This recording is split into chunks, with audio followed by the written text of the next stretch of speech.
Welcome to the Foxhole, ladies and gentlemen. Hello, chat. Look! There's a thingy. Look above me.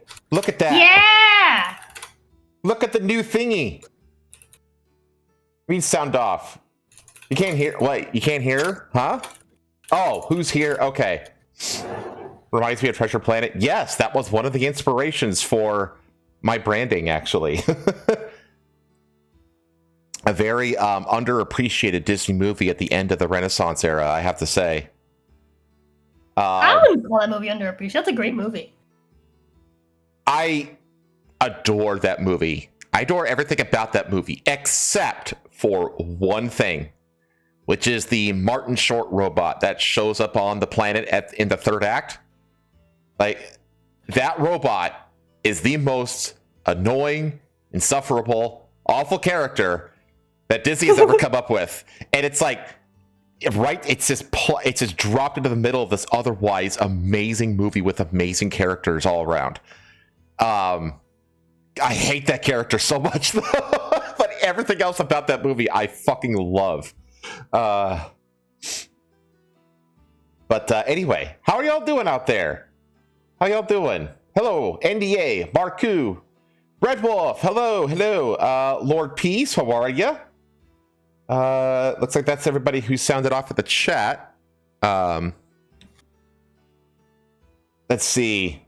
The Blob was enough of a sidekick. Yeah, totally. The adorable little, I think his name was Morph, actually. The little morphing blob thing.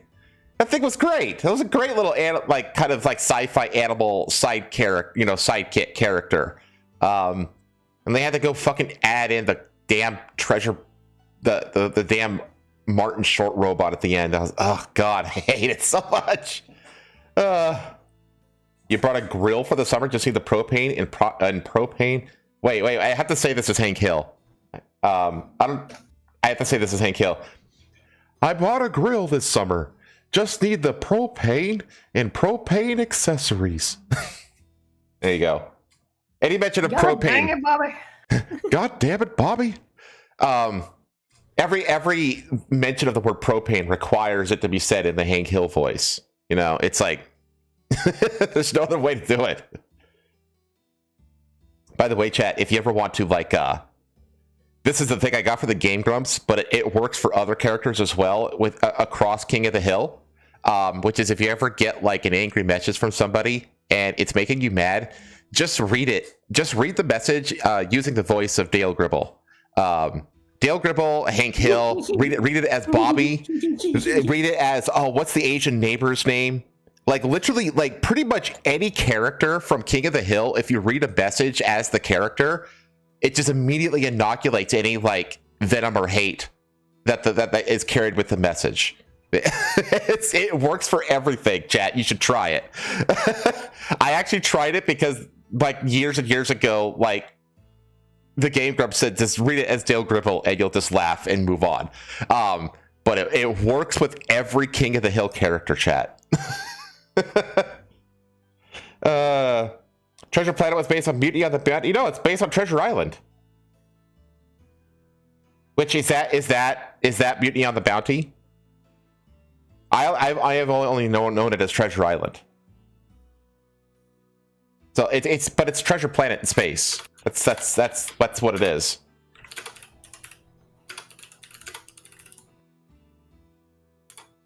But anyway, yeah, we have our shiny. Well, it's actually not shiny, but our beautiful new animated logo that's swaying up there in the corner.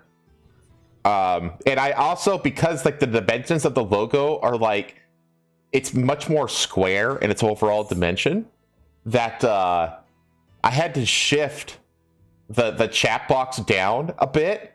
So my head is basically going to be always blocking the lower message at this point. But that's okay. Whatever. But anyway, well, with that, how have you been doing, my dear co-host Rosa? I've been good. This week has been busy. You've been doing a lot of D&D work. this week. This last week. Did you get your rent paid? Yeah. Good. Okay. One less thing to worry about. Yeah. We did. Now I just have to worry about taxes. Yeah, and next month's rent. I still have to do my taxes too. I did them. I just have to pay them. Oh, okay. Yeah. How much do you owe again? Like 600. It's like 400 to the IRS and 200 to the state. Got to get back down to Florida to get rid of that 200. Yeah, real. Well, on one hand, right, it's like, I have to pay 200 to the state. Oh no. On the other hand, the cost of living in general is higher down here. That, but also property tax is like fucking negligible down here. Oh yeah. I heard that DeSantis, last time I checked, which was like late last year, is actually trying to figure out a way to like get rid of property taxes in Florida. Yeah, but he hasn't done it yet. So for the time being, Alabama's kind of just awesome for owning a property. Because for context, property tax down here is like 0.03%. So it's basically no property tax. Yeah, it's fucking tiny. It's super duper tiny. Like the property taxes you'd probably pay on like a $200,000 house. You're probably paying around like $600 a year, which, split across the month ends up being like $50 a month. Yeah. Like I pay more than that for like fucking streaming services, I think. Or like what? Or like one DoorDash for the two of you. Yeah, exactly. It's just like whatever. I pay more than that for my fucking couch every month. Oh, that'd be nice, Red Wolf. Says Rupert Lowe is aiming to get rid of property tax and inheritance tax. Thing is, like, I hate property tax and all that kind of stuff, but like inheritance tax is like particularly evil. Like it's in its own category of evil to me. Like the fact that exists is vile to me. I was telling Chat the other day. It's like, Chat, if you ever think you're gonna die, don't write a will to give your stuff to your kid. Just give it to your kid before you die. Yeah, I keep telling my parents to start transferring the shit over to me because you can only transfer so much every year. Yeah, exactly. So I'm just like, guys, like, you're in your early 70s now. Like, yeah, you don't pay taxes on it when it's given to you as a gift, right? But there's also only so much you can gift to someone before they do have to pay taxes on it. And you just gift them a certain amount every year, so it stays within that limit until eventually you've given them all of your stuff that you wish for them to inherit. And not just that. And just because that you've given it to your child doesn't mean that you can't use it. Unless your child's a piece of shit, Well, that's what I was getting at. Don't give stuff to your piece of shit child. Yeah, exactly. Because that's the thing. It's like child. You have like three options basically, which is you can write a will, in which case your stuff will get taxed to oblivion before the people who you intend to give things to can even receive it, or you can just die and then basically let the courts evenly distribute your assets after liquefying it all to your kids, which I don't want to do because I want to inherit the houses that my parents own so that I can rent them out and then semi-retire, like, or, and if you have if you have multiple kids like my parents do, and you really want to give it all to one kid and not the other, then you need to just give it to them before you die. Yep. That's the only because you could do it in a will, but then your kid's gonna get taxed like crazy. So it's like, I keep telling my parents to get on that, and they haven't done it yet. I'm like, fuck. If you wanna leave stuff to someone that you care about, just give it to them before you die. And if you wanna leave stuff to someone that you don't care about or someone that you dislike, then you put it in your will. Yeah, exactly. So, yeah, because if you can't trust them, then fuck it. let them pay the fucking taxes on it. But like, if it's like a kid, like your child that you know that you can trust, right? Or like a family member that you know you can trust. It's like just give it to them, give them the rights to everything you own before you die. And, trust them to still let you use it until you die. And that's it. Yeah. It's that simple. It really is super easy. Yep. That's it. Super easy, chat. Avoid inheritance tax for free. Mm-hmm. But that's the thing. It's like, because I think it's like, yeah, property tax is awful. I mean, all taxes to whatever level are awful. But like the inheritance tax one has like a very unique like moral angle to it that other taxes don't have. You know what I mean? Like I consider it like evil. Yeah, it is like, but particularly it's like the only tax I can like think of off the top of my head that has like actual like evil in terms of like morality like attached to it. Whereas the other taxes, it's just like, it just sucks. It's like, but yeah, inheritance tax should be absolutely abolished. In Finland, we have a gift tax, so you can't even gift anything to your kids without tax on it. Yeah, but like, how do you do that for non-liquid assets? If I gift my kid a car, how are they going to tax that? Do they just take you just have to have like a certain percentage of money, of liquid money, of the value of that car to just give to the state? Or you'd be like, here's one of the doors. Just drop it off at the governor's mansion. Oh man, annual council tax for 2-bed semi-detached bungalow is $2,392. You can't gift a house here, just can't do it. You can sell it for a low price. Well, you can. I think I'm not sure, but it might be that way here in America too, or at least some of the states. Yeah, I know some people do that. They'll just sell their house for an like outlandishly low price. Yeah. And then just let the bank be like, why would you do that? Because I hate you. Yeah, well they'll just, because the thing is, like, my parents, both of the houses they own outright. They don't owe a mortgage on it. And so so it's like, just sell it to me for like literally like $1. You know what I mean? Exactly. You sell it to me for... They can do that. Yeah. Obviously, the banks and the government will be upset about it, but like, they can go pound sand. Exactly. Exactly. They can't stop you. Like, the perceived value of the house is not up to the bank or the government anymore, because your parents own the house. They own it outright. So they get to determine what the actual value is of it. Right. And if they decide that the value is $1, well, whatever the fuck the percentage of taxes is on $1, get fucked. That's what you get, government. Well, that's the thing. It's like, you don't have to use a realtor to sell your house. Yep. You can do it yourself. Like, you're not legally required to go through a realtor. So you could completely do it, buyer to seller direct. And in that case, you could sell it for whatever the fuck you want. Yep. So anyway, and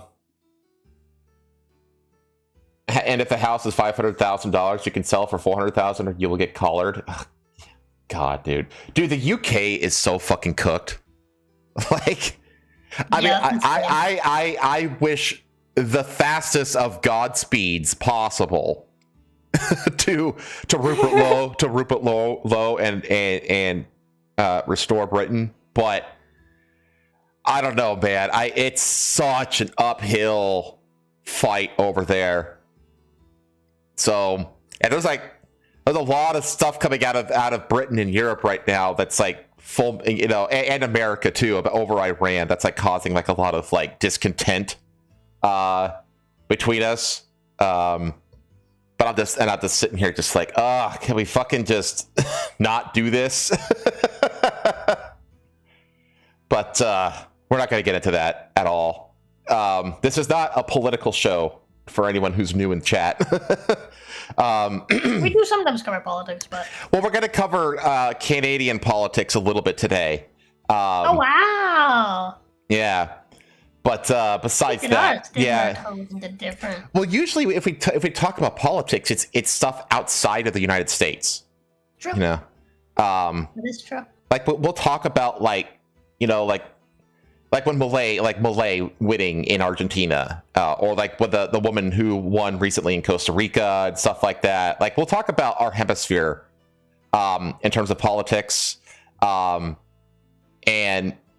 what we talked about a Chinese coup attempt that like nobody fucking caught on to like just a couple months ago.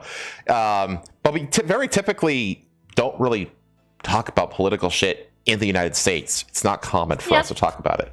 But besides that, let's get back to how your week has been. I really got nothing else to add. I mean, we did D&D. That was a lot of fun. Yeah, we debuted the one player versus Strahd campaign. That's right, we did that. I kind of forgot about that. I don't know why. It was so much fun. It was so much fun. I'm so excited for like it slowly become more and more chaotic. Yeah, well, right, because I'll tell you right now, I basically spent 4 hours with it because it was being streamed in the standby Discord call. Yeah. And so I just had it on, and I was trying to. There's a lot of people just fucking talking. Yeah.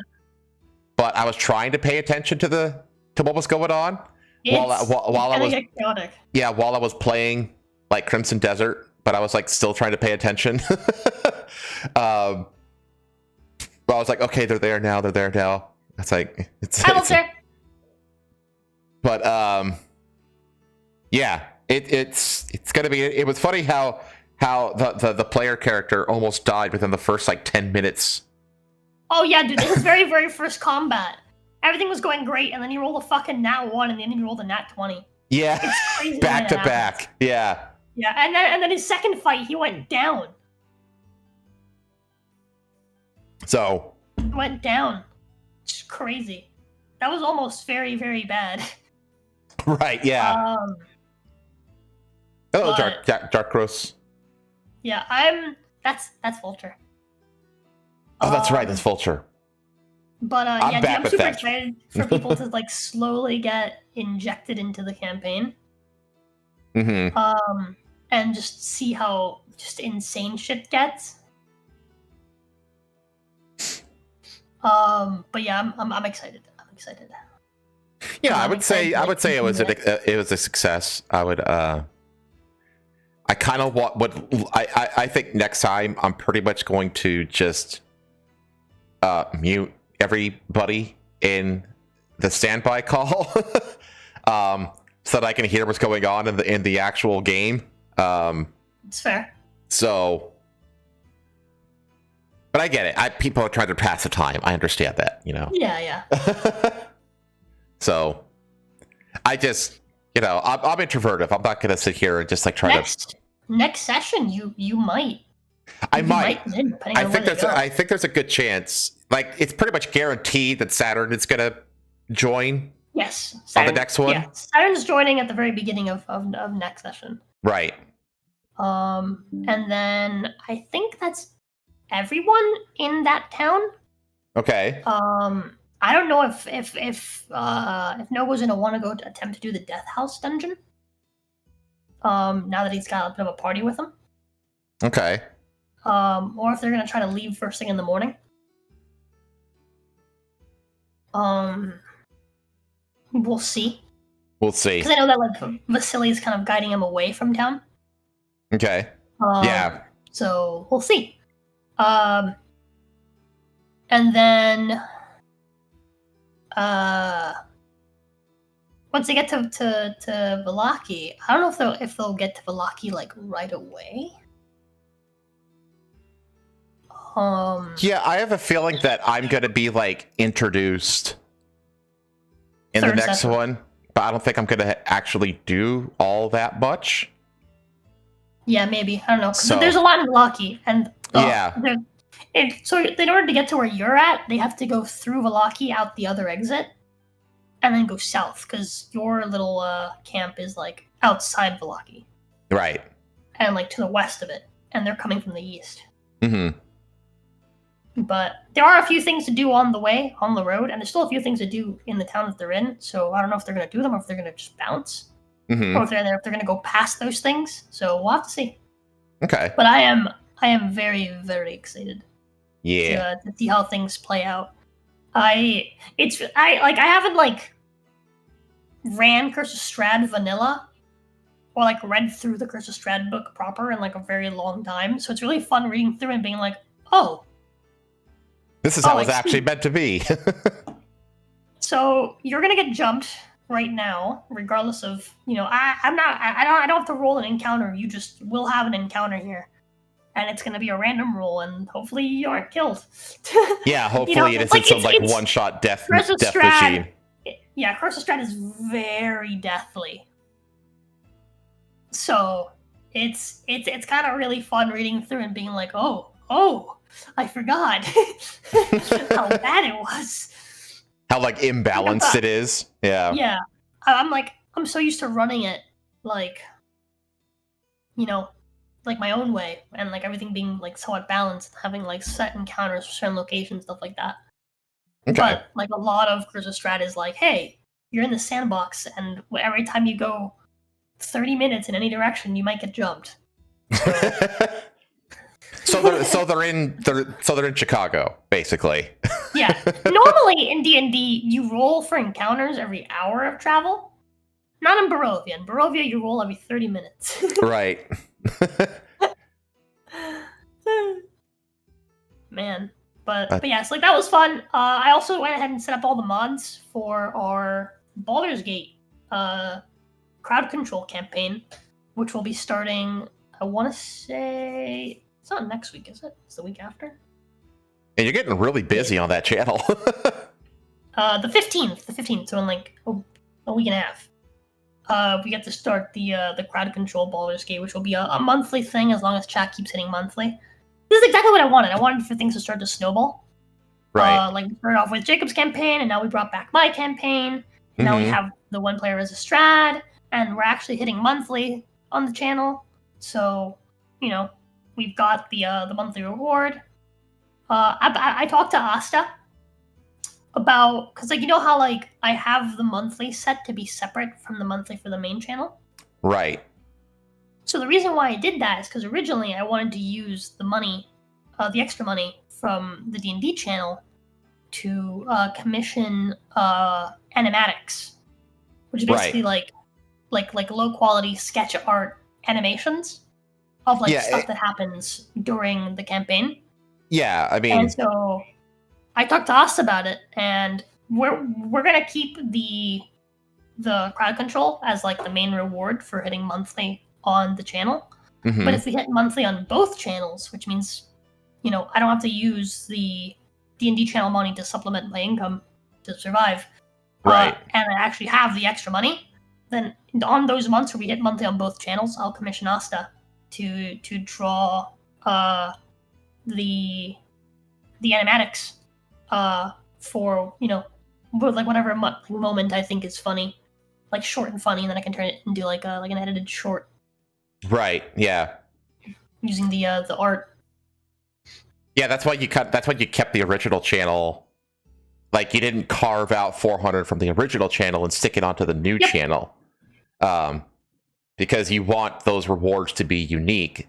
But if you don't hit that monthly, they both go into the same pot ultimately. Yes, exactly.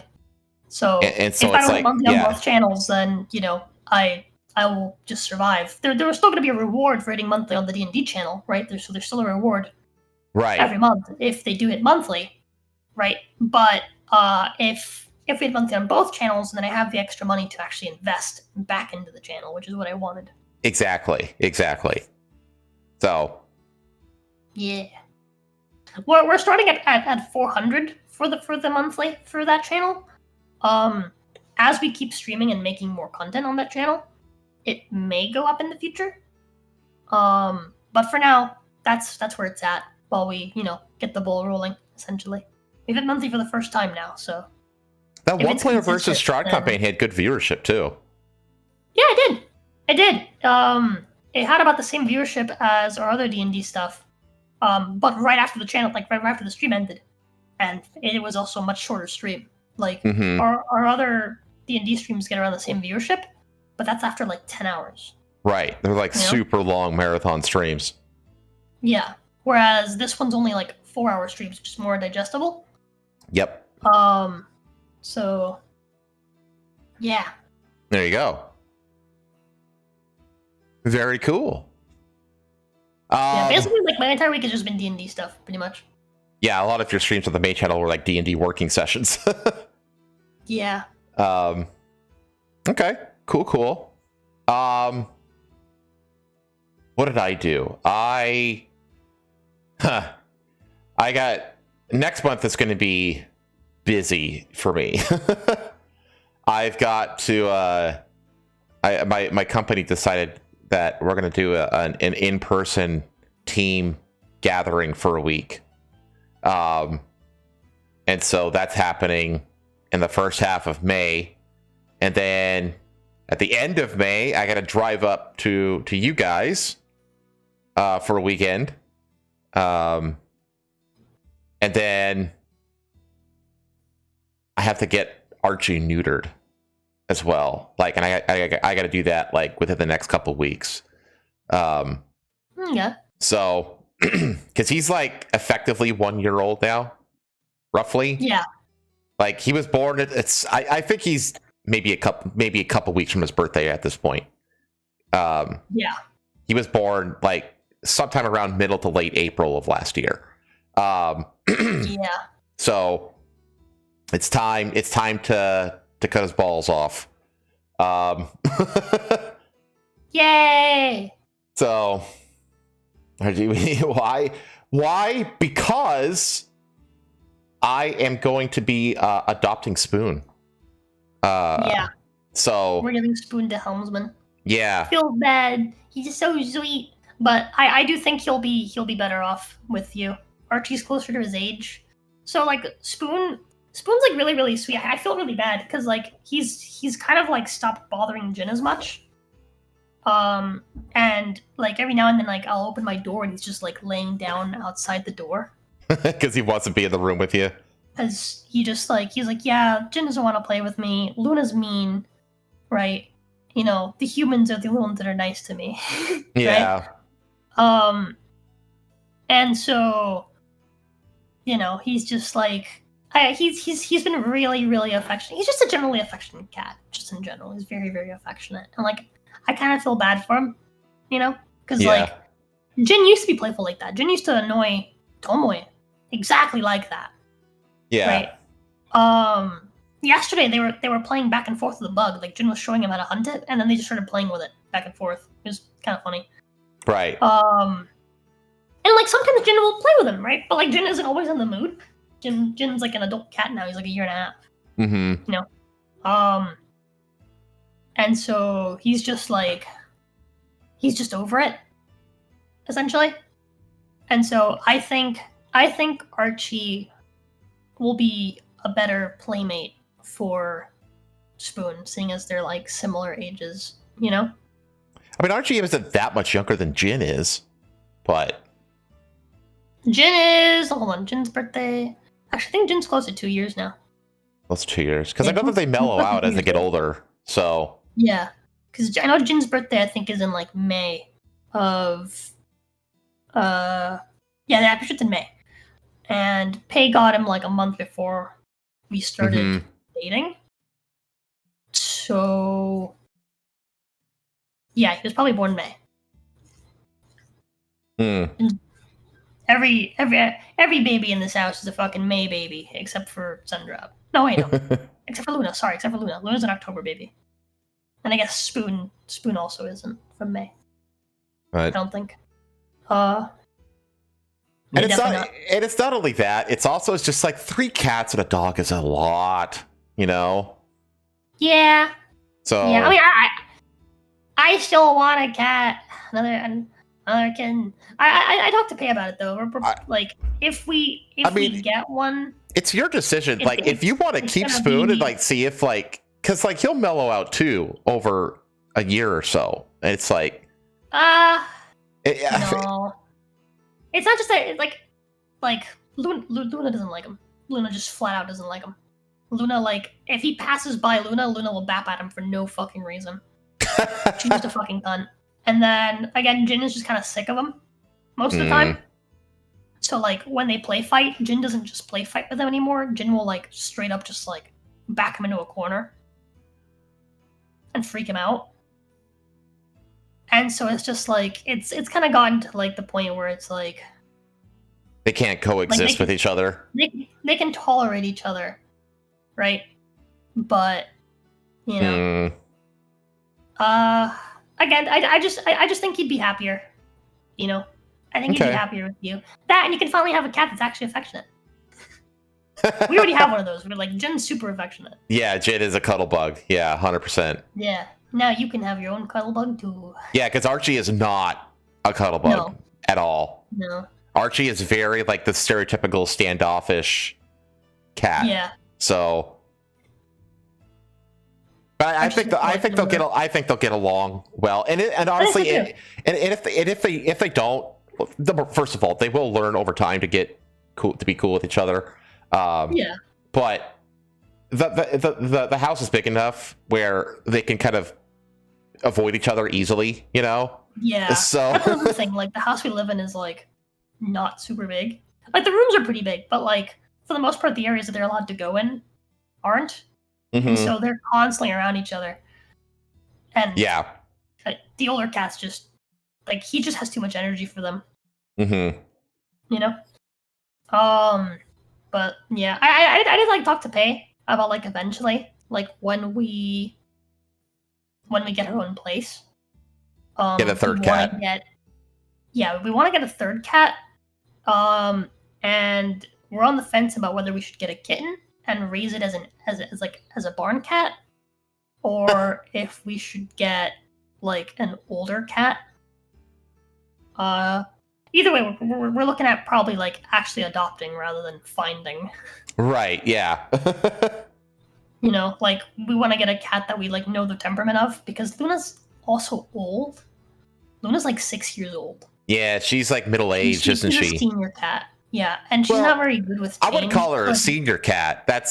Senior cat is like over 10, I think. No, 6 is when they start to consider them senior. Really? Yeah. Don't cats usually live like at least like 15, 16 years? It depends. It very much depends, but they do consider them to be senior cats at 6, if I'm not mistaken. Because they're adults at 1.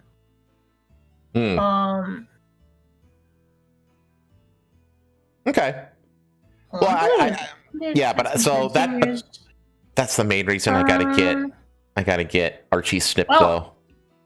According to Google, cat is generally considered to be a senior when they reach 10 to 11 years of age. So yeah, that's what I thought. Right. Yeah. That's considered cats age 7 through 10 as mature. So yeah, that makes sense. Yeah, and they recommend starting specialized senior health screening around that time. So yeah, so Luna's like around the time where like we have to start actually like paying attention to their health. Yeah. But she's not like a full oldie yet. You know, she's not. Yeah, she has to go to the vet like once a year to get checked up and that kind of stuff. Yeah, and you have to give her like medicine and special. Middle age is accurate. Yeah. The way that you put it, but yeah, she's at the age where she's just like, we actually need to take her to the vet soon because she's had this like weird like phlegmy cough. Ooh, yeah. And so like we gotta get her checked out for that, but. Well, you know a place. Yeah, we do. But yeah, like we don't want to stress her out. Is also part of it. Like we don't want her to be stressing out and stuff. Mm-hmm. So, yeah, that's fine. We'd rather just adopt a cat that already has like a documented temperament, and we know what we're getting. Mm-hmm. Whereas with like a street cat, you never know what the fuck you're gonna get. Yeah, it's very much a gamble with street cats, right? Because that's like. So, chat, just for the record, I've basically become like the receiver of the Mercury Manor's feral hand-me-downs. Hey! Only reason we didn't keep Archie is because we had just gotten Sundrop. I know. That's the only reason. I loved Archie. Archie's great. Well, yeah. Archie's an absolutely phenomenal cat. He's just such a cat. Yeah, Yogg's a little, like... Yogg's special. Me and Pei have figured out that Spoon is special. Yeah. The reason why we changed his name to Spoon Chat was because he kept going away and coming back, just like the cursed spoon in our D&D campaign. But we learned something about him recently, and that's that he was probably like abandoned by his mom at a very young age. Because he has a habit of like suckling on Pai's finger. Oh. And he doesn't do that for me. Interesting. But that's like a coping mechanism that kittens get when they leave their mom too early. Aww. And they'll do it to like human women. Interesting. So, yeah, and that also explains his like really clingy behavior, just in general. Yeah, a bit because he has an abandonment issue. Yeah, which I think is really funny for someone that fucking constantly leaves us. Yeah, right. Oh shit! But he's also just really skittish. He gets scared. Is really what it is. He's just a scaredy cat. Super duper scaredy cat. Well, he and Archie have that in common then. Yeah, every time that he left, it was because someone that he didn't know came into the house, and so he got scared and left. Well, that's the thing I got to be careful of is that unlike Archie, Spoon isn't afraid of the outside. Yes, he's not. So and he's been out there a long time. So he's been in and out at this point. So yeah, I guess I'm really like diligent about that anyway. So I'm not really worried about it. Wild that he found his way back to my fucking front door from the other side of the city. I know. It's like, yeah. Yeah. He hasn't tried to leave since. He hasn't even like approached the door. That's good. It's just the other cats and stuff like that. Yeah. No, I think he and Archie will get along fine, and I think he'll adjust fine down here. I think he'll be totally content. Yeah, I think so too. But I swear to God, if he escapes and shows up at my fucking door like months later. Dude, dude, that's when you contact your local news station. Well, although if you do that, you might get in trouble. For what? I gave my cat to my friend. Well, you gotta tell them that you dropped them off on the other side of the town because no, I wouldn't tell him that part. I'd just tell him, be like, yeah, this cat's escaped a couple times and always found its way back, and I gave it to my friend because he just wasn't getting along very well with older cats, and my friend had a younger cat that was around the same age, and then he escaped my friend's house down in Florida, and we never saw him again, and we all just assumed he was gone. And then months later, he showed up at our door again. Yeah, and he's jacked because he probably would be. Actually, I don't know about that. Spoon's kind of a runt. Archie is too, though. Yeah, like Spoon is like, for how old he is, he's very small and very skinny. Like he kind of reminds me of Luna. Like Luna's like a similar size. He's got bigger paws, right? Because he's like a male cat. Luna has itty bitty little princess paws. But shit, I'm buffering right now. He's a very small cat. Let me close that. Sorry, chat. I'm pretty sure we're buffering right now. I'm not sure. I buffered once or twice. It's fine. I'm getting frame drops. I think I need to get a new ISP. I need to get a new ISP that offers more upload bandwidth. You never know. What is it called? I can't remember. It's a local provider. I can't remember what it's called. Spectrum. Oh, that's why. Yeah, Spectrum's ass. Yeah, I need to dump Spectrum and get someone that has a higher upload bandwidth. Yeah.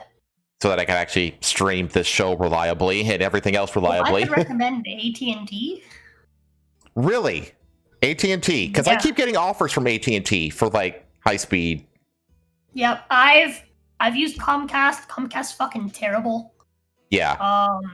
I've used Spectrum before. Spectrum's fucking terrible depending where you are. Spectrum, I've heard it's better out on the West Coast. Okay. But over in the East Coast, like their coverage is ass and their service is mid. But AT&T in like Florida, like that's like what I'm using right now in Alabama. That's what I wanted to get when I was living in Miami. Back when it was back before before COVID, I wanted to get fiber, but we couldn't get fiber in my house. Yeah, I'd like to be able to get cut fiber. Yeah, you should check if you have access. You probably do have access to fiber. The only reason why we didn't have access to fiber in my house back in Miami was because the neighbors fucking like just cannibalized the entire alleyway behind their houses. So there was no access to the fucking poles that had the fiber. But they've got like fiber like all around, up and down there. So you probably can get access to fiber, and if you get fiber, it's very, very good, like consistent. And for the most part, you get really, really high upload speed, which is really nice. Yeah, yeah, I need to look into it because this is just it's been a problem for a while now. Their prices are also like pretty decent. Yeah, I need next time I get one of the because I get something from AT&T. I swear to God, like every couple weeks I get something in the mail, like the snail mail from AT&T. Need to, and the next time I get one, I need to just open it up and just make the switch because this sucks. I'm sick of dealing with this shit. My advice is if they try to throttle you at night, just call them and be like, hey, you know, I like work on my computer for a living, and oftentimes I'm working late at night. I can't have my internet cutting out in the middle of the night, so either you fix this or I'm swapping.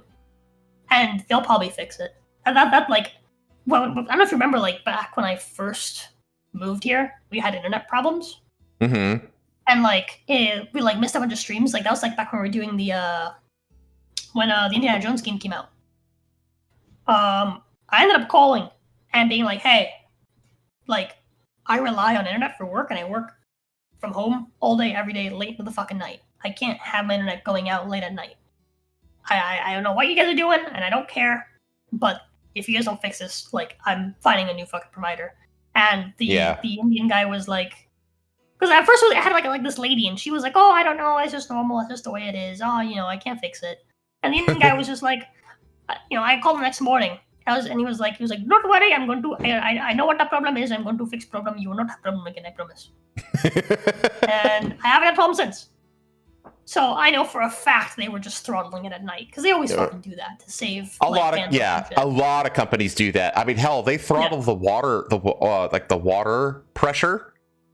Like in the you know, at starting at like midnight until like 4 or 5 in the morning, the water pressure is lower. Yep. You know. Yep. So they throttle like all kinds of shit gets throttled in the middle of the night. They'll do it. So just make sure that you tell them that. You tell them that, and I'm gonna tell them that when they're installing it. Yeah. If they tell you that they can't do it, just hang up, call again, get a different person. Eventually, you'll get someone because they can do it. 100%, they can do it. Eventually, you'll get someone that has the fucking balls to do it. Right. It's literally just flip the fucking fix everything switch, please. Somebody flip the goddamn switch. Literally, yeah. It's really is that simple. Because we haven't had any sort of throttling issues since. Yeah. I can be up at any hour and I have like full service. Right on. Okay, but other than that, what did I do? I finished the first. Hold on. And if you get an Asian customer service lady named Ivy, tell her I said hi. I haven't forgotten about her. I will do so. Tell her I can't pick her up on the coffee anymore. Okay. I think it was it Friday? Yeah, it was yesterday. I finished like the first like lesson book of the of my Japanese tutoring sessions. So after like a year and a half, we've now gotten through like the first lesson. It's like a big milestone basically. So I'm really happy because like I actually like, because here's the thing, like you have to always be reminded about what the grammar is or what the vocabulary is, I should say, and stuff like that. But like you can still have a grasp of it. It's just, what's the word for this again? And then they tell you what the word is, be like, okay, and then you can do the grammar and you can make a sentence. You know what I mean? And that's kind of like where I'm at, where it's like the vocabulary will come as I just use it more and more. It's just through repetition that you learn the vocabulary. And so I told her, I was like, I'm not really worried about that because that'll come naturally as we just go through it, you know. But I spent a whole month like putting the lessons on hold so that I can just have conversations with her. And so like this whole last month, I've just been doing nothing but talking, you know, speaking in Japanese with her, just talking about like a news article here or this or that, or like what we cover on this show, for example. She always asks me what we cover on this show. And that was like super helpful, just talking for like a month straight. And Monday we go into the second book. So I'm just like, yay, big milestone. And then what else?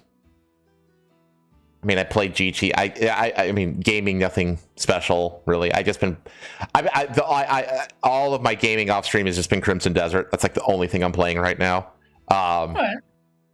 There's still some elements of frustration in that game, particularly controller responsiveness to when I say jump, you jump kind of stuff, and like he doesn't fucking jump. It's like fuck. That stuff's really frustrating. But outside of that, it's great. It's such an MMO. It's such a single player MMO. Because like so many of the quests is literally just doing busy work for like various shopkeepers and shit like that. You know, it's like, well, I gotta go deliver this thing to that person, but I can't leave my shop. Could you do it for me? Like shit like that. You know, it's like very classic MMO kind of this busy work bullshit. But it's just like, wait a minute, you have to deliver like all your products to everybody. Like, did you just like commission everyone who walks to the door to go deliver random shit for you? Like, is that how you run your business? Like, you have to be able to leave your fucking desk. Put up a be right back sign, for God's sake. So it's like, it's very, very, very like classic, like a lot of like filler bullshit quests like that, just to kind of like pad the game. Because it's an MMO. It's a single player MMO. So like, but those are my only two like gripes I guess I have with the game. Everything else is fine. Like the combat and just the amount of shit that you can do is just all really fun, and I'm just having fun. Just, you know, picking a place I haven't been to on the map and just beelining to it and seeing what's there. You know. But besides that, I guess we should get into the first story of the week. Wait, hold on. On the topic of like you playing that game. Because that game runs on Unreal 5, doesn't it? No, it does not. No? It's a proprietary. It has its own proprietary engine. Oh wow. Yeah. Which people are like, really, yeah, that's actually causing a lot of discussions in the gaming community because so many people are abandoning their own proprietary engines like CD Projekt Red and stuff like that to go to Unreal 5, and Unreal 5 has got this bad reputation right now. Me and Pierre were watching a video on like why games look worse now, and like how like AI upscalers have essentially ruined like not just optimization but just game visuals and like game quality. And one of the things that was talked about how like this all kind of started with the release of Unreal 5, which made all the devs kind of lazy. Yep. Right, because everything kind of became drag and drop. And he started going over like how a lot of these games look the same. And he started talking about how like some of the features like of Unreal 5, right? Like, oh, like how the rain looks and how this looks. And then he mentioned something that like turned on like a light bulb in my brain. And he mentioned how Unreal 5 has like the visuals in Unreal 5 and like the rendering of objects in Unreal 5 is a high contrast style of rendering. Oh. And when he said that, it hit me. That's why I can't play modern games. Because that's why it's not just like dark and gloomy horror games that make me motion sick anymore. It'll be regular games too. If the game has shadows, it will make me motion sick. Oh, okay. Huh. And so that was like a revelation. It's like, so you guess you did not play Unreal 5 games, basically. If a game is made in Unreal 5, even if it's not like a dark and gloomy game, right? That like would have visuals that would normally make me motion sick, that have made me motion sick for years, even before Unreal 5, right? Mm-hmm. It's probably gonna make me motion sick. Interesting. And it's a mix of that and the AI upscaling, which smooths like all the visuals. Well, one of the things that's interesting about like, Crimson Desert is that, like, when it's dark outside, it's actually dark. It's not just like a dark blue hue that they put over the game world. It actually gets fucking dark, and you actually have to rely on the natural lighting sources inside the game from lanterns and stuff to actually navigate, because it's actually hard to see at night in this game. I'm okay with that. I'm okay with that. That's a thing in fucking Dragon's Dogma, for example, right? Like Dragon's Dogma is also like that. I've seen a lot of people compare that game to Dragon's Dogma. Yeah, people are. A lot of people initially said that like this is the game that Dragon's Dogma 2 should have been. Like a lot of people have said that. Do people still feel that way? I don't know. I mean, I don't know. It seems like a totally different game. Yeah, I would agree with that. I don't see it personally. I get the sentiment, how it's like, because it's just like, I think visually it's similar. Yeah, visually it's similar. Like you would think, when you look at it, you would think that it's built on Unreal 5, a UE5, but it's not. It's a proprietary engine. But like it really has caused like interesting conversations. I was saying it's like, well, you know, everybody's moving to UE5, but like these companies are coming out with like far superior engines, at least for, because here's the thing, it's like UE5 is erroneously being used to make open world games. It's like UE5 was never really meant for open world games. It's not optimized for open world shit, and that's what everybody loves to use it for, which is one of the reasons you have such bad optimization. Whereas this engine that they built for, a lot of the assets in Unreal 5 are extremely highly detailed. Yeah, exactly. A ton of space. Yeah, they're working on memory like, usage. If you've ever look up Gaussian blob rendering when you get the chance. Gaussiian. I think it's a German word. I can't remember. But if you just, it's like Gaussian, something like that. Gaussian blur rendering. That's like a new technology that they're using to render shit in UE5 that they're starting to. And it's really fucking cool, actually, the way it works and like what it does and what it can accomplish. It's kind of technical, but if you ever have the chance, just look up, you know, what is Gaussian blur or Gaussian blob rendering in video games, and you should find some cool videos about it. But it's a really cool technology, because right now I feel like that's the focus for everything, at least in Western AAA gaming, is optimization. Because I think that they were steered in the wrong direction by like chasing like amazing graphics, and they've kind of let everything else fall by the wayside as a result of that. And and that's why gamers have largely been like, we don't need to see every fucking individual pore on the character's face. You know what I mean? Yeah. We don't need that. Like, we never asked for that. Just give us, attractive, appealing characters, interesting characters, good gameplay, good combat. Like Uncanny Valley. Yeah, exactly. I mean, just look at Starfield, and how dog shit that looks. It's like, the next game on my radar is Neverness to Everness, which comes out at the end of this month. It's like 3 weeks from launch. And that's like an open world, like anime, gacha game. Urban. It's kind of like, it's very similar to Ananta, actually. But like that game, I think, is actually built in UE5, if I'm not mistaken.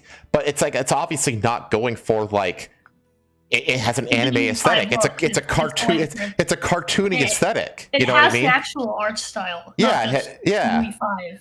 Exactly. It doesn't look. Yeah, it doesn't look like UE5 slop. I mean, it does kind of look like 3D anime gacha slop a bit, but that's still as default. That's more interesting than just standard UE5 slop. But yeah, I've been playing that, and then I'm just basically using that to get me through until Neverness to Everness releases. And then that will occupy a lot of my time. I'm trying to time it so I roll credits on Crimson Desert like near the end of the month. So like I feel like I'm in chapter 10 now, so I feel like I'm making pretty good progress. I think I'm on track to like roll credits in a couple weeks, I think. But Gauss, like electromagnetic weapons, no, like here, let me just look it up real quick. Hang on. Gaussian blob rendering. It's called Gaussian splatting. That's what it is. Gaussian GA. It's here. I'll just type it here. Gaussian splatting.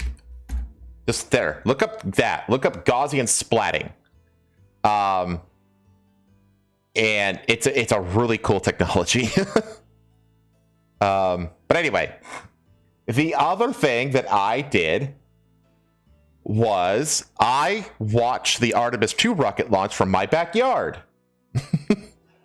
Because there was something like 500,000 people that descended upon Cape Canaveral and like that whole area. And I was like, fuck. So chat, just for reference, most of you already know this, but I live like less than an hour away from Cape Canaveral, where all the rockets launch from. And I did go last year to watch a rocket launch like at Cape Canaveral, like right across the bay, from a place called Space View Park. I watched a rocket go up from there. But turns out I get a really great view of rocket launches from my backyard. And so I'm going to go ahead and share that with you all right now, because I filmed the Artemis II launch from my backyard. Now, if you're really, really obsessed, you could probably dox me with this video. But here's the thing. I don't care. So with that, let me get the stream up. Where is it? There we go.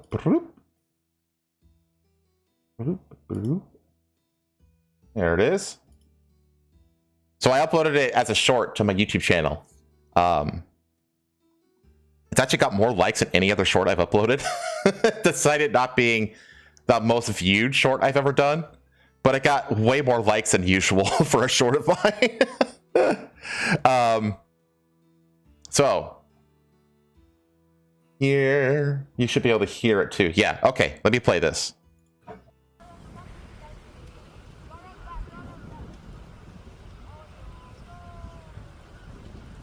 There it is, right from my backyard. Oh, I need to switch my audio. Hang on.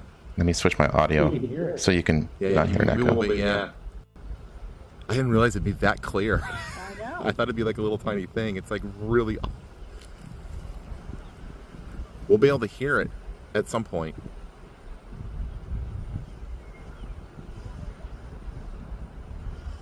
Okay, second stage just... Yep. That is so cool. I was looking over there. I was too.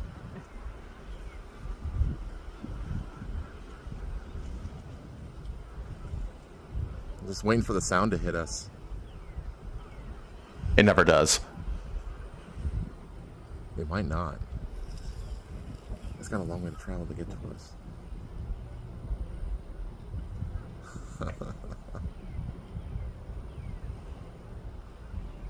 And it's gone. And it's gone. It's almost gone already, yeah. I mean, yeah, it's basically gone. Can you imagine the view these people up there? Oh my god, in the plane? Yeah, there's a plane up there. Yeah. Like there. They would have What an incredible... I hope someone on that plane had a camera. Yeah, look at the... trail. This is right off my backyard. Yeah. So, yeah, that was a little video that I shot. And turns out people on that plane did have cameras. Yippee! So you can see it from multiple planes that filmed it. Oh my god! And they are out of their minds right now. Yay! They saw all of So that's one plane. This is another plane that had like a really...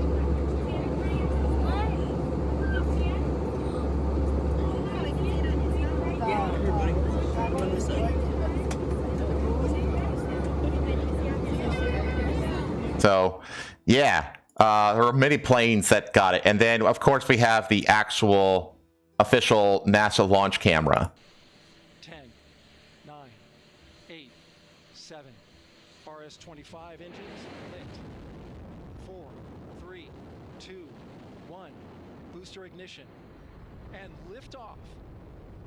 The crew of Artemis II now bound for the moon. Humanity's next great voyage begins. Oh yeah, there's like their cameras are shit. So there's like these spots of black nothing. Ooh, what's that? Ooh, that was non-food. Looks so good. Do you want anything else? No, this is perfect. Love you. Love you too. Yeah, a lot of this, the astronaut is just kind of along for the ride. Like the rocket is being controlled by Houston. It's not being controlled by the astronauts. They're just hanging on for dear life, basically. I see. Space launch system core stage. Integrity 3 miles in altitude. Traveling more than 1,200 miles per hour. So that's Artemis II launch. They also broadcast it on the Washington Monument at the National Mall. Wow.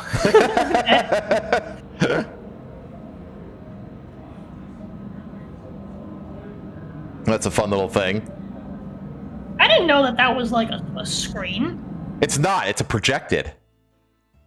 Ah. Okay. So yeah, those. Once again, I didn't know they could do that. So what is the mission? So this is the mission to test out the route, essentially. So they launch and they go around once and then twice, and then they slingshot around, and then they do kind of like a figure 8 to go around the moon. They intercept the moon's route. They go around it once. They come back. They come halfway around, and they splash off the coast of Mexico. Okay. On the Pacific side. How long is this gonna take? It's many days. In fact, they actually launched this really cool site that is a live route tracker of the thing. It's a 3D live. So if I click on mission view and I zoom out here, or zoom out, you can see in real time the route and like the various like key points on the route that they do, like various like trajectory burns, to do little minor corrections to the trajectories and stuff like that. And where the Orion capsule is right now, how fast it's going, how far away it is from the moon. So they're still on the way to the moon right now. And you can see that the moon is right here. This is its orbital path, so it's going to approach here. Right when it gets to this point is when they're going to intercept and slingshot around it. And they're going to pass within roughly 4,000 miles at the closest point of the surface. And then they will return to Earth. So yeah, this is a really cool site though. You can click on here and you can see like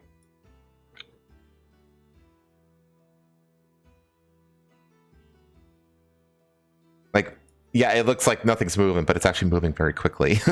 It's just really far away. You see like the number down there. Yeah, exactly. It tells you how long they've been up there for. They're an hour and 20 minutes away from 3 days since launch. And they're going 2,200 miles per hour currently, almost 180,000 miles away from Earth, and they're closing in on 100,000 miles away from the moon. So yeah, they've got another 4 or 5 days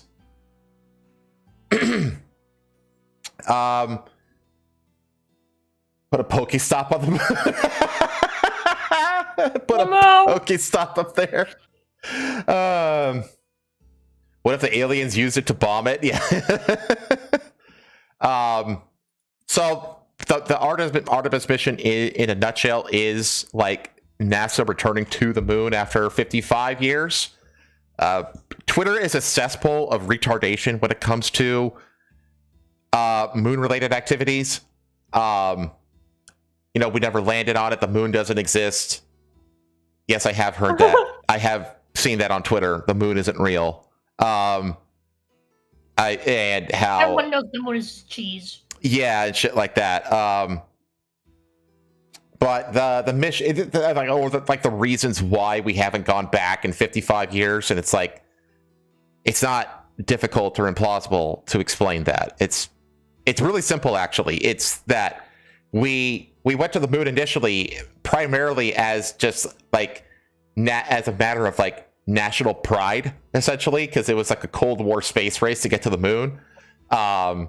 It was very much a symbolic achievement more than anything back then. We didn't actually have any like resource or actual practical reason to go to the moon back then. It was purely like a sort, you know, for the sake of inspiration and to beat the Ruskies, essentially, is what it was. And so we did it, and we were like, okay, we did that thing. Now let's get back, you know, now let's do like things that we actually like want to do, which is low Earth orbit. You know, we ditched the moon landing stuff. We ditched Apollo, you know, we moved on from Apollo, we moved to the shuttle program, and the shuttle program lasted all the way up through Obama, and that was very much, you know, building the space station, low Earth orbit activities and stuff like that. And now that the private sector has basically got low Earth orbit figured out, and you know, they're more or less like in charge of it at this point. Like all the stuff in low Earth orbit at this point, outside of the ISS, you know, is essentially a commercial, you know, satellite or whatever, what have you. And so now with, you know, all the budget no longer needing to go to low Earth orbit, they can return to, you know, they can return to the moon and beyond. So this is the plan for Artemis. There's 5 missions. So we just watched Artemis II launch, and this is basically the route testing for the landing, which is scheduled to 2028 with Artemis 4. Artemis 3 is probably like a really key, Artemis 3 is the key to keeping on schedule for a 2028 boots on the moon mission, because they are using commercial landers from SpaceX and Blue Origin. NDA said Americans are the indigenous race of the moon. I mean, we're gonna get to that, actually. We were there first. But the thing is that the commercial landers, the moon landers that NASA will be using to put boots on the ground and actually begin establishing a permanent moon base there, is using SpaceX and Blue Origin capsules or landers to do that. So 2027 is the big test, because those landers are still in development right now. And so Elon and Jeff Bezos, you know, need to have their shit together to keep on schedule so that their landers, you know, do these tests properly. And once that's established, then they're going to actually land on the moon in 2028. And that's where they're going to start basically establishing a permanent moon base where we're going to be sending regular moon landing missions to on a regular basis for the foreseeable future. Like we're going to be seeing, you know, people on the moon for a good long while. You know, which is kind of wild to think about, actually. But that's what the Artemis missions are being done for. Let me move this away. Now, I did want to say, like I mentioned SpaceX. This is what the inside of the cockpit looks like for Artemis II. This is what it looks like for a SpaceX rocket. It's like night and day difference. Yeah. So, yeah, there's that. In the future. And then go back? Oh, the other one, yeah. NASA. Yeah. Well, and the thing is, it's like this is actually using a lot of older technology. Is this SLS rocket? So, but it's NASA. It's government. That's what it is. So it is what it is. But I do have a few more things in comparison. So in terms of like camera quality, this is NASA versus SpaceX on their rockets. So the top is SpaceX, and the bottom is Artemis II. Oh man. Yeah, Elon, you really need to get NASA a better camera system. I also have, they're using iPhones to take pictures. Demonstrations that are going to happen, so there's a lot. So she's just fitting like the newest iPhones into their suits, basically, for various pictures to be taken. It's interesting. And this is them using their iPhones. Using their iPhones to take pictures out of the window of the. 1.75 degrees wider. Yes. iPhones to take pictures. And then they also had a problem with the toilet, which they actually have. They do have like a full toilet up there. Unlike somewhere out there in space, there's space shit. There is space shit. Because the original Apollo missions, they basically had like bags like in their suits that they had to, do their business in. And then, but now they actually have toilets. And they had an issue with the toilet that had to get fixed. So they did fix the toilet, thank God. And then what else? And then I have one of the stars of the media interview cycle. Shit in 0G. This kid went super viral because CNN was interviewing him. And of course, CNN is like trying to poo-poo everything that Trump does, even though Trump isn't really responsible for this in any way. I mean, it's not. I mean, not really. I mean, this stuff is, it's one of those government entities that just kind of runs on its own. Let NASA open a throne so we can gift the new camera. Why do you want to be here? Why do you love space? Why do you love being a part of history? We're going back to the fucking moon. That's why. That's so funny. So that's a very wholesome moment with the kiddo. But then, there was shit like this. Fucking legend. On Twitter. Or a reminder as you watch the Artemis launch, the taxpayer funded this $100 billion fireworks show. Thank God. I prefer our money going towards this than going towards fucking Ukraine. Or fucking paying for, delinquent people's, lunches and dinners. Finally, our taxpayer dollar is going to something of fucking value. Twitter has been a cesspool of this kind of shit. Because there's a lot of people out there that don't bother to actually think about like why it's important that we're doing this kind of shit. And so remember how I said that the original Apollo missions were very much symbolic in nature. They didn't really serve any purpose outside of a symbolic victory over the Russians and to provide a source of inspiration and how do you call it? Moralizing basic, for the Americans. This is a much different space race. This space race is colonial and resource based, exploration. This actually has real national purpose to it, despite the fact that it's technically an international.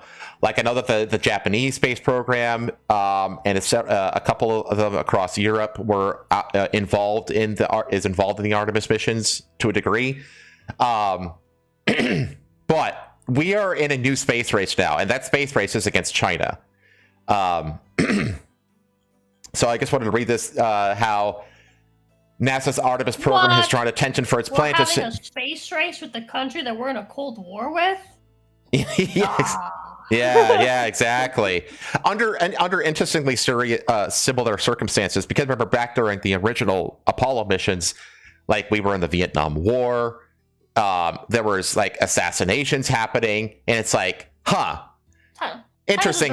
It is interesting how time has a ripple effect that way, doesn't it? Red Wolf, you need to focus on getting the muzzies out of your country first. Like I really do feel that way about Britain. No, joking aside, like Britain really needs to focus on themselves at the moment because they're in existential dire straits right now. They really need to stay focused inward at the moment. But I'm just going to skip down here a little bit. Jared Isaacman, the billionaire nominated by Trump to lead NASA, put it this way. NASA has stated we will return Americans to the moon before the end of President Trump's term. Our great competitor said before 2030. So China has their own space program, and their stated goal is to get the beginnings of a permanent settlement on the moon started by 2030. We are absolutely in a race, and it is a very important race to the moon against the Chi-Coms over there. So it says the race is on, at least politically. NASA is working on an accelerated plan to land Americans on the moon by early 2028, while Wu Weiren, chief designer of China's lunar program, has said by 2030, the Chinese people would definitely be able to set foot on the moon. That's not a problem. Casey Dreyer, by the way, their rocket program for this moon mission is literally called the Long March 10. Yeah, like it's wearing their communism on their sleeve. So it says China has been building up its lunar spaceflight ambitions. They've had a goal for a number of years now to land their astronauts on the surface of the moon to build out a lunar base. It is a helpful way to galvanize political support. This is not the first time the U.S. has pledged to return to the moon. In 2019, then Vice President Mike Pence said American astronauts would be back on the lunar surface by 2024, but political priorities shifted, and that deadline came and went. That is where some analysts see China holding an advantage. Dean Cheng, a senior fellow with the Potomac Institute for Policy Studies and a longtime expert on China's space program, says that this new race is not a sprint like Apollo, but a marathon.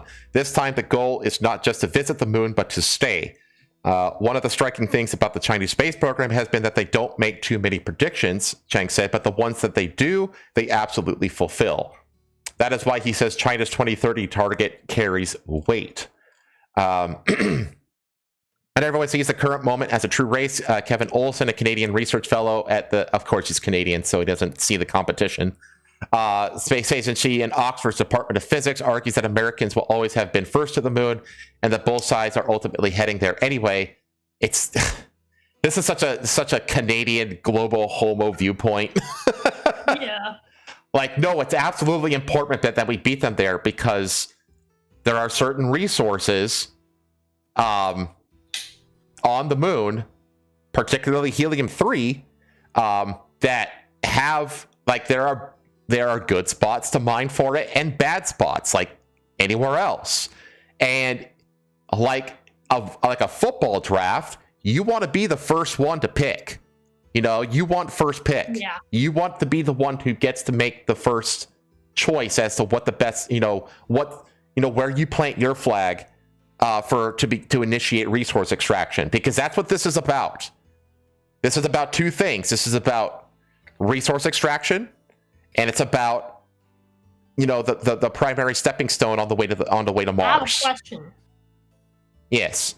Are we taking guns with us to the moon? Probably not this first mission, but I wouldn't be surprised if, like, the conflicts that we saw. Do you know about the show that Steve Carell did called Space Force? So back in Trump's first term, he created the Space Force, right? And then the Hollywood's response was to make a mocking show mocking the Space Force, because it's Trump who made it, called Space Force, starring Steve Carell. And at the end of it, the end of the first season at least, because I didn't watch the second season, they have Chinese and American astronauts getting into gunfights on the moon. Like, yeah. So, and then let's see, it says it's also again. Yeah, exactly. So it's like the urgency is not only political, it is also geographic. Both China and the U.S. have spoken about establishing lunar bases near the moon's south pole. Scientists and planners see that region as especially valuable because some deep craters there are permanently shadowed and may contain water ice. So this is a key to self-sustainment on the moon, basically. Yeah. Being able to, because, and here's the other thing, is that if you, not only is water useful just as, you know, to drink, water plants, the stuff that you initially would think about usefulness of water on the moon. But the thing about it is that you can also potentially split water into individual hydrogen and oxygen. And that can be used as rocket fuel. And so being able to essentially use the moon as like a launching base, you get your equipment up to the moon, and then you launch from the moon with very little force necessary, with a full, fuel stock that you refueled on the moon, is a much better scenario than doing it directly from Earth. Yeah. So it says, which just means it's cold enough that you can trap water and ice over billions of years. You take water, you separate the two molecules, you can make rocket fuel. That's what I just said. We can breathe oxygen, you can drink it. That means that the country that lands first may get first choice of the most useful sites. Listening to Isaacman at the ignition event, the sense of urgency was unmistakable. We are not going to celebrate our adherence to excess requirements, policy, or bureaucratic process, he said. Instead, he emphasized the need to increase the cadence of lunar missions. That cadence can matter over the long term, Cheng says. Imagine China setting up a lunar outpost and rotating a crew every 6 months. If the US is going to the moon only once a year or less, Cheng argues that could have consequences beyond prestige. What do you think the literal language of space travel will be? If there are constant Chinese missions and rare American missions, what makes you think the language of space travel will be English? And it's not just the literal language like we're talking, it's also data formats. In that scenario, he says, the country that builds the first sustained base could help set the rules and technical standards for whatever comes next. A major challenge for NASA is funding. Dreyer said that adjusting for inflation, NASA was spending about $43 billion US a year at the height of Apollo. By comparison, NASA's entire budget in 2025 was about $25 billion US. Yeah, Apollo, I think it's by far and away the maximum amount of total government spending that NASA ever got was during the Apollo missions, and I think it was at like 4-ish%. Whereas right now they're at like 0.4%.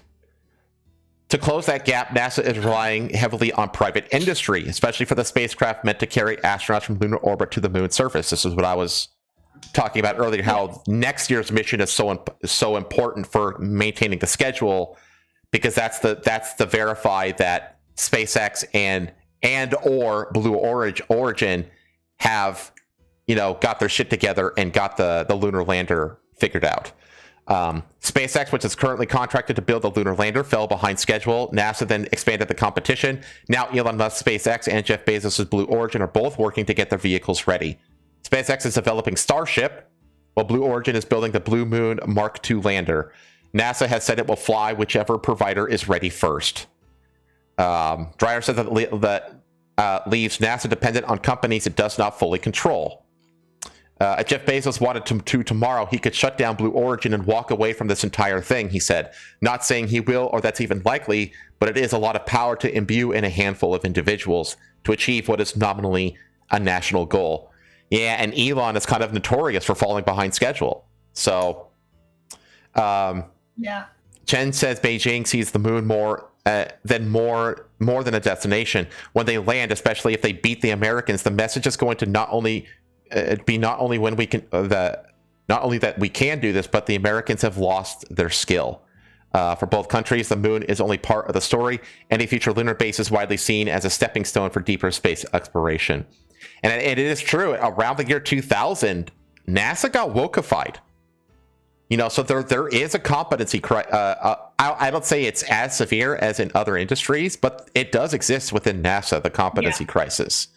So there are headwinds to this project, unfortunately.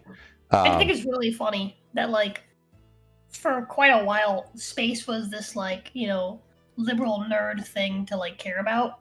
Mm-hmm. Right? And then now we're, like, going back to the moon and all the fucking liberal nerds are like, eee! Yeah. And it's just because of who the president happens to be. Yeah. Like, if Kamala had done, like, had been our president and did the exact same fucking thing, they'd be all over it. Oh, yeah, 100%. They'd be all about it. They'd be like, oh, yeah, guys, we're going to the moon. Mm-hmm. Yeah, read both. At one point, it got so bad that there were headlines from NASA saying that their top priority was reaching out to the Muslim community. That's how bad it got at one point. So, and then I just want to reiterate how absolutely critical, it is a colonization mission, because of helium-3. I pulled up this little article and I just wanted to. It says other compounds like helium-3, which is uncommon on Earth but found in large amounts on the moon, could play a key role in advancing quantum technologies, which is one of the primary choke points of quantum technologies at the moment. Because quantum computing is the future of, well, computing. It really is. And we are making interesting headways. I found this article from just a few days ago, saying how there's a bizarre quantum experiment just proved atoms can exist in two places at once. This is very much, what do you call it?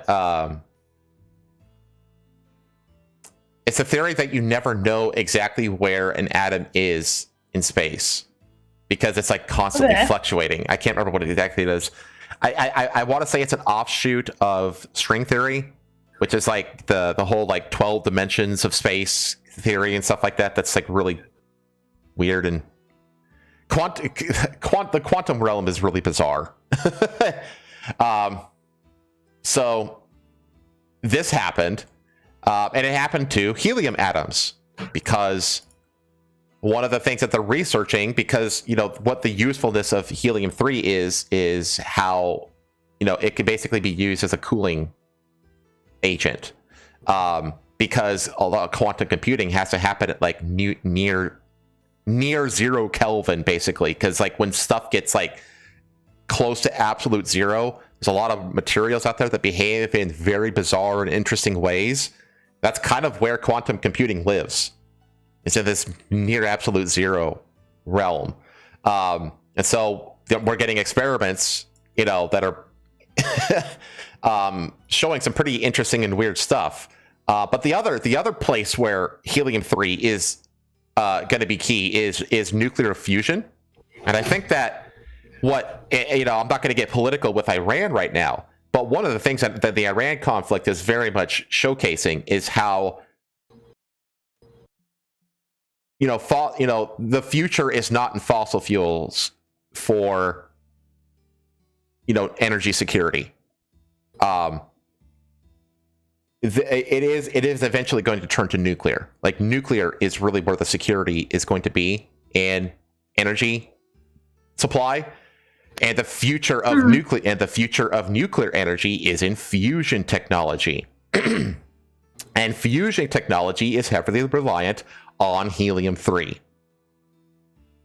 So it says here, the moon may hold the key to revolutionizing nuclear fusion and solving the world's energy crisis. Currently, 70 to 80% of the global electricity comes from fossil fuels and nuclear fission, both of which carry severe environmental and safety risks. Fossil fuels contribute to carbon, blah, blah, blah, blah, blah, global warming bullshit. The problem with fossil fuels, the actual problem with fossil fuels is that it's finite. That's that's the real problem with fossil fuels, is that there's only so much. And it's like, yeah, we have a lot of many decades and centuries worth of oil still left in the ground, you know? Yeah. But it is finite, and it's not reproducible, at least not right now. We can't like synthetically just create it at mass quantity in a lab. You know what I mean? Like, we're not we're not there. It says nuclear fission, which is current nuclear technology, generates dangerous radioactive waste that remains hazardous for up to 100,000 years. That's not a huge issue, though, because we can just bury that shit. In contrast, nuclear fusion, especially when powered by helium-3, promises a cleaner, safer, and virtually limitless energy source. Unlike fission, fusion with helium-3 produces no radioactive waste, no risk of catastrophic explosions, and is considered the first true green energy solution. Challenge lies in sourcing helium-3, which is rare on Earth but abundant on the moon. So you get the idea. And when you start thinking just a couple, we talked about this stuff way back when we talked about how important the annexation of Greenland was. Yeah. Maybe not those terms, but like how important like Greenland is for the security of the Arctic, because the Arctic is like a key, the key region in the future for global security in regards to like literally like your internet, because it actually is sourced from the trunk line that comes out of the Arctic. And how it's going to be a primary geographic location for future, launch sites for moon missions. And we talked about helium-3 and its importance back then as well.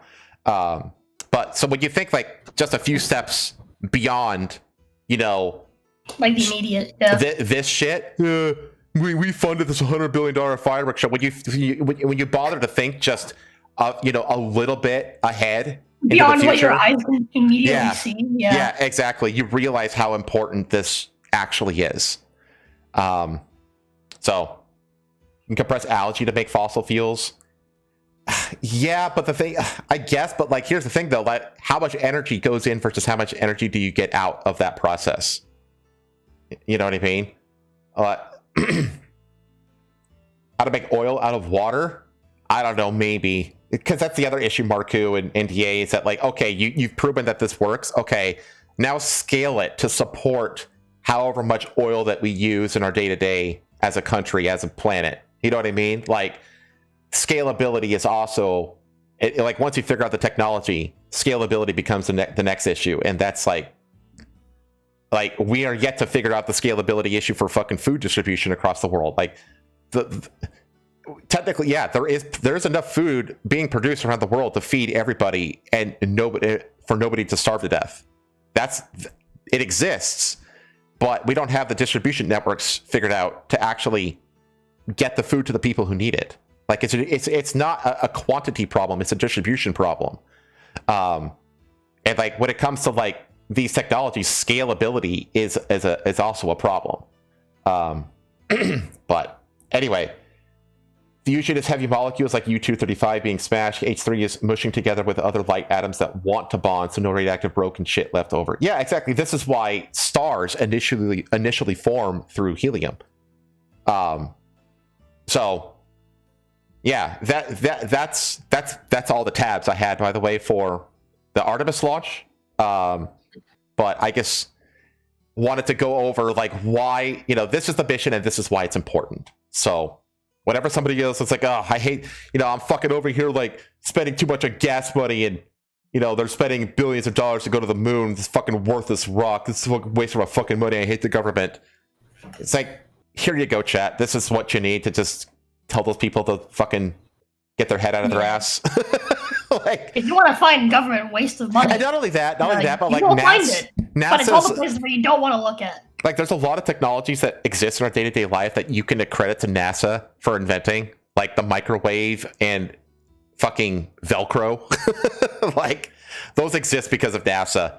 NASA does have technology development uses that, are like communication technology as well, that eventually make their way into the commercial sector.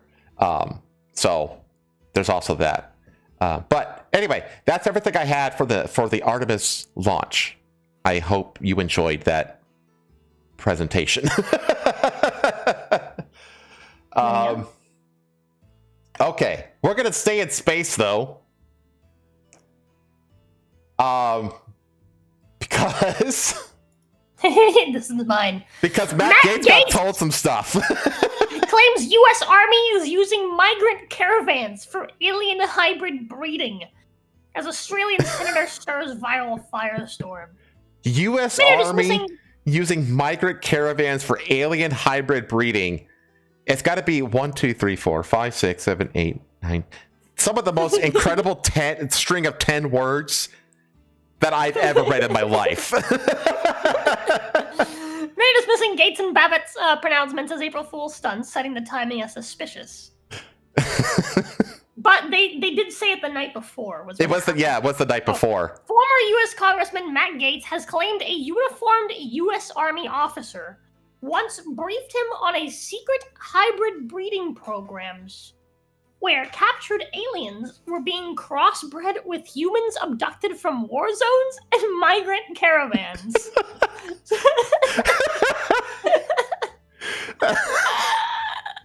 Okay. Sparking a viral firestorm that landed on the eve of April Fool's Day. Gaetz alleges 6 to 12 breeding sites across the U.S. Speaking on the Benny Show on Tuesday, 31st of March. I watched this, by the way. You did? Yes, I did. I like Benny. Oh, man. Gaetz told host Benny Johnson that a senior enlisted man with the U.S. Army approached him while he was still serving in Congress. The alleged whistleblower outlined what Gaetz described as a covert operation involving living extraterrestrials forced to mate with humans taken from conflict zones, and even the caravans of migrants. Gaetz said there were between 6 and 12 facilities across the country where the alleged program was being carried out. He described the briefing as non-classified and said members of his staff were present. He pointed to former intelligence officer David Grush 2023 congressional testimony about non-human biologics. I think it's Gorsuch. Gorsuch is how you pronounce that. Sorry. David Gorsuch. Gaetz admitted he never verified the claims and has not explained why he didn't raise the allegations while in office. Yeah, that's my first question. I was about because it sounds fucking ridiculous. He probably wanted to keep his job. An Australian senator joins the chorus. Within hours of the clip going viral on X, Australian Senator Ralph Babbitt responded with a post that drew nearly 3 million views. I wish I could say more, but unfortunately, everything I know about the alien hybrid program is classified, Babbitt wrote. Let's just say some of you would be very surprised who's not entirely human. Gasp. Hillary Clinton. The timing raised immediate skepticism. Gaetz interview dropped on 31st of March in the US, which is already 1st of April in Australia. Commenters were quick to note the overlap, with some dismissing Babbitt's post as an April Fool's stunt. Babbitt's credibility has already come under fire. The Australian Senate censured the US-Australia Party Senator in November 2024 for inflammatory use of hate speech designed to drive division for his own political benefit. He was later ordered to undergo sensitivity training over racist, homophobic, and sexist posts on X. He refused, calling the findings dumb and the training ridiculous. Good on him. Yeah, good on him for fucking rejecting the goddamn struggle session. The White House has been fueling the fire. Gaetz claims didn't land in a vacuum. The Trump administration registered the aliens.gov domain in mid-March through the Cybersecurity and Infrastructure Security Agency, CISA. What? White House Principal Deputy Press Secretary Anna Kelly responded to questions about the site with 2 words and a smiling alien emoji. Stay tuned, she said. The Trump administration, ever since he got elected into the second term, has been blueballing us over alien shit.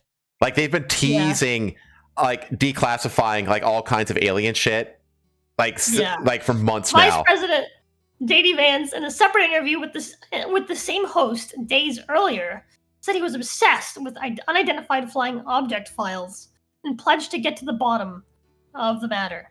He then offered his own take. I don't think they're aliens. I think they're demons anyway. He said...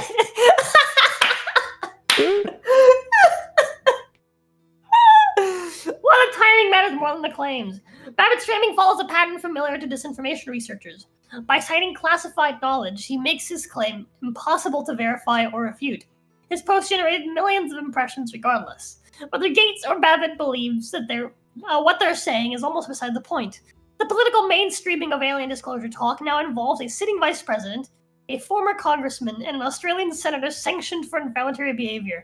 No credible evidence from official or independent sources supports the existence of any hybrid breeding program. No former U.S. Army statement has confirmed such a briefing took place.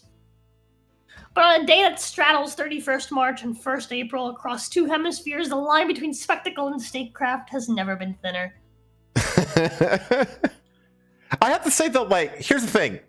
So, if it's an April Fool's joke, that means that Matt Gaetz would have had to make up the whole story, right? And then, like, get in cahoots with a random right-wing Australian senator to, like...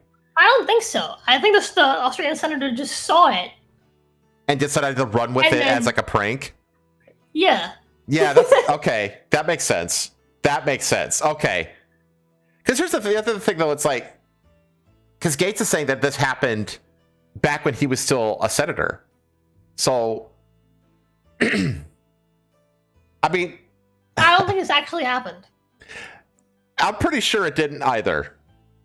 But does the Benny show have like a particular like day of the week that it happens on, or is it like a daily thing? No, it's like an all the time kind of thing. Yeah. Okay, so it's like okay. I was just wondering if maybe they like did it on the 31st because they couldn't do it on the 1st. Yeah, maybe. But yeah, I think that was a joke. The time, I think the timing is the only evidence for it being a joke, because no one has like an incentive to like lie about this. You know what I mean? Like, what does he have to gain if this is true, or if this is a lie? What does he have to gain from it, from the lie? Like, you know what I mean? All he's just doing is making himself look like more of a nutter. But what if it's true?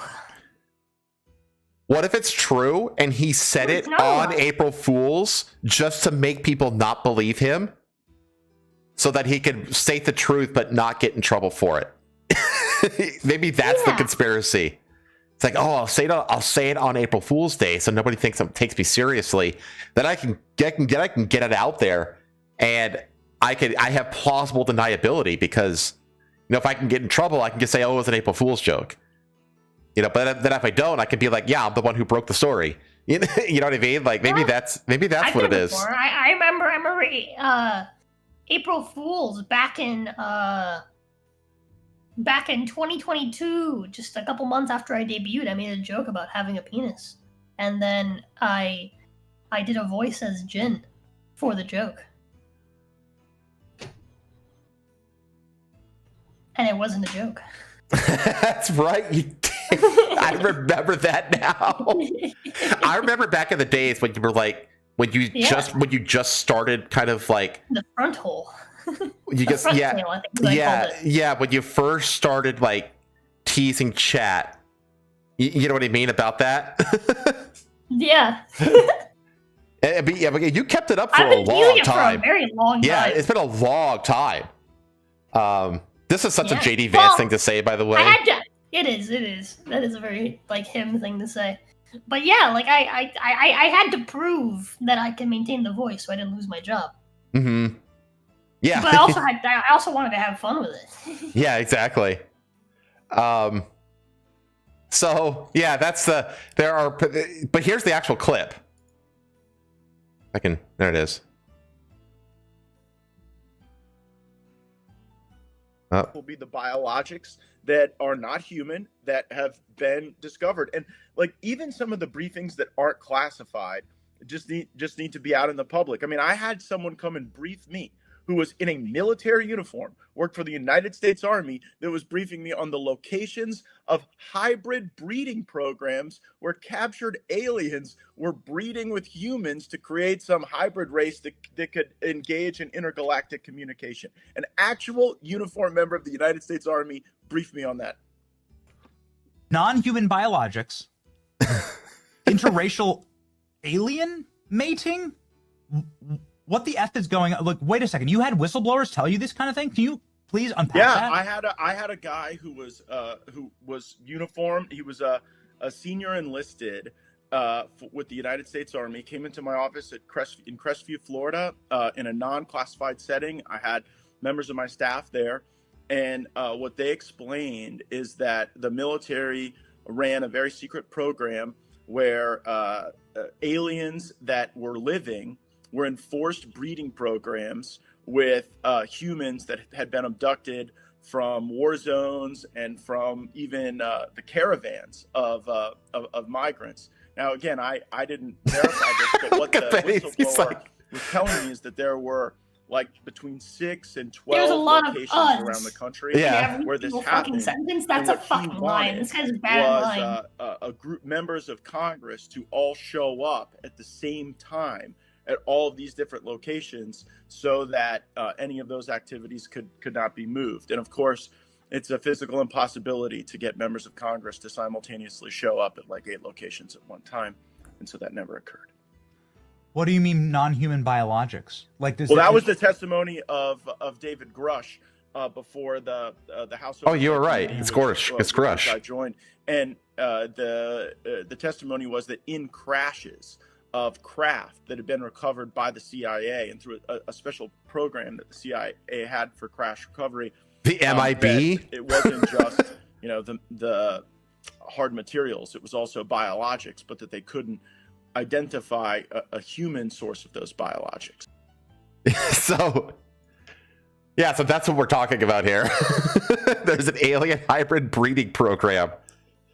Oh man, look, Betty's face is I like Betty. He's great. He literally did this meme. He literally did this. We're living in Star Trek. This would be harder than breeding a cow with a penguin. Yeah, right. I wonder what alien pussy feels like. I wonder. Someone clip that. I mean, how can you not be curious? Captain Kirk. I need that on a fucking soundboard. I need that on a fucking soundboard, chat. Alien and pussy feel. That should be our first cog redeem. Is that our first redeem that audio clip? I'll have my editor get on it, I guess. I mean, like, editor, please. I blame Captain Kirk because he was like famous for like betting aliens, right? Like his mission. His mission wasn't to explore space. His mission was to fuck it. Like, let's be real. We're supposed to colonize it via genetics. Yeah, exactly. Fucking like intergalactic eugenics. That's what Kirk was all about. Are you kidding me? I want to know. I don't know if eugenics is the right word. It's more like race mixing. Well, that's what. Well, it's just biological manipulation of That's what eugenics is. So it's eugenics. I thought eugenics was specifically murder. No, well, eugenics is just manipulation. I think. Okay. I think maybe Chuck can correct me. Is eugenics specifically like a genocidal thing, or is it just manipulation? I thought it was manipulation. Eugenics was ethnic cleansing. I know that's like a form of eugenics. I think, but maybe I'm wrong. Maybe Chuck can correct me on this. Eugenics is a discredited pseudoscientific movement aimed at improving the human race by increasing desirable heritable characteristics through selective breeding and reducing undesirable traits. Yeah, so in the 19th century, it led to unethical practices, including forced sterilizations, and in its extreme form, the atrocities of the Holocaust.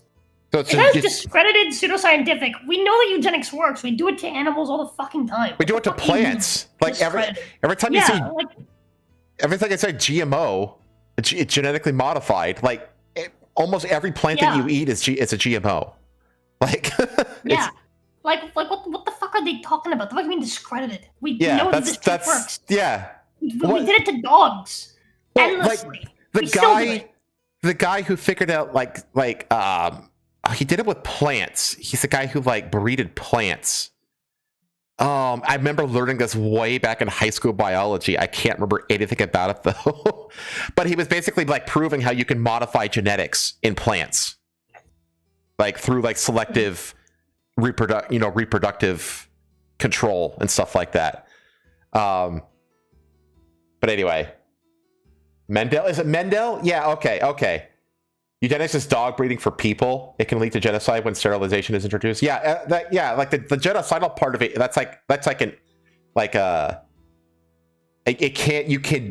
It's an avenue of eugenics, right? It's not like the only thing about eugenics. Eugenics is a more wide-reaching kind of thing.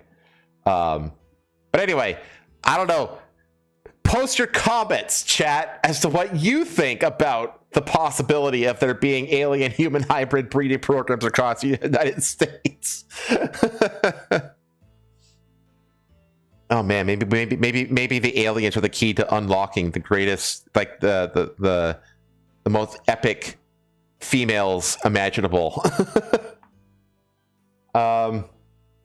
Okay, let's move on. We have a plane crash. We haven't done a plane crash in a few weeks. Oh my god! Yeah. We haven't done this in a few weeks. So this happened in... Cae su restaurante en Brasil. Hay muertos. Yeah. So... Hay muertos. So... There it is.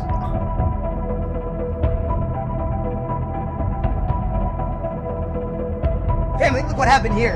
A plane crashed on top of the house here in Cabal. Jesus Christ. Look at that. My God. Okay, I hate this commentary already. You get it. Yeah, what the fuck? Hang on, let me just mute it, and I'll keep playing it. So yeah, this plane just landed on this. I guess it's like a house that had like a restaurant on the first level. I guess because it crashed into a. Spanish, because the Spanish is actually giving me useful information. It said that it landed over a restaurant. Over a restaurant, right? Can you go back so I can actually read it? Like the beginning. Yeah, this. So here it says airplane lands over a restaurant in Brazil. There's dead. There is more text as the video plays, so just let it play and then pause whenever there's more text. Okay. There we go. Pause. Lost control. Lost control, and it fell, obviously. Right. On top of a restaurant in Rio Grande do Sul. So I don't know, a restaurant apparently. This restaurant has a house. Pause. Four people. ¿Cuántas personas que viajan a bordo de la avioneta murieron? 4 people that were on board, that were traveling on board the airplane, died. Okay.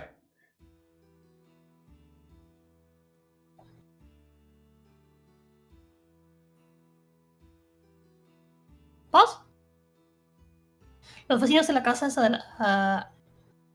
aledañas fueron evacuados sin sufrir heridas. So basically, the neighbors of like the houses that were like next door and like behind and were stuff evacuated. Like that, yeah, they were evacuated without suffering any injuries. Okay.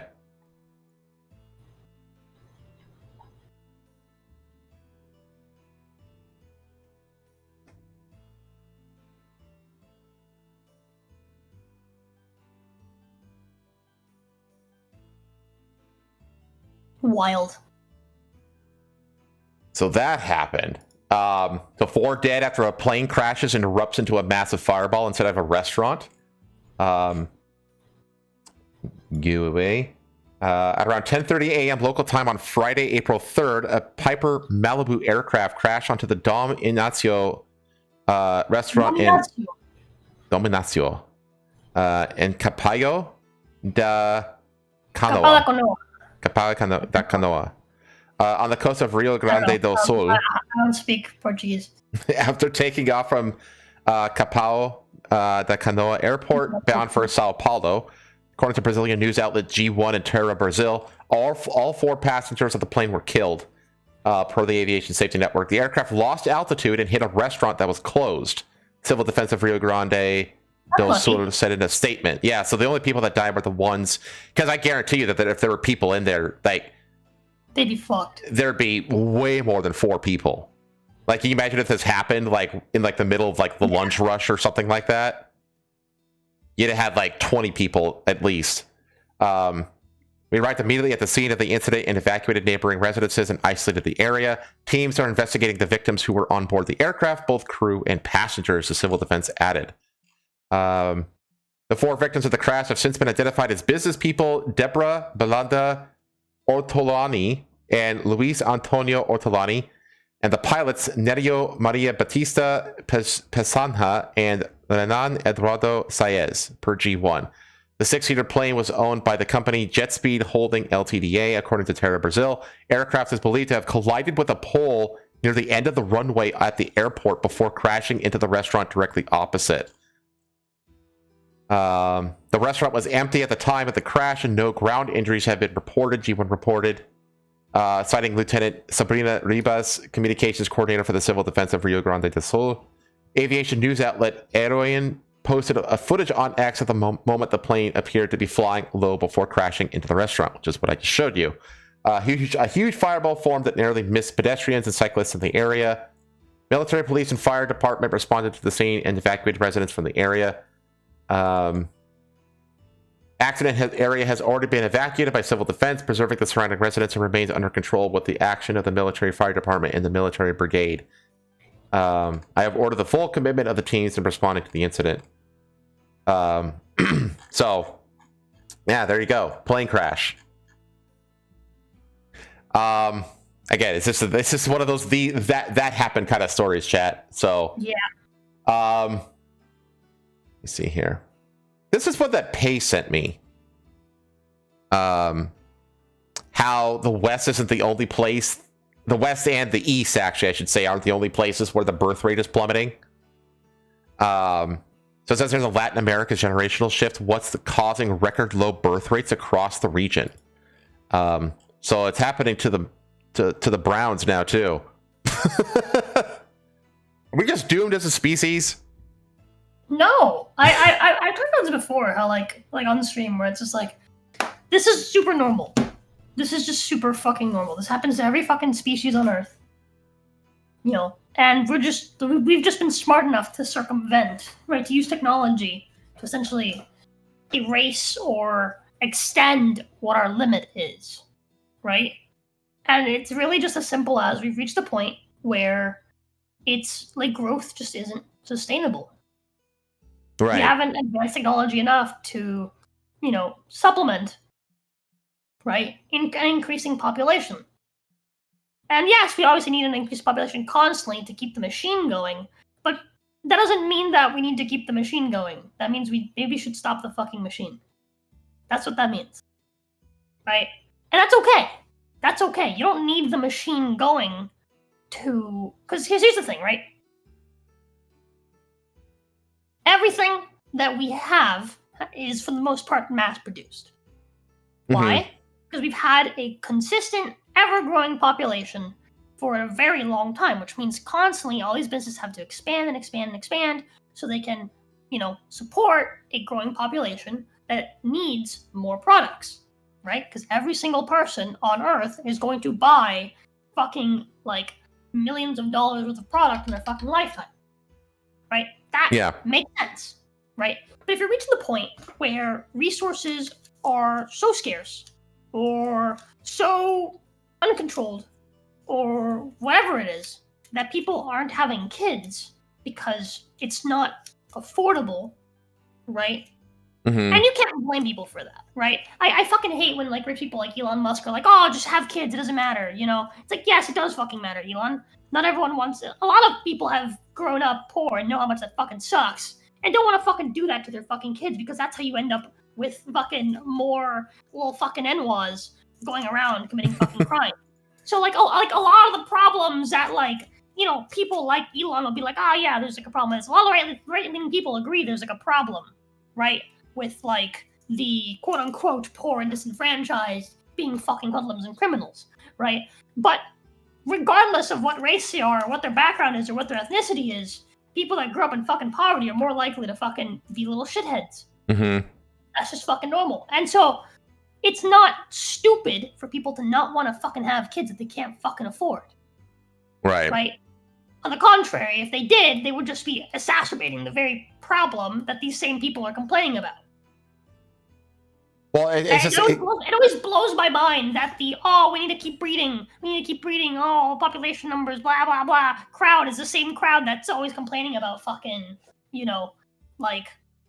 fucking shitty-ass fucking city people, right?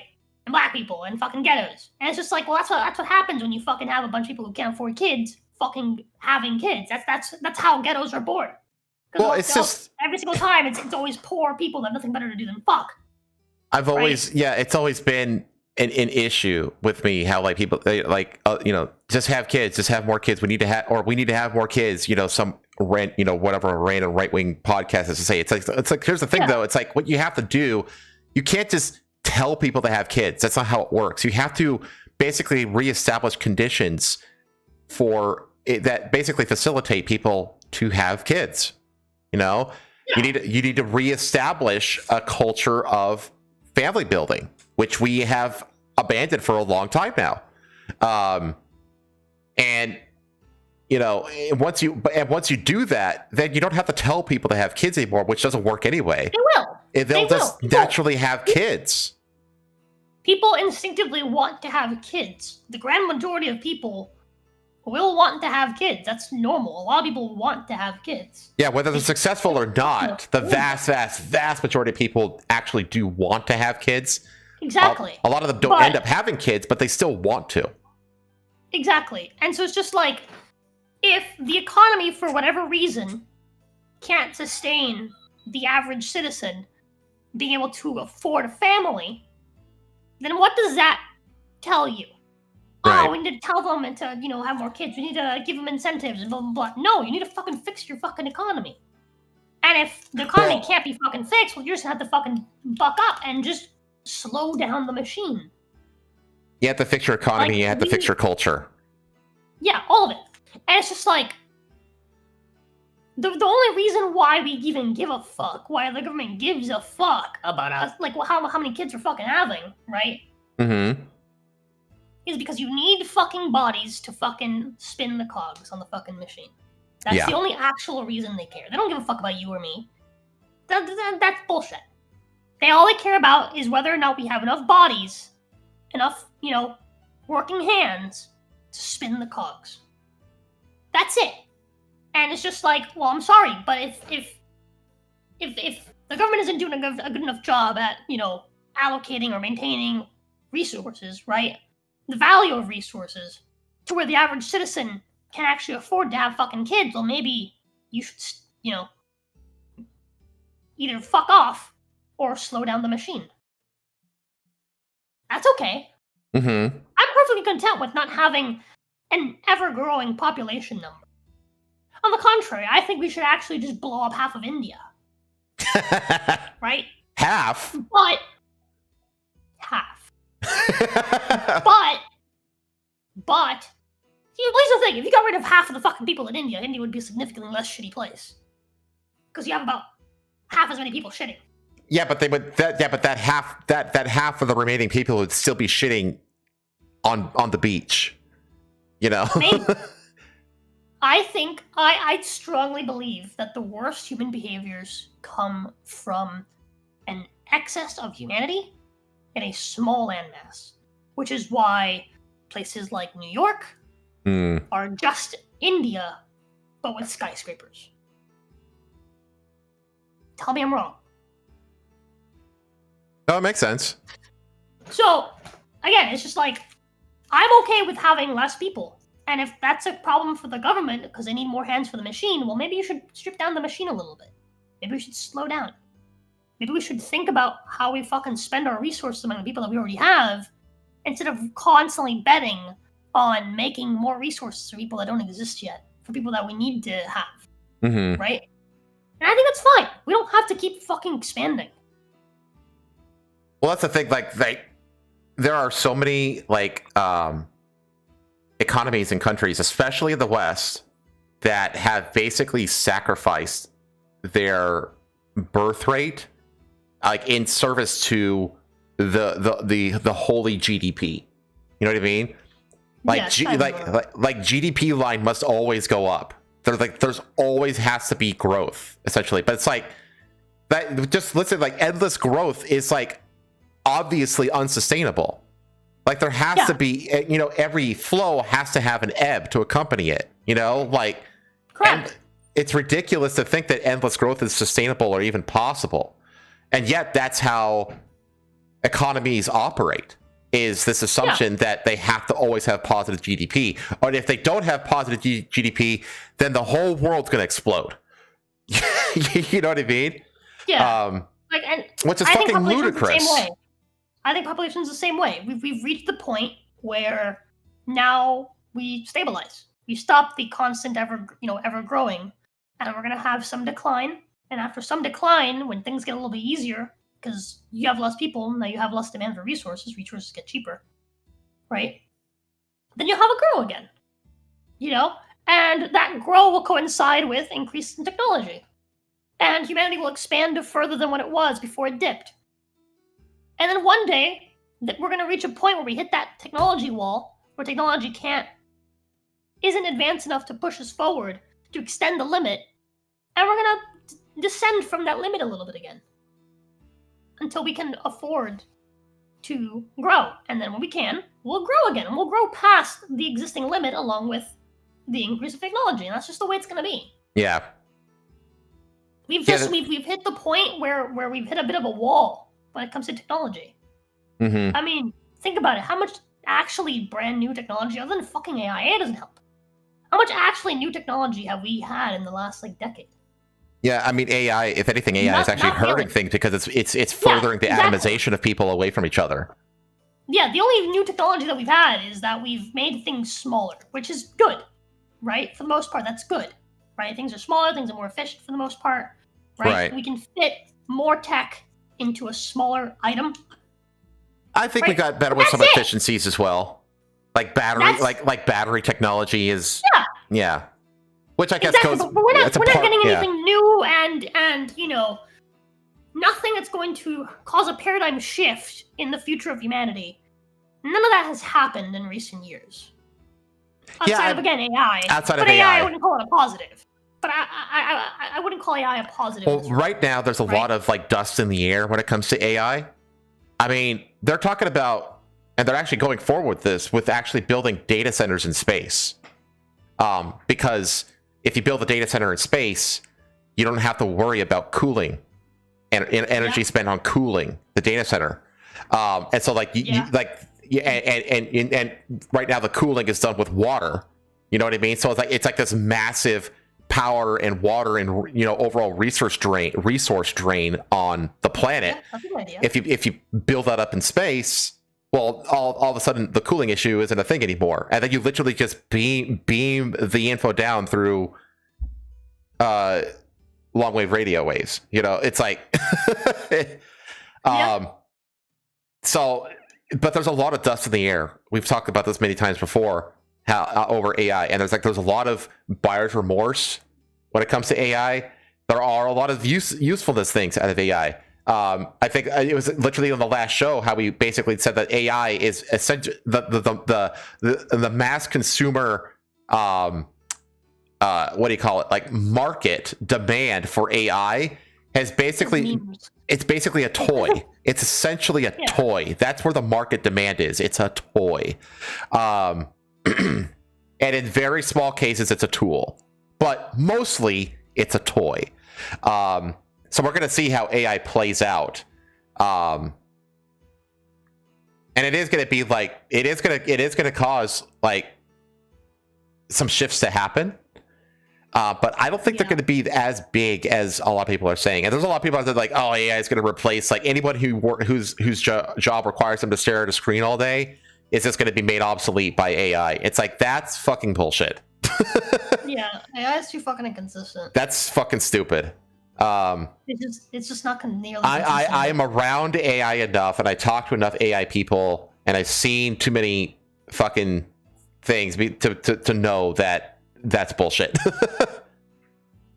But Viking said it's true. But most people want to have a guaranteed job, a housing situation that is secured, have savings for unexpected things, and potential for college savings, etc. before kids.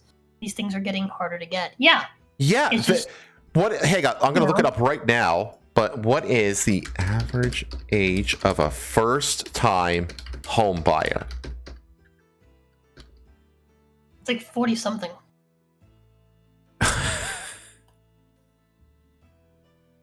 Dude.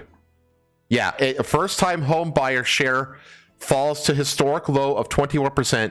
Median age rises to 40. This was as of November of last year. That number should be in the 20s. You should be able to, you should be able to buy a home, even if you have to, like, you know, your wife or girlfriend or whatever, you know, also has to work to make it. But as a couple in their 20s should be able to buy a house. Absolutely. And it's just like, yeah. And it's just like, here's the thing, right? It's just like, you need that to have kids. Yeah. Like, I'm sorry, but having kids while renting is the most irresponsible, stupid shit you could fucking do. It's actually just so fucking retarded. And it's just like, it's not a good idea, because it's not, like, here's the thing. Your house, when you rent your home, what you can do with it isn't up to you. So if you end up needing to, like, add something or build something or renovate something, you can't. You fucking can't. If the day of tomorrow, you know, the person that owns your house decides they don't like you anymore and they want you out, they can't. My aunt has rented her entire, like, life since moving to the US, right? And she's had to move multiple times because she hasn't had the money to buy her own house. Her and my uncle, despite having good jobs, can't afford a house. And, you know, it's insane. It's absolutely fucking insane. But it's just the way it is. And you just, you know, like, she's had to move multiple times. My cousins had to change schools. My cousins had to change programs. My cousins had to, like, you know, get used to a new environment. That's not the sort of thing you want for your fucking kid. Right? Like, ideally, your kid grows up, and when they're an adult, they come back and they visit their childhood fucking bedroom. And it's still there. Right? That's the sort of shit you want for your kid. You want stability. And most young couples, most young families can't afford stability. That's why they don't have kids. At least that's what it is in the US. Obviously, Asia is special. I've been frozen this whole time. Oops. I haven't changed anything anyway. It's fine. Yeah, that's the thing. It's sell at any time too. That's true. Yeah, they could just sell your fucking home. I was almost homeless because of that 2 years ago. Yeah, they can just sell your home and be like, "Hey, you have 2 months, 3 months, depends on the state, to get the fuck out of here." And it's not easy finding rent. Even, like, again, like, rent these days, it's not as simple as, oh, you just pay the monthly. No, you have to, like, prove that you make 3 times the monthly in income. It's like, fucking what? And, like, we're talking about rents that are, like, because again, if you want to have a family, you can't just be renting a little fucking square, right? You have to rent, like, a, you know. Yeah, you have to have physical space.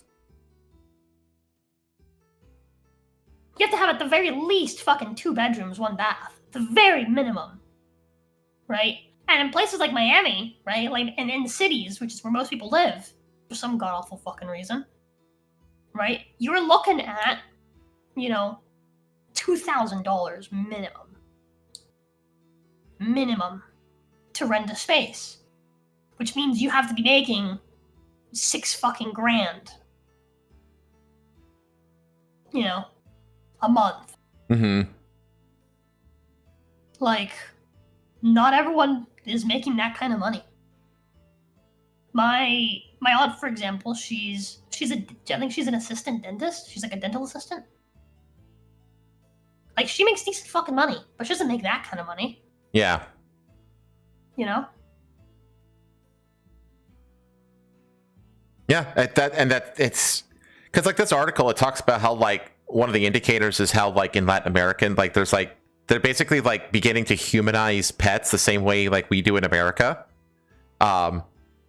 because the couples are treating pets more and more like their kids, because they're not having kids, and they're like they're like coping by coping. It's coping. Yeah. Yeah, it says the growing humanization of pets in households across Latin America and the Caribbean is perhaps the most tangible symptom of a new generational change. Motherhood is no longer a presumed role, and birth rates are falling at an unprecedented pace. Data comes from the latest demographic observatory by ECLAC, focused on declining fertility. Latin America now averages 1.8 children per woman, below the replacement level of 2.1 needed to sustain a stable population. That is also part of it. Women can't just have, mother as their job. Yeah. Right?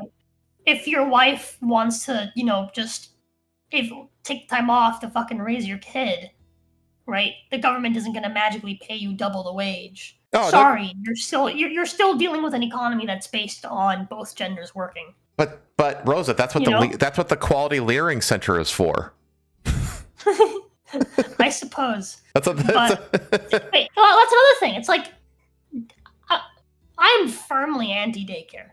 Oh yeah, daycare is fucking awful. Daycare it has one purpose, and it's to take care of kids, right?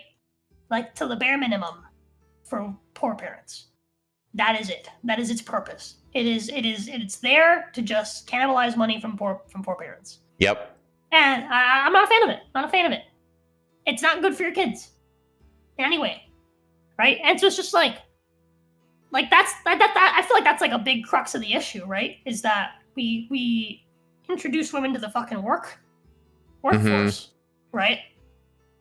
Essentially doubled the fucking the supply of workers, right? Like the demand for jobs, right? And so now our economy, right, has become such that you need both genders, both mother and father, to work. Well, why do you think the companies are so like supportive of like women's abortions rights and stuff like that?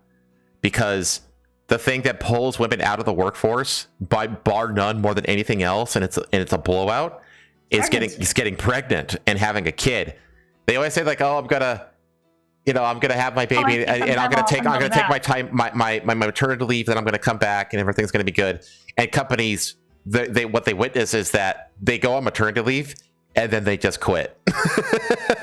And like even like really highly, like Jordan Peterson back when he was a thing, talked about this a lot. How like even like the most like highest achieving like female lawyers that like make millions of dollars a year, they have a kid and what do? They just leave. They just stop working. Well, yeah, because they can afford it. So they can fucking afford it. But for like a lot of like lower income people, right? You can't afford to just leave work to have your kid. So what are you gonna do? You're gonna have your kid daycare. You're gonna pay for daycare, or you're just not gonna fucking have it. Yeah. And that's what most people opt for, because it's just easier to just not have a kid to worry about. Well, it's never like easy to have a kid, no matter what your status is, economically. Yeah. But it's felt a lot more the less money you have.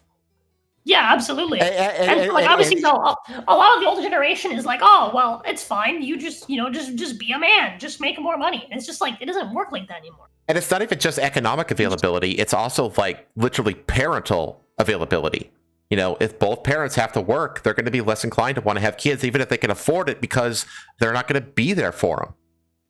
Yeah. So that's what I'm saying. It's just like, well, that's the thing. If you can't afford for at least one parent to take off from work, then you can't afford that kid. Exactly. You can afford to birth it, and you can afford to keep it fed and keep it alive, but you can afford to actually raise a kid. And it's incredibly rare these days. Having a kid and raising one.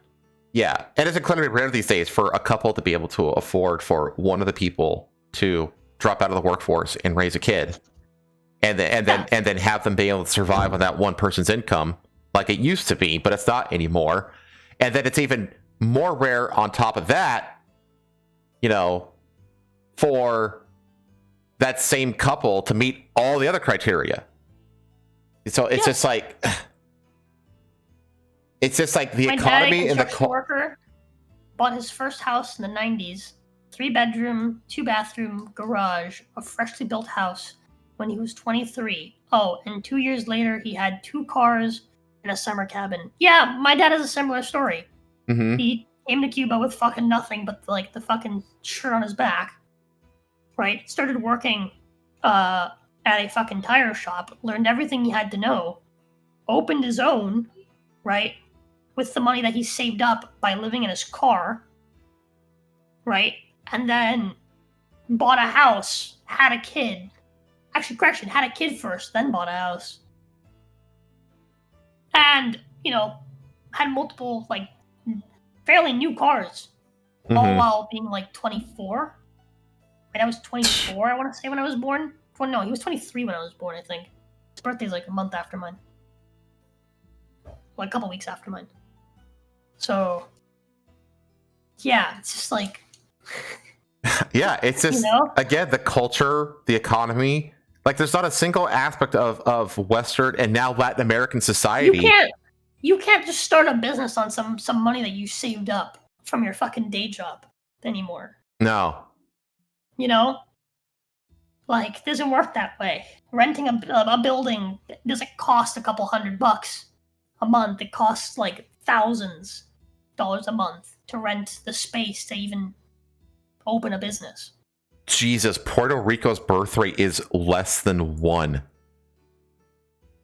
I believe it. 0.93 per woman. Jeez. I mean, it is Trash Island. But, good God. But it says that, according to our estimates, the total population of Latin America and the Caribbean will grow until 2053, and then from then on, it will begin to decline on average. Wait, what's Cuba's? Cuba is 1.45. That's actually incredible. We're in a crisis. Those people do nothing but fucking sleep. I mean, what else can they do? They don't have power. And I literally mean just fucking sleep. They don't eat because there is no. Yeah, of course. All the Haitians are getting it on 2.63. Yeah. That makes sense, actually. Bolivia? Why Bolivia? Bolivia and Paraguay, huh? But you look at it like Argentina, Uruguay, Brazil. It's like the more developed the country is, the worse off it is in terms of birth rate. It goes back to like every map of the world is the same map. It's Yeah.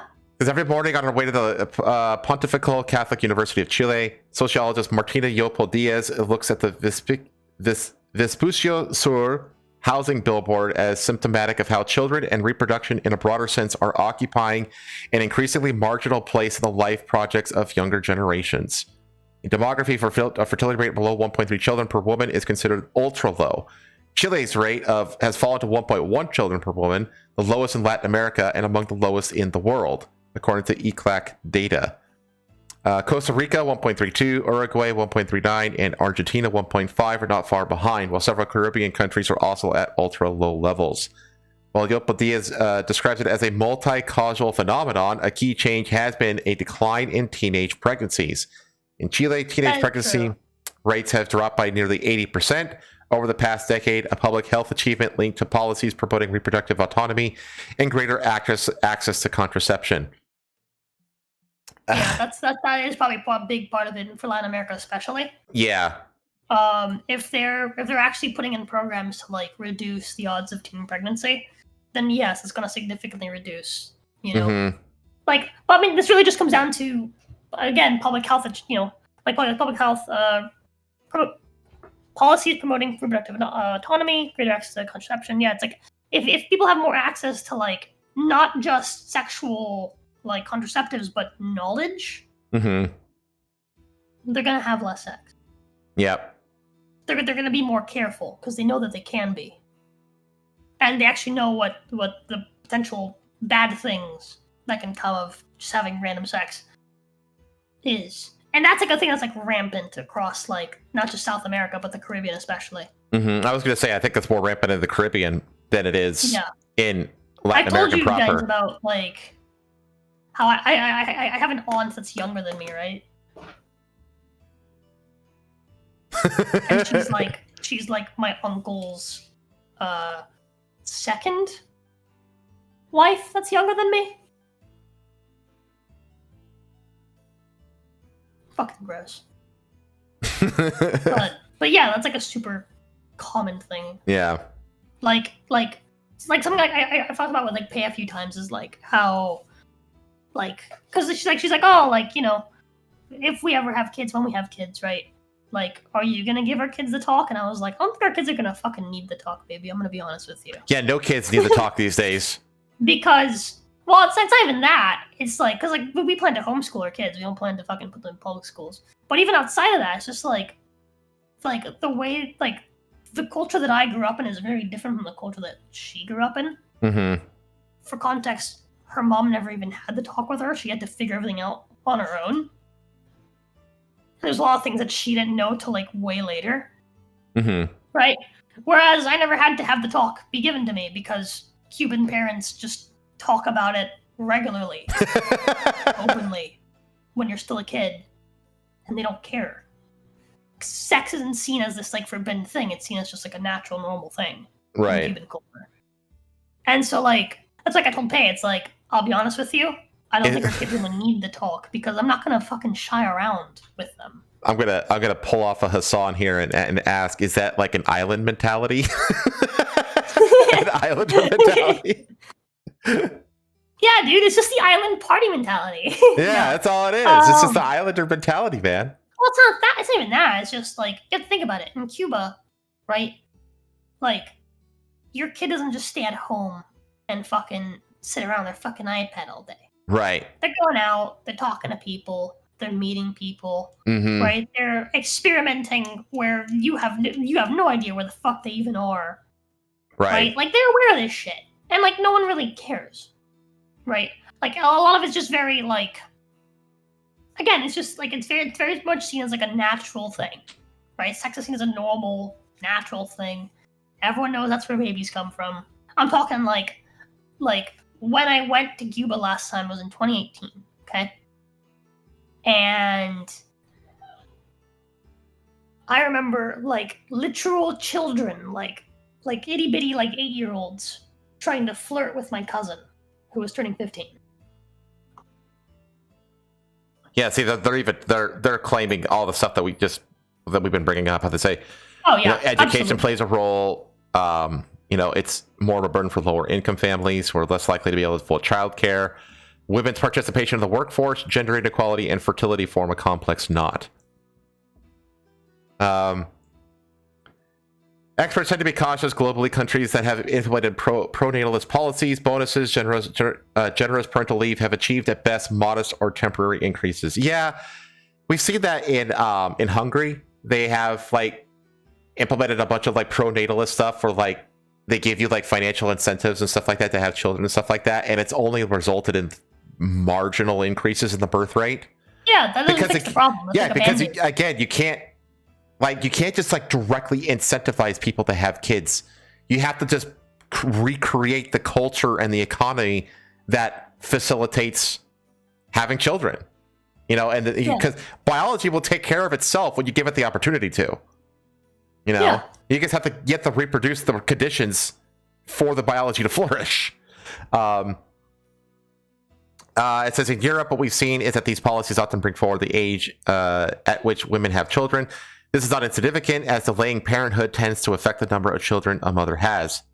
However, as Yopa Diaz points out, there are people who will not want to have children regardless of policies. That is true. There are people that don't want kids, but I'm telling you right now, those people are very few and far between. They're the small minority. And for the most part, and for the grand most part, those people are like millennials.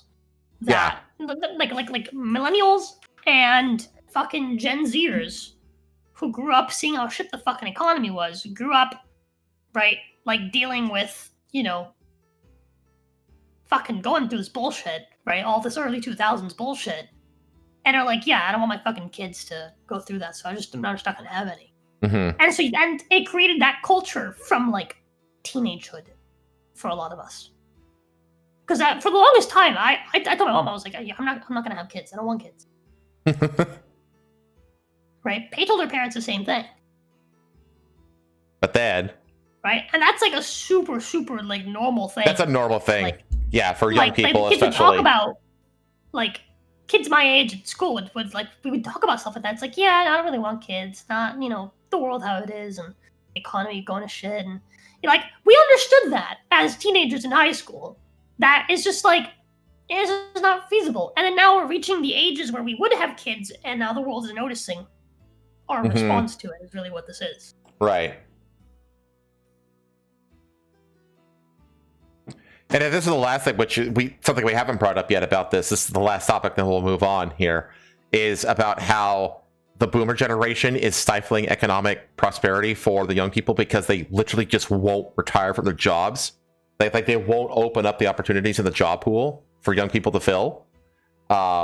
So this is falling birth rates coupled with rising life expectancies result in aging populations, which in turn strain economic growth, healthcare, and benefit systems as a smaller pool of working age people are required to support through taxes a growing pool of retirees. Yeah, this is why I keep saying that like in about 10 years or so, like the vast majority of the boomers are going to be gone, and a lot of economic stress will begin to like heal itself. Yeah. Oh, hang on 1 second. I'll be. I have pizza getting delivered. Okay.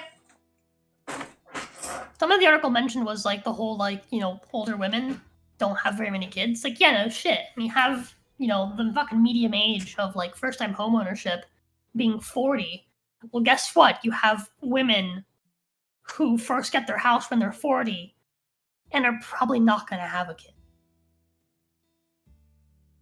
Because the risks once you hit 40 are pretty high. Hey.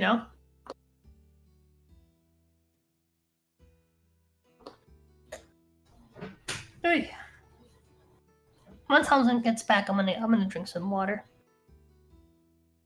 I have TikToks of women in around 50 years of age just crying about wasting their life doing career instead of having a family. Yeah. Yeah, I've seen those.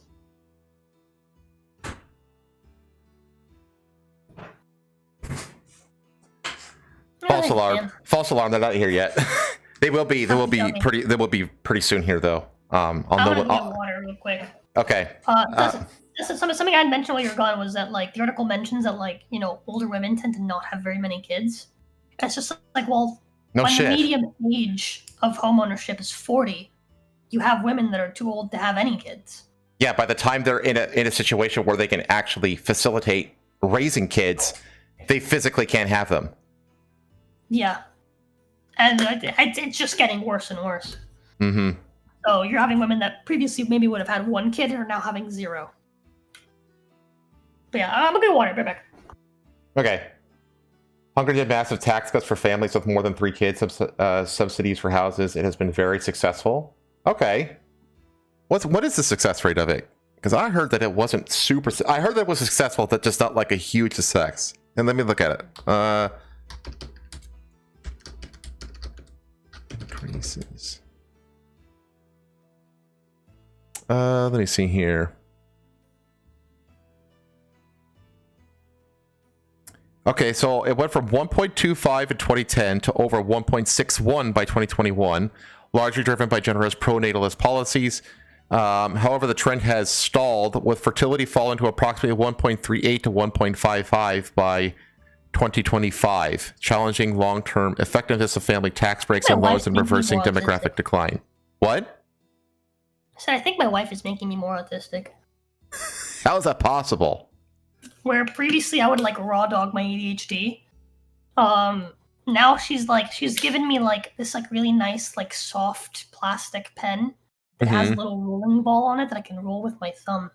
And I've been rolling it literally this entire stream to the point where like the tip of my thumb is red. I'm doing it right now. And it's like really satisfying. Yeah, so Hungary I've like never owned fidget toys or anything like that. So Hungary over a decade, they got their birth rate up by 0.3. So one from 1.25 to 1.61. But then it's kind of like dropped down a little bit from there to like roughly 1.5. So hey, Okay. now the pizza's here. Hang on. We did massive tax cuts for families with more than 3 kids, subsidies for houses, etc. It has been very successful, but it's only for citizens. So of course the EU says it's a Nazi breeding program. Lamau, okay.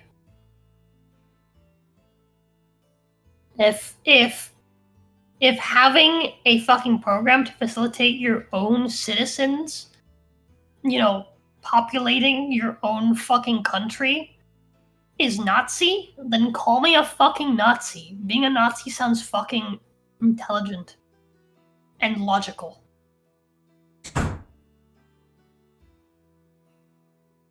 If they want to surrender common sense to Nazism, then so fucking be it. Yeah. Like, I don't fucking care. Like, I'm sorry, but like, yeah.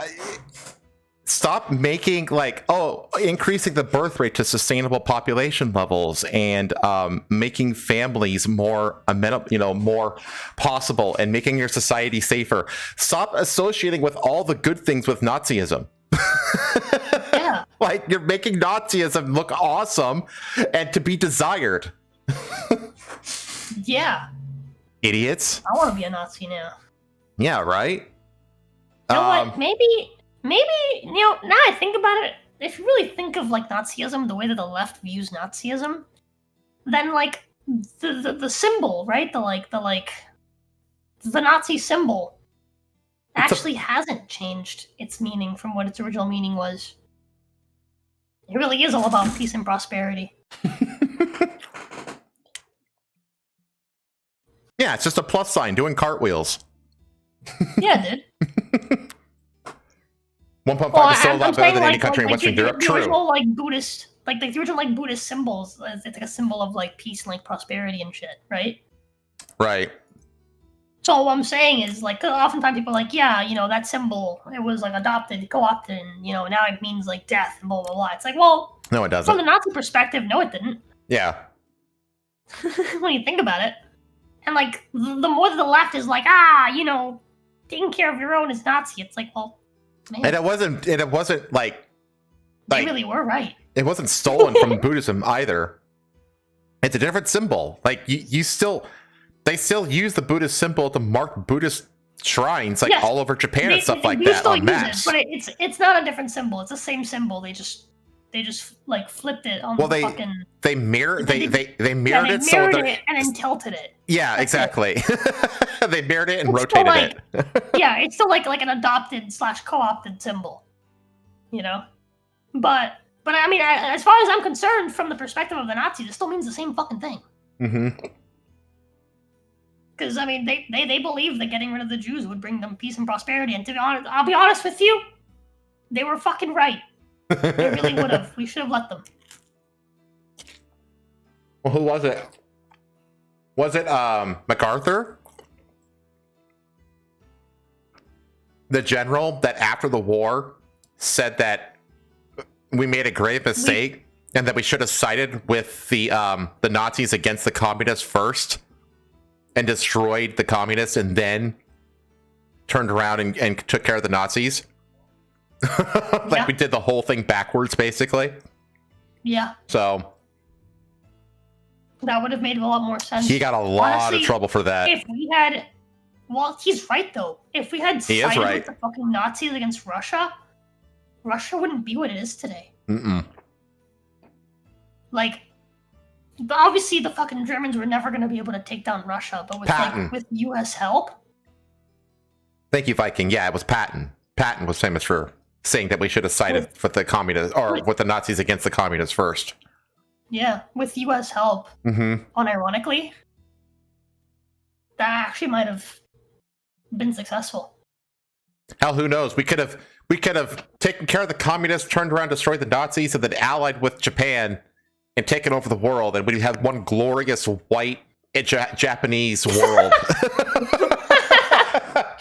It would, I don't want that. we would be What weird. about my Latina bitches? It'd be global weeabooism. What about my Latina baddies? No. If we hadn't nuked Japan, there would be no anime. Yeah, you're not wrong, actually. You're not wrong about that.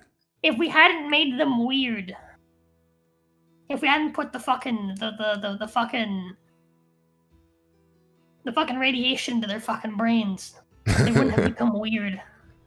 I unironically believe that at the moment, Japan is our greatest ally. Anyway, we need to move on from this. We've been spending way too much time on this. Yeah, sorry. So this one is crazy because this happened again. This is the Hellsman doxes himself stream. This happened like less than half an hour from my house. Oh wow. Human remains found in 2 suitcases left at Palm Bay's The Compound, police say. So a 19-year-old man is facing charges after human remains were discovered inside suitcases abandoned in a remote area of Palm Bay. Here's the thing, though. This kid is a hero, and we'll find out why. Investigators said that the discovery helped link the case to a recently reported missing person case reported out of the Atlantic. Authorities were notified about vultures surrounding an abandoned closed suitcase in the area of 1574 Bombardier Boulevard on March 28th around 10:50 a.m. This is an undeveloped 2,784-acre area in Palm Bay known as The Compound.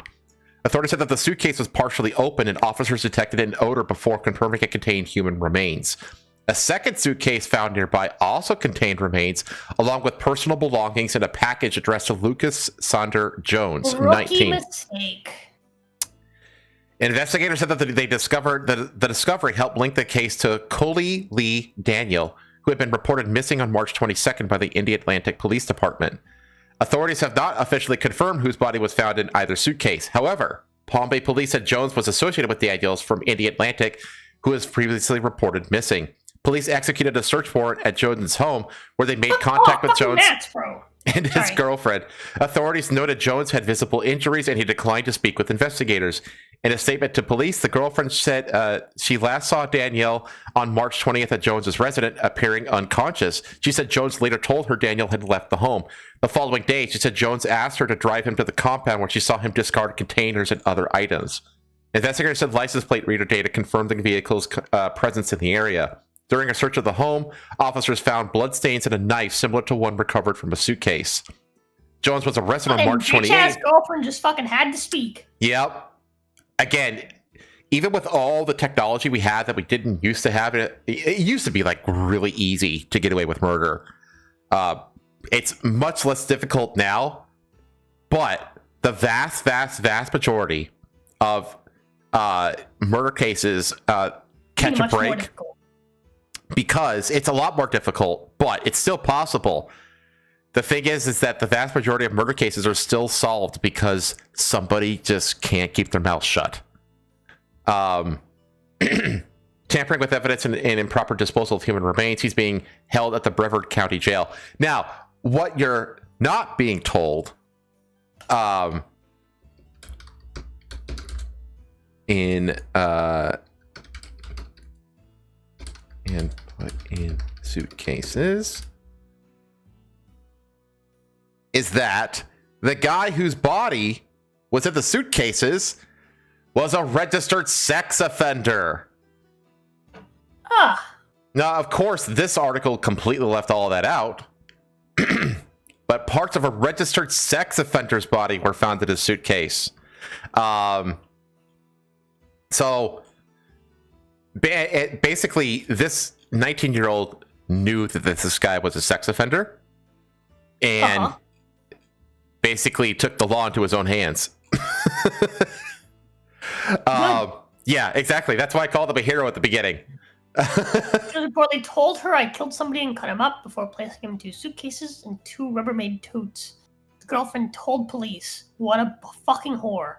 Worthless girlfriend. Fucking woman moment. With a baseball bat and cut up his body with a cleaver, saw, and knife. DeSantis should pardon this guy. Polly told his girlfriend killed Daniel because Daniel was a sex offender. She didn't know how Jones met Daniel, but knew that Jones printed a list of sex offenders. A week after the murder, The girlfriend said Jones coached her and told her what to tell law enforcement, and she didn't fucking listen! Stupid fucking bitch! It's why you don't tell women shit. You don't tell them shit, okay? The less they know, the better! He had an unspecified amount of multiple blunt force injuries to his head and extremities. He beat the shit out of this guy. I want you guys to know, right? I fucking love my wife. Pei has specifically told me that if I ever do anything incriminating, don't tell her about it. So like that, if she's ever questioned, because she's a bad liar, she knows it. If she's ever questioned, she literally doesn't know.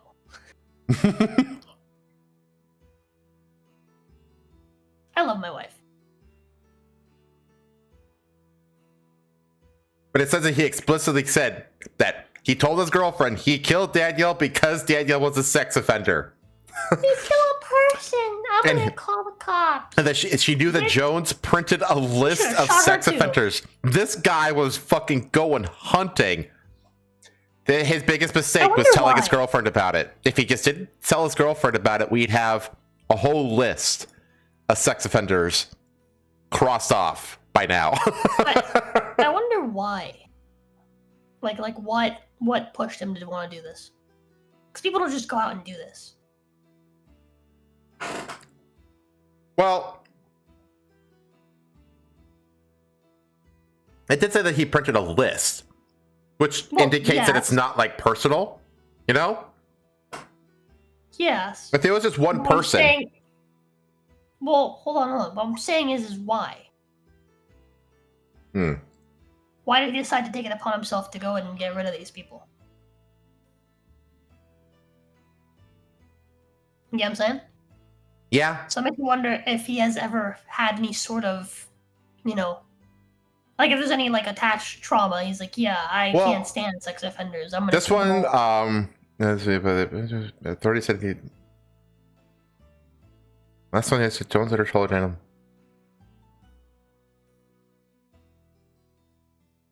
It said, by investigators said the discovery helped link the case. Link the case to colleague Daniel, who had been reported missing on March 22nd. Yeah, so that he was associated with Daniels. Right. How? I don't know. That's all I have on this one, though. It's interesting, to say the least. Look at this kid. Look at this fucking mugshot. This kid is like, hell yeah, I did it, and I do it again. Fuck you. Fuck like, yeah. You know? That's Gen Z for you, chat. Oh, man. Absolute fucking conviction. Right? Yeah, exactly. So he actually used the sex offender registry as a target list. Correct. He printed it out. It was going down the list. Okay, we're going to stay inside the courtroom for the next one. This is what that Pei wanted to cover. Yeah. She was in labor at a Florida hospital, then she was in Zoom court for refusing a C-section. A virtual court hearing from a pregnant mother's hospital bed shows what forced medical treatment can look like. It's difficult to put yourself in the place of Charisse Doyley, a pregnant mother of 3 who found herself facing a judge while in labor at the University of Florida Health Hospital in downtown Jacksonville. She had arrived at the facility with a plan for her birth. She wanted to try for a vaginal delivery, but she understood from years of experience as a professional birthing doula that things don't always go as planned. She arrived overnight at the hospital after her water broke. Doctors told her they were concerned about the risk of uterine rupture, a potentially deadly complication for her and her baby. She understood the risk to be less than 2% and repeatedly told the doctors she wouldn't consent to a cesarean without trying to have a vaginal delivery first. The doctors appeared to relent, leaving her to labor for several more hours. Then a nursing supervisor wheeled a tablet up to her bed and informed her she was in court. The reason? Failing to agree to a C-section. Jesus Christ, talk about, like, right to a speedy trial. What the fuck? Yeah. When advocates for pregnant women say that you shouldn't lose your constitutional rights just because you conceived, this is the kind of situation they're talking about. I'm a reporter based in Alabama. And throughout my career, I focus on women, blah, blah, blah, blah, blah, blah. I don't give a fuck about you. Hold on. Start here. Yeah. In several states, judges have ruled pregnant patients can be forced to receive blood transfusion or remain on bed rest if it is in the best interest of the fetus. In Doyley's case, a court would force her to undergo surgery. ProPublica has already investigated how abortion restrictions can lead to pregnant women being denied life-saving care. Experts worry that the opposite problem, forced treatment, could also become more common in states like Florida that have fetal personhood policies, which I think is fucking retarded. Doyley signed a waiver allowing the hospital to discuss her case with ProPublica, but a spokesperson for University of Florida Health in Jacksonville would not comment, citing patient privacy. By sharing and examining Doyley's case with her consent, we aim to show you what forced medical treatment can look like. And while we encourage you to read the full investigation, we wanted to offer you a look inside the Zoom court hearing so you can see for yourself what happened. So it's a real judge, you know? Yes. I wasn't being hyperbolic. It's a real judge. Let me get the. Nah, this is the craziest thing I ever seen. Good afternoon, ma'am. I know you may be able to see me on your screen in just a second here. I'll introduce myself. I do see you on. Can you hear me okay, ma'am? Oh, yes, sir. I can hear you perfectly fine. So you can see the confusion on Doyley's face as she realizes she's being taken to court over her medical decisions. She asked for a lawyer, or at least a patient advocate. Florida courts don't require lawyers for pregnant women in hearings about their medical decisions, but the hospital didn't provide an advocate, so Doyley had to go it alone, which is fucking... That's insane. Judge Michael Khalil was on the call in his black robe and explained how the hearing would work. Doyley, a black woman, was laying in a hospital bed hooked up to IVs and monitors and covered by a sheet. She was surrounded on a screen by nearly a dozen doctors and lawyers, most of them white, who offered a lot of testimony about what could happen to Doyley's baby if she continued to refuse a C-section. Yeah, but... Oh, my God. Dr. Erin Burnett said during the hearing that she did not think Doyley could successfully give birth vaginally. A long labor could increase the risk of uterine rupture, which could kill Doyley and the child, she said.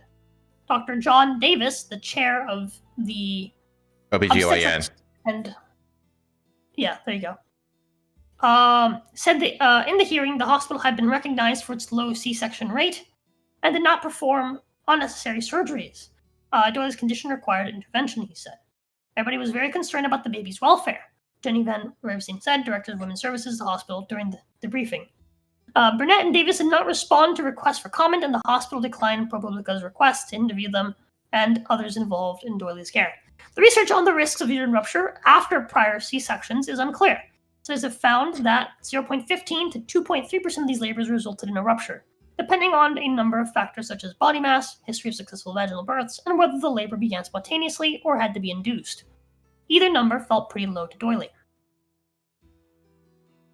Yeah, you're talking about literally 2% chance of something. Yeah, that's bad. less than a standard gotcha rate.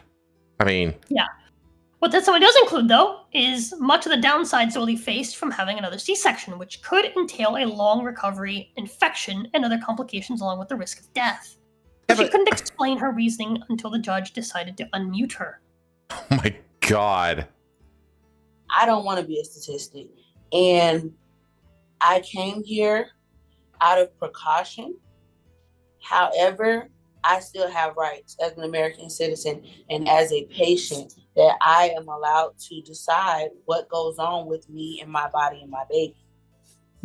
Well, let me ask you about that. What about the risks to the child? The doctors testified about some risks, and help me understand that. In regards to what? Because she's saying that the uterine rupture can cause the placenta to abrupt, and it's a lot of what ifs and maybes. Anytime you go into childbirth, whether you do a vaginal or a C-section, there's inherent risk to the mother and the baby. So if it's between them choosing whether I have to live or the baby has to live, I did tell them that I want to live. I have other children out here in the world that need me.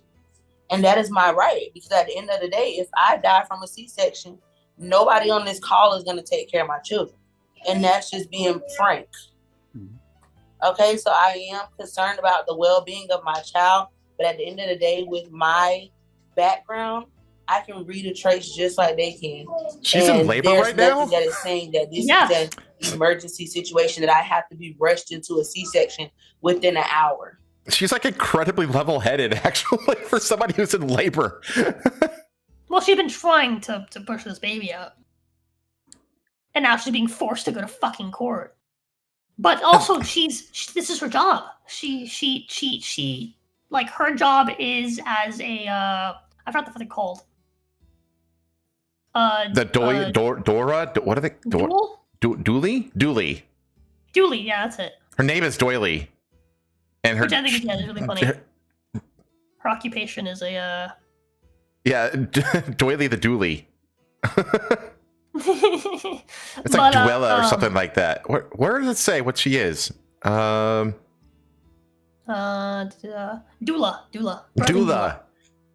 Dooley the doula.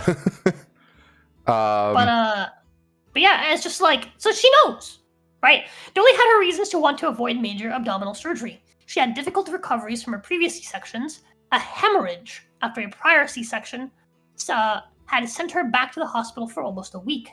She worried that she wouldn't be able to care for her children if she was struggling with recovery from the surgery itself, and potentially also with complications. She was concerned that if she were to die, her children would fall into the foster care system.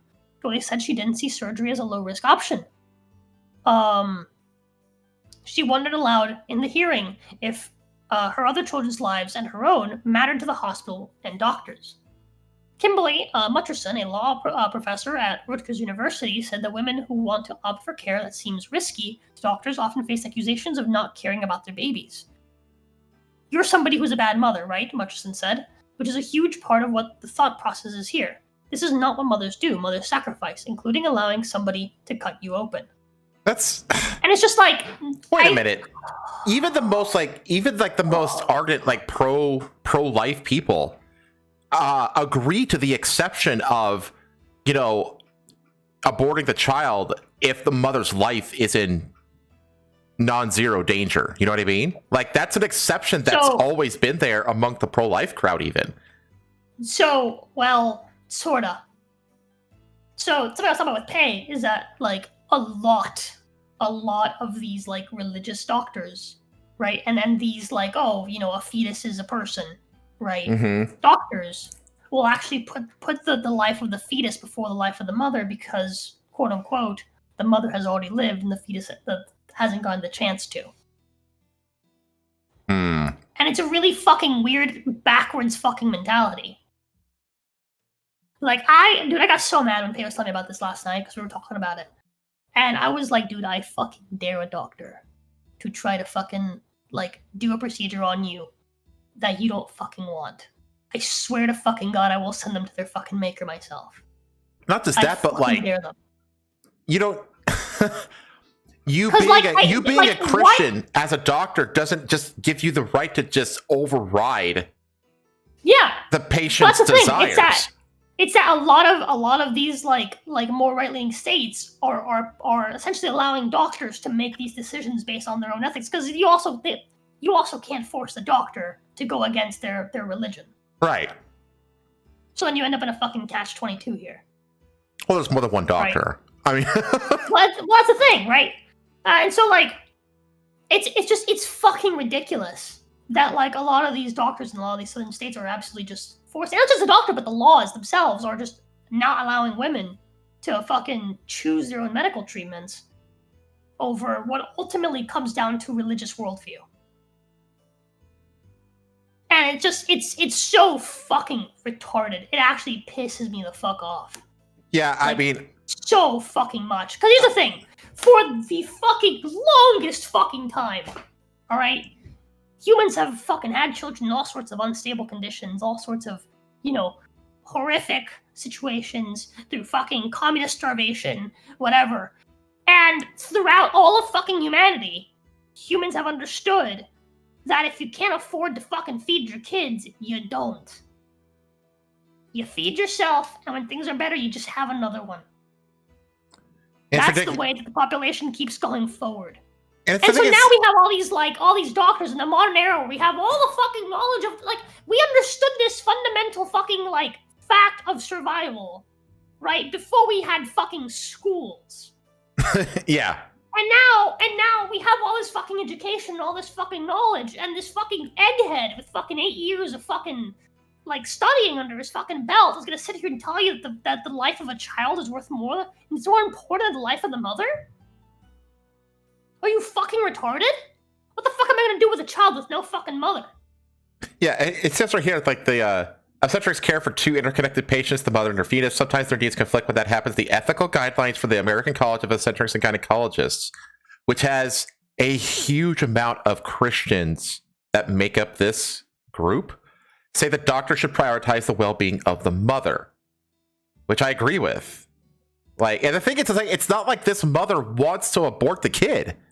You know what I mean? Yeah, she wants to have this child. For herself. And she knows her own history, and she has a really bad history with C-sections, and she's like, no, it's actually like that 2 whatever percent of complications for the vaginal birth is better than a C-section for me personally.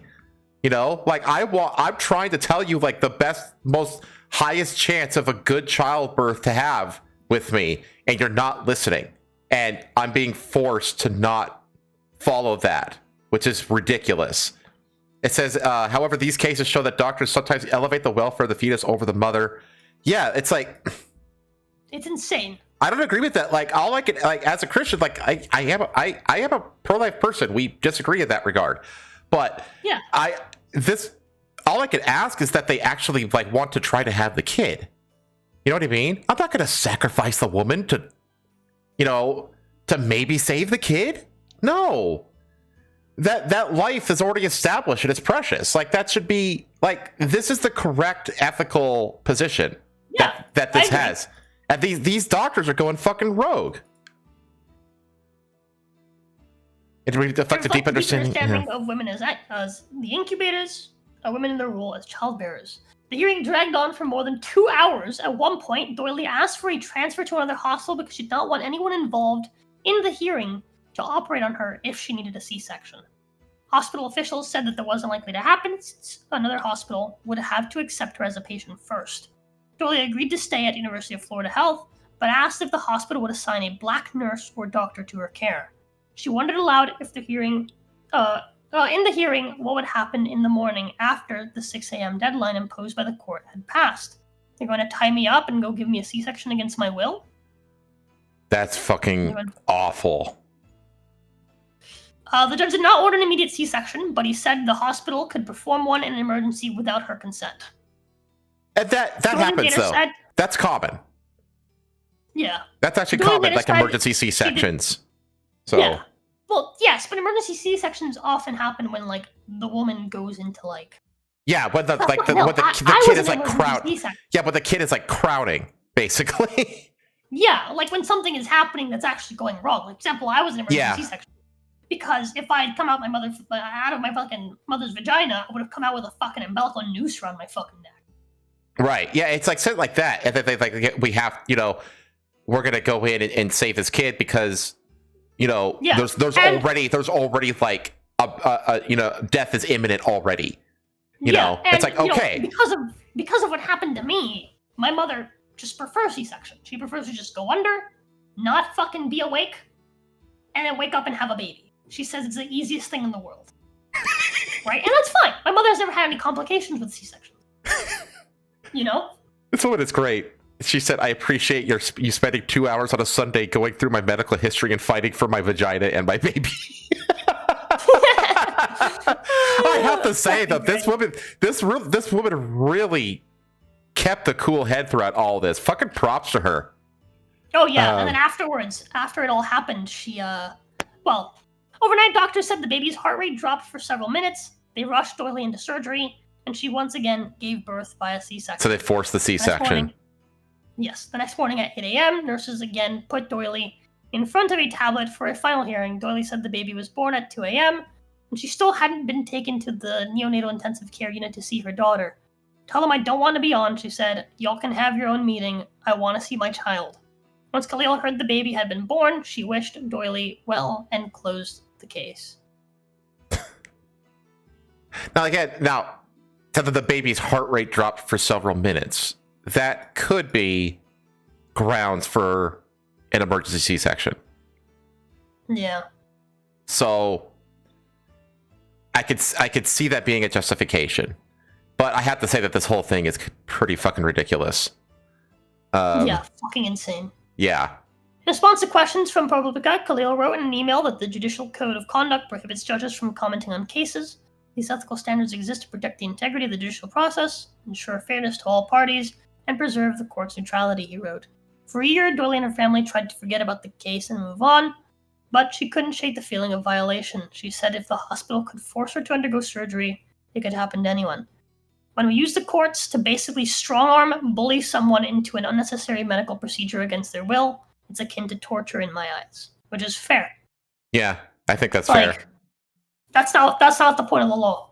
Right. This is an overreach. By a mile. Yeah. How are this many people involved in this? Like, that's ludicrous. That's yeah. The thing is, like, the racial component of this, I think, is a non-issue. I actually talked to Pay about it. It is an issue. Is it really? Okay. Yeah, it's statistics show that black women are oftentimes, well, first off, they die more often during yes, that's true. Birthing and stuff like that. They die more often. Their babies die more often. Yeah, they have a much higher mortality rate. Yeah, and oftentimes it's due to negligence or lack of care. So, yeah, especially like down in the South, white doctors are notorious for not trying their best when it comes to black women, bringing black babies into the world. Which, like,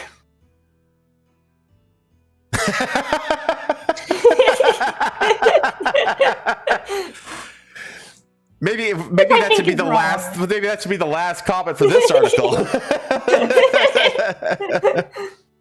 Oh man. Which, like, I still think that's wrong.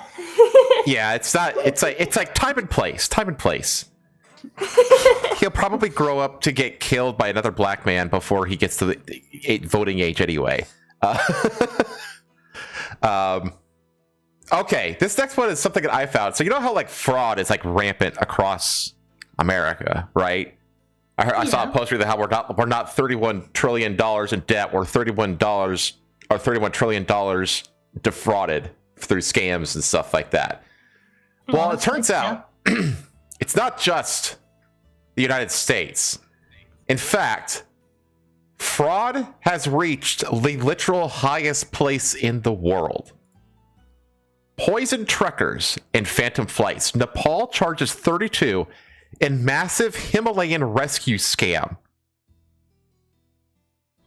For years, the towering peaks of the Himalayas, so this is Mount Everest, have drawn thousands of thrill seekers into Nepal, but according to prosecutors, many of those tourists were led into a carefully orchestrated trap, secretly fed baking soda by their own guides to induce severe illness, only to be quote-unquote rescued in a highly lucrative insurance fraud scam. Following a sprawling, months-long police investigation, authorities filed organized crime and fraud charges against 32 individuals in the Kathmandu District Court. The case implicates a deep network of prominent tourism stakeholders, including trekking agency owners, helicopter operators, and hospital executives. 9 suspects were produced in court on Sunday, while 23 others remain at large. The charges detail a brazen exploitation of the very systems designed to keep mountaineers safe. According to investigators, trekking agencies intentionally made their clients sick, often by lacing their food with baking soda, which can cause severe gastrointestinal distress, diarrhea, mimicking altitude sickness or food poisoning. Once trekkers were incapacitated, the agencies forced them to agree to emergency helicopter evacuations. The operators then produced forged medical and flight documents to bill international travel insurance companies for the exorbitant costs of the phantom emergencies. The illicit profits were subsequently divided among the guides, the helicopter companies, the trekking agencies, and the cooperating hospitals where the tourists were supposedly treated. So this is like the whole fucking thing. How do you organize this? I mean, yeah, like, how many people have to be aware of this and not, like, squeal to anybody? A charge sheet has been filed at the court, said Deepak Kumar Shrestha, a spokesperson for the Kathmandu District Court. The court is recording statements of the accused, giving high priority to those high-profile corruption case. In January, authorities arrested 6 executives from 3 prominent mountain rescuing agencies. Police said that the agencies not only forced unnecessary evacuations, but systematically fabricated the paperwork required to pocket the emergency funds. Prosecutors are seeking a staggering 1.51 billion Nepalese rupees, or $11.3 million in total fines from the accused, with penalties varying based on individual offenses. According to police records, the group scammed at least $19.69 million in insurance money. The investigation accused the mountain. I mean, to be fair, this pales in comparison to the amount of fraud going on by the Somali daycare centers and the fucking hospice fucking scams in California, but that's still wild. The thing is, like, if you like, this is like this requires like a lot of people to be in the loop. You know what I mean? Across multiple high-profile industries. Like, if you don't think that the same kind of shit is going on here in America, you know what I mean? Like, come on. If they could do it in if they could do it on top of Mount fucking Everest, they could do it in fucking Minnesota. The investigation accused the Mountain Rescue Service, PLTD, of orchestrating 171 suspicious rescues out of the 1,248 it arranged, netting an estimated $10.3 million in collaboration with local hospitals. The Nepal Charter Service, PLTD, is accused of siphoning approximately $8.2 million, while the Everest Experience and Assistance, PLTD, is believed to have scammed about $1.1 million. The fraudulent rescues have long been an open secret in Kathmandu, severely damaging Nepal's reputation in the global adventure tourism market. In recent years, several major international insurers, including Travelers Assists, completely stopped selling coverage for tourists trekking in Nepal due to the rampant fraud. Following international media reports in 2018, the Nepalese government formed a probe panel comprised of tourism bureaucrats to investigate the claims. However, the panel's findings were never made public, and the implicated companies face no disciplinary action. Like, bruh, like, it blows me away just like how far-reaching people, because there's the things like these fucking travel companies and these like rescue, like, I'll tell you right now, I worked at a mining site, right? Everybody knows this by now. Mines are some of the highest like mortality rate jobs in the world. Okay. So much so that, do you know what OSHA is? The Occupational Safety and Health Administration. Yeah. So that's like a stringent, what it says, Safety and Health Administration. There's also an organization called MSHA, which stands for Mining Safety and Health Administration. Okay? And I didn't have to get this because I was a geologist. I wasn't a driller. I didn't work for the drilling companies. Okay? The drilling companies are all third-party contractors. But I happened to be in the room because they all the drillers have to take special MSHA training. Okay? And they just took it in like this, it's basically like a warehouse for all the drill core. And I just happened to be in there while they were doing their training for the weekend. And I swear to God, 80% of the training is just showing a guy dying horrifically and then saying, "Don't do that. Next slide." and then it shows another guy dying horrifically. "Don't do that. Next slide." Like, that's like basically like 80% of MSHA training is just showing the people horrific death scenarios for a full ass weekend. Just terrifying them into never cutting corners, basically, is what it is. Okay. It's a very dangerous industry, but it's also very profitable. And here's the thing, like these companies, and I'll tell you right now that these rescue flights, these emergency helicopter flights, I know because I had to do a couple of them. Not myself, but I had to like set up like the landing pad site for a couple of them, which is just basically dropping flares in a big old square in the middle of the forest. And then they drop a line down, and then you get them all onto the stretcher, and they drop a line down, and you attach the line. I only watched this. I didn't do this. This was not my job. And then they lift them out, right? These flights individually cost like into the six-figure range per flight. Okay, and these flights happen every damn day on Mount Everest. Okay, there are people constantly needing to get helicopter flown off of Mount Everest for emergency medical care. Okay. These companies are making tons of money. Why do they need to do the fraud? Like they don't need to do this fraud because they're making money hand over fist. Like the whole chain, the hospital's making a ton of money, the helicopter companies make a ton of money, the Sherpas are making a ton of money. Like they're all making bank because the people who have the luxury of fucking climbing Mount Everest, they have money. You know what I mean? It's a premium service. These people, everyone involved in the scam already is making tons of money.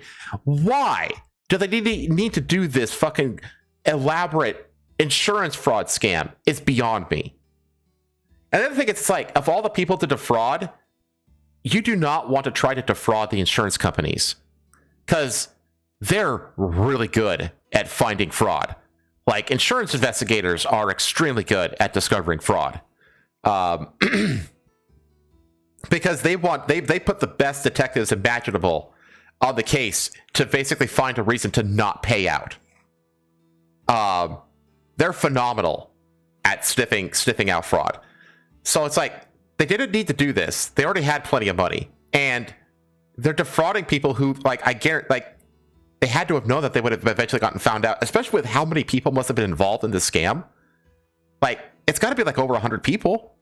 It's got to be. Like, considering how many agencies there are involved in this, like, I mean, they're arresting executives. Like, there had to be hundreds of people in on this scam. It's crazy to me. But yeah, just no matter where you go, chat, there's no avoiding fraud. You're just getting fucked over no matter where you go. Saw the news that Cali scams are now estimated at $108 billion. Oh yeah, there was a report that said that a quarter of all Medicaid payouts in California are fraud. That's how bad it is in California. But yeah, you can't escape it, chat. Even at the top of the world, you can't escape. Let's see what else I had. What is this? Did I have to do this one? Oh, that's right. I completely forgot I had this. I have a couple stories here about insane wokery. Okay. That is just hilarious. So the first one is a hyper-woke Canadian university mocked for holding Indigenous... This is not a typo. This is how it's spelled. Huh? Awards that no one can read or pronounce. Lilil Aquis Aquit Exnick Squunk Wilstenedwe. A progressive Canadian university, progressive and university are fucking redundant, has been panned online for celebrating Indigenous awards with a name that many say is impossible to decipher. The University of Victoria in British Columbia was mocked after announcing the latest winners of the Lilil Aquis Aquexnick Skunk Elstenik Siemkill Awards. The honors are part of the school's... I'm going to try to say it every time I see it, chat. The honors are part of the school's awards for distinguished alumni recognizing contributions which have improved outcomes for Indigenous people, according to the university. The university has said that the Lilil Aquis Aquexnek Skunk El Estikwe is translated as gift for the successful student alum and the Lekwungen language, while Siamsel means highly respected alum and continuing to do respected work. Wow, all that is... These 7 letters means highly respected alum and continuing to do respected work? That's impressive. And the Sandwich language. The sequence... Okay, so this is how it's actually pronounced. Thli thul a quas tu ku nuk sku kul stung uthel. That it sounds like some fucking Star Wars language. It does. It's like Thli thlu a kus tul kuk nuk sku kulu stungu solo ha ha ha.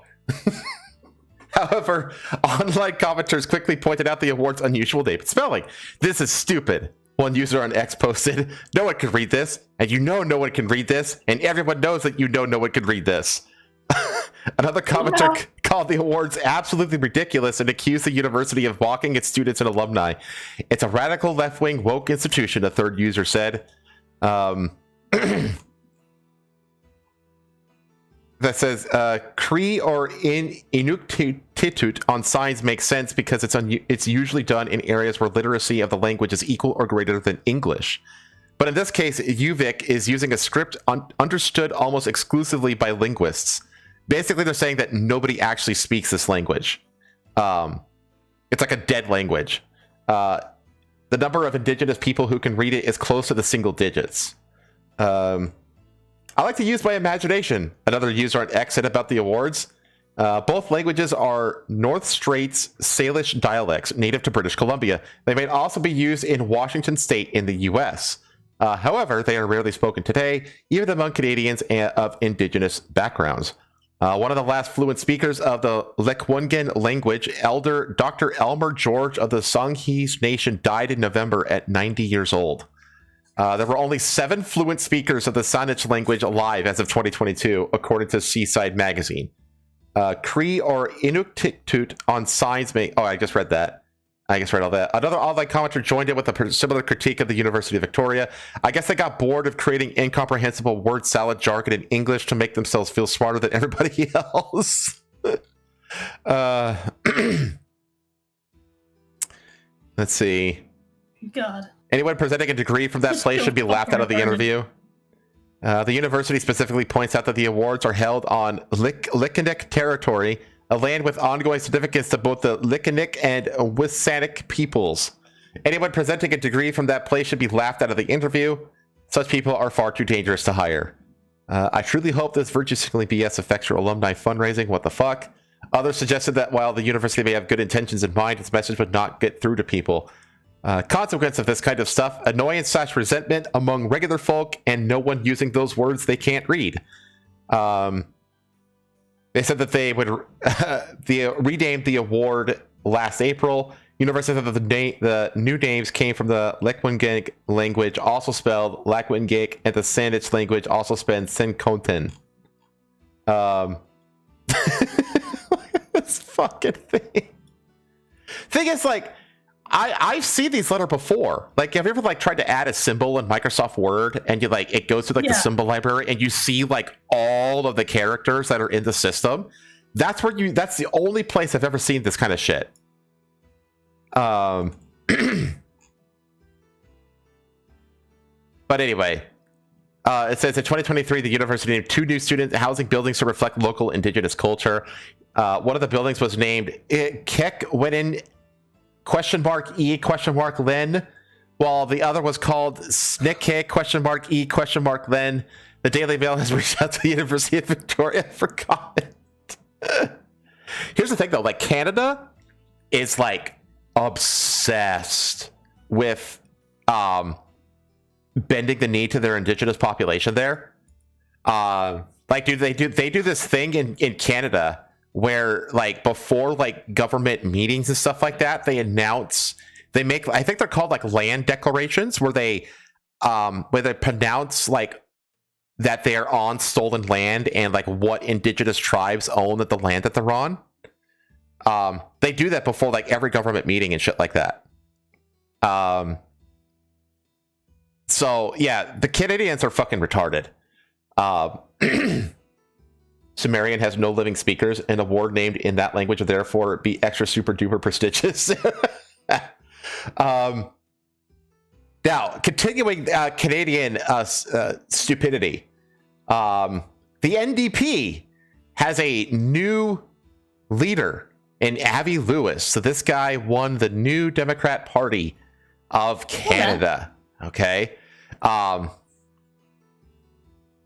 you wouldn't know it. So this is the party that basically went so woke that they destroyed themselves to the point where they lost so many seats that they were no longer allowed, as of last year, to call themselves a party.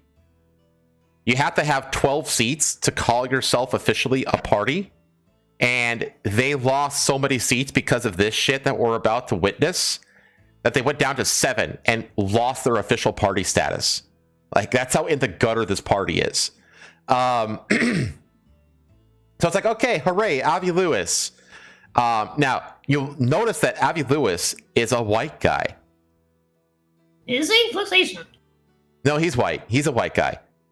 Now, keep that in mind, because what you're about to witness is fucking hilarious. They decided who, Avi Lewis was elected as the new leader in they had a weekend convention. Okay. And in this convention, they do all the typical, political party shit, where they get a bunch of party leadership people to talk about issues. And, then they have people lined up behind microphones and ask them questions, yada, yada, yada. But, there's another picture of Avi Lewis. Good for him. This was the person who was in charge of the processions. This fucking Timu fucking Yoda looking thing. And this is the kind of shit. Yoda is so accurate. I honestly can't tell. I honestly cannot tell if it's a guy transitioning to be a girl or if it's a girl transitioning to be a guy. That's just a lesbian woman. They've just hit it's hit the absolute perfect in between. Don't know what the fuck you are. It's Pat kind of territory. But let me just play this for you. We are 1 minute ahead of schedule, and so I'm going to get out of here. The balloting co-chairs are returning, I believe. Now balloting co-chairs. There's a point. Let's hear the point on microphone 1. I'm sorry, just real quick, point of personal privilege. I understand there's very little time and for delegates to speak, but early on the mic, it's hard as a racialized and transgender delegate to sometimes use this card and speak to somebody in front of me in line and ask, hey, this pertains to multiple intersecting parts of my lived experience. I'd like to speak. I was rejected when I talked, and it's frustrating when these are my rights being directly under attack right now in Alberta, and that a cisgender woman had spoken over me. And I understand her rights are important too. This pertains to her too, but I don't know. I hope that in the future the federal NDP will also have a broader interpretation of the equity cards for speakers. That's all. Thank you. I will invite delegates to assist me in better using the card by forming a straight line behind the microphone. Notice how she hated saying the word straight. No. Now, what's she talking about? What they did, she literally held it up here at one point. You see that yellow card on her notebook? You see this yellow card here? Yeah. So what they did is they handed out actual race cards to people. And that race card, what it enabled them to do is that when people were lined up behind the microphone to speak, they could literally pull the race card and skip ahead in the line so that they could get privilege to be the speaker because they are of whatever race or gender or whatever stupid intersectional bullshit. And so you had a conference that was a bunch of people literally throwing race cards at each other and getting angry over it.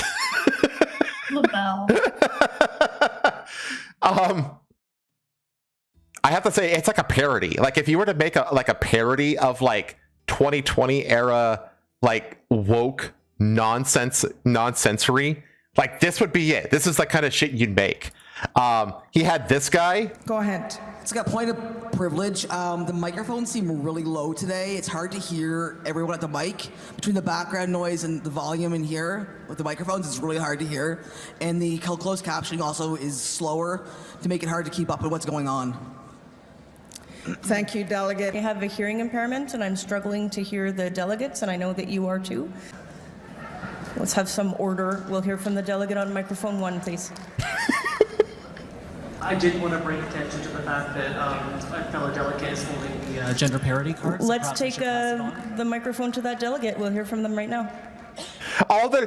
They're supposed to be asking questions about like tax policy, cultural issues, this and that, you know. But all they're talking about is they're just complaining about each other's points of personal privilege, weaponizing the race card, and just overall complaints about the quality of the conference.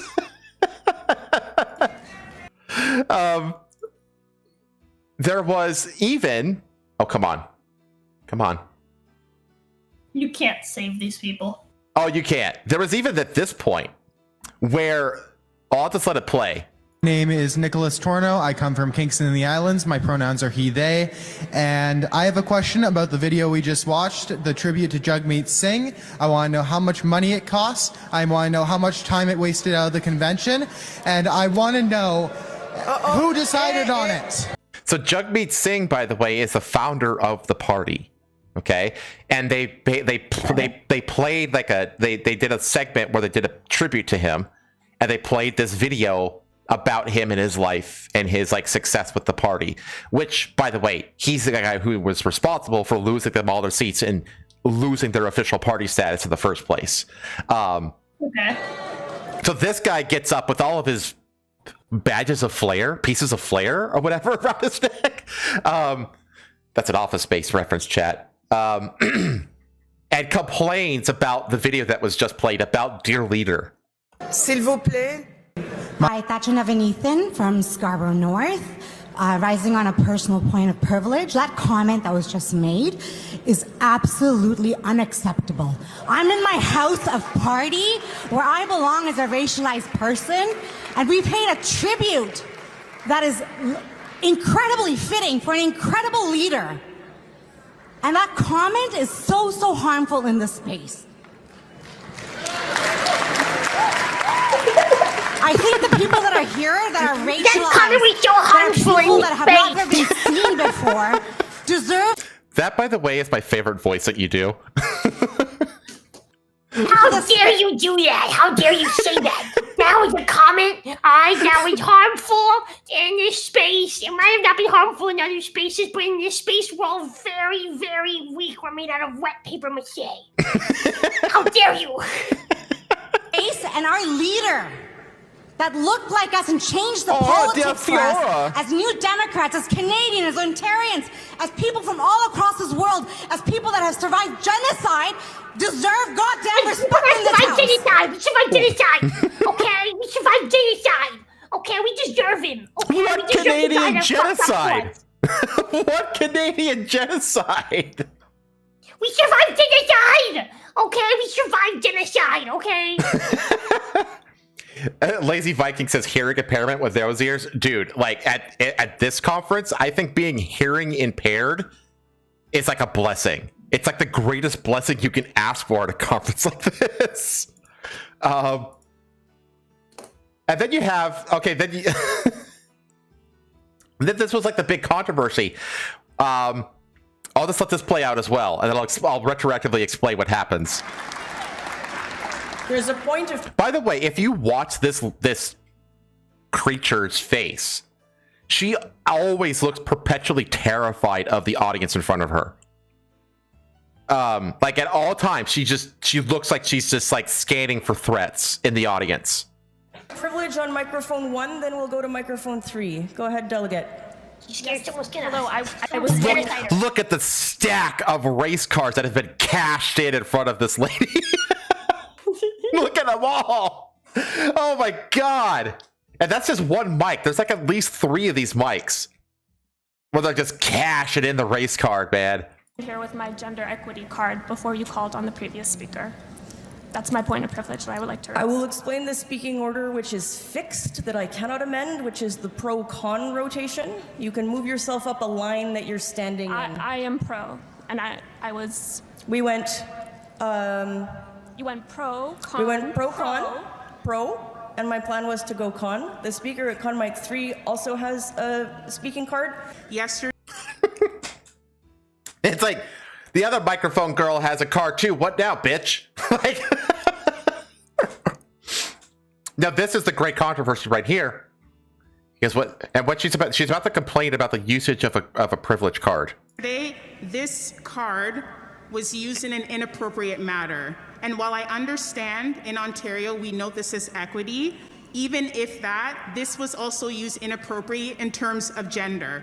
I want everyone to be mindful that these cards for individuals like myself who identify as a Black woman have no value outside of this space.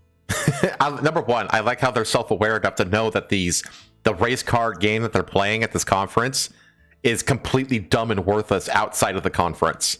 But what is she complaining about? What had happened is that previously somebody with a race card gave their race card voluntarily to a white guy. And that white guy proceeded to use his race card to skip the line. What an Uncle Tom.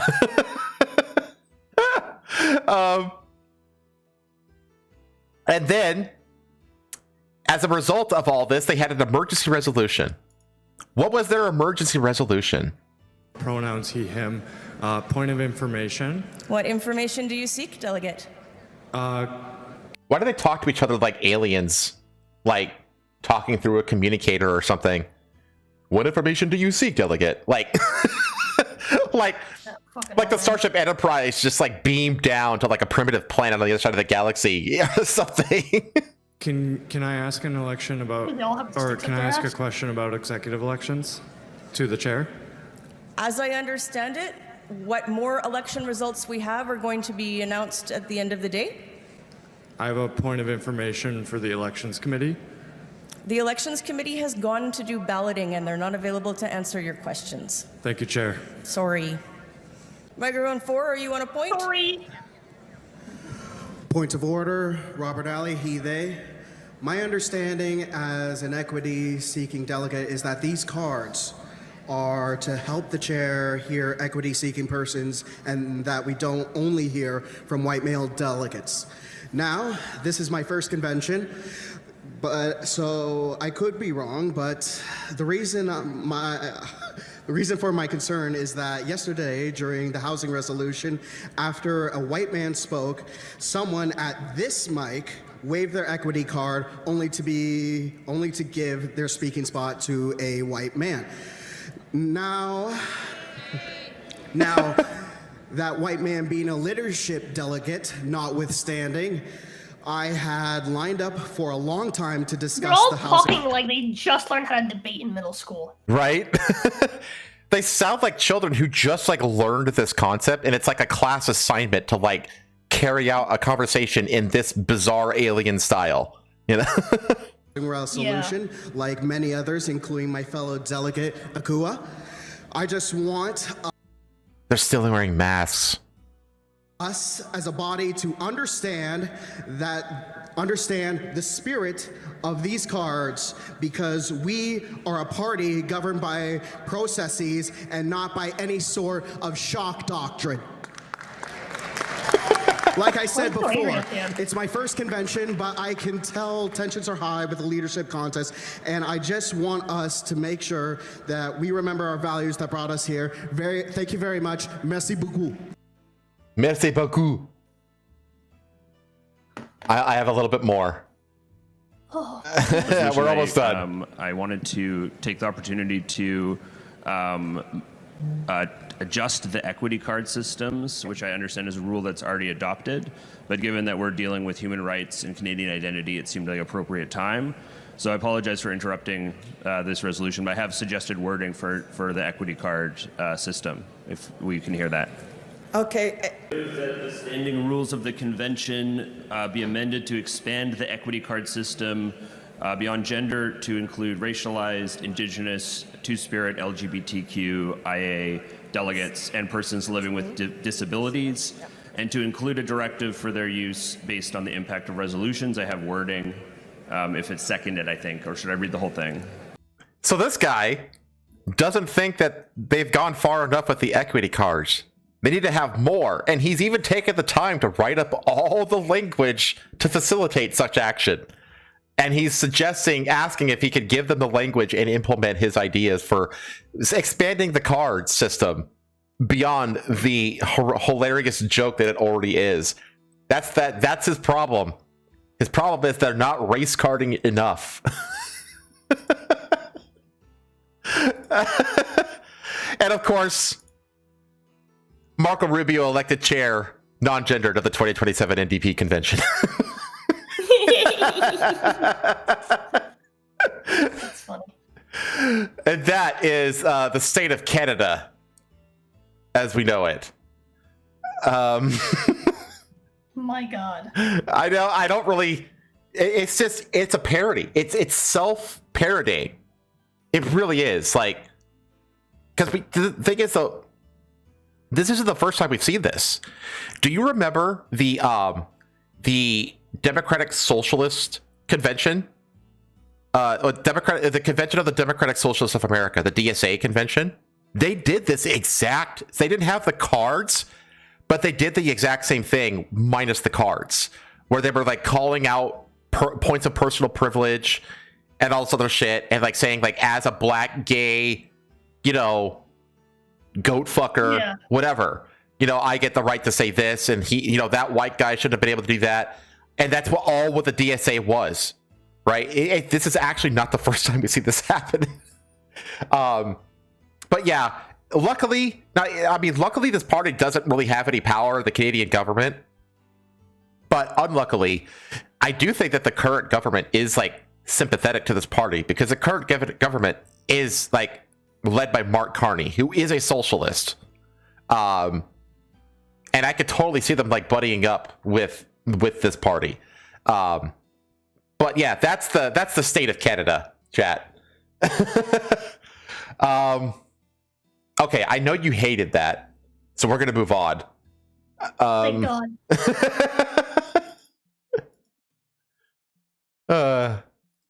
No, I don't want to delete the whole group. Just want to close the group. There we go. Okay, this thing I think you'll be interested in. Second Sphinx buried under sand suggests megastructure below the pyramids of Giza. They're suggesting that there's two sphinxes. Not to be confused with two sphincters, which would be a problem. Anyway, the pyramids of Giza might only be the tip of the iceberg. Italian researchers claim they might have found signs of a sphinx located beneath the pyramids of Giza, suggesting the existence of a sprawling subterranean citadel. Radar engineer Filippo Biondi dropped this alleged historical bombshell during a recent episode of the Matt Beal Limitless podcast, the Daily Mail reported.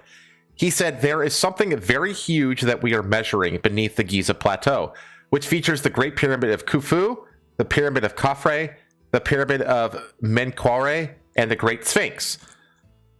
He and his team said that they were tipped off to the alleged underground guardian by explaining that lines between the pyramids to the known Sphinx also point to a parallel mound under which the second feline facsimile supposedly resides, like a cryptic puzzle from an Indiana Jones movie.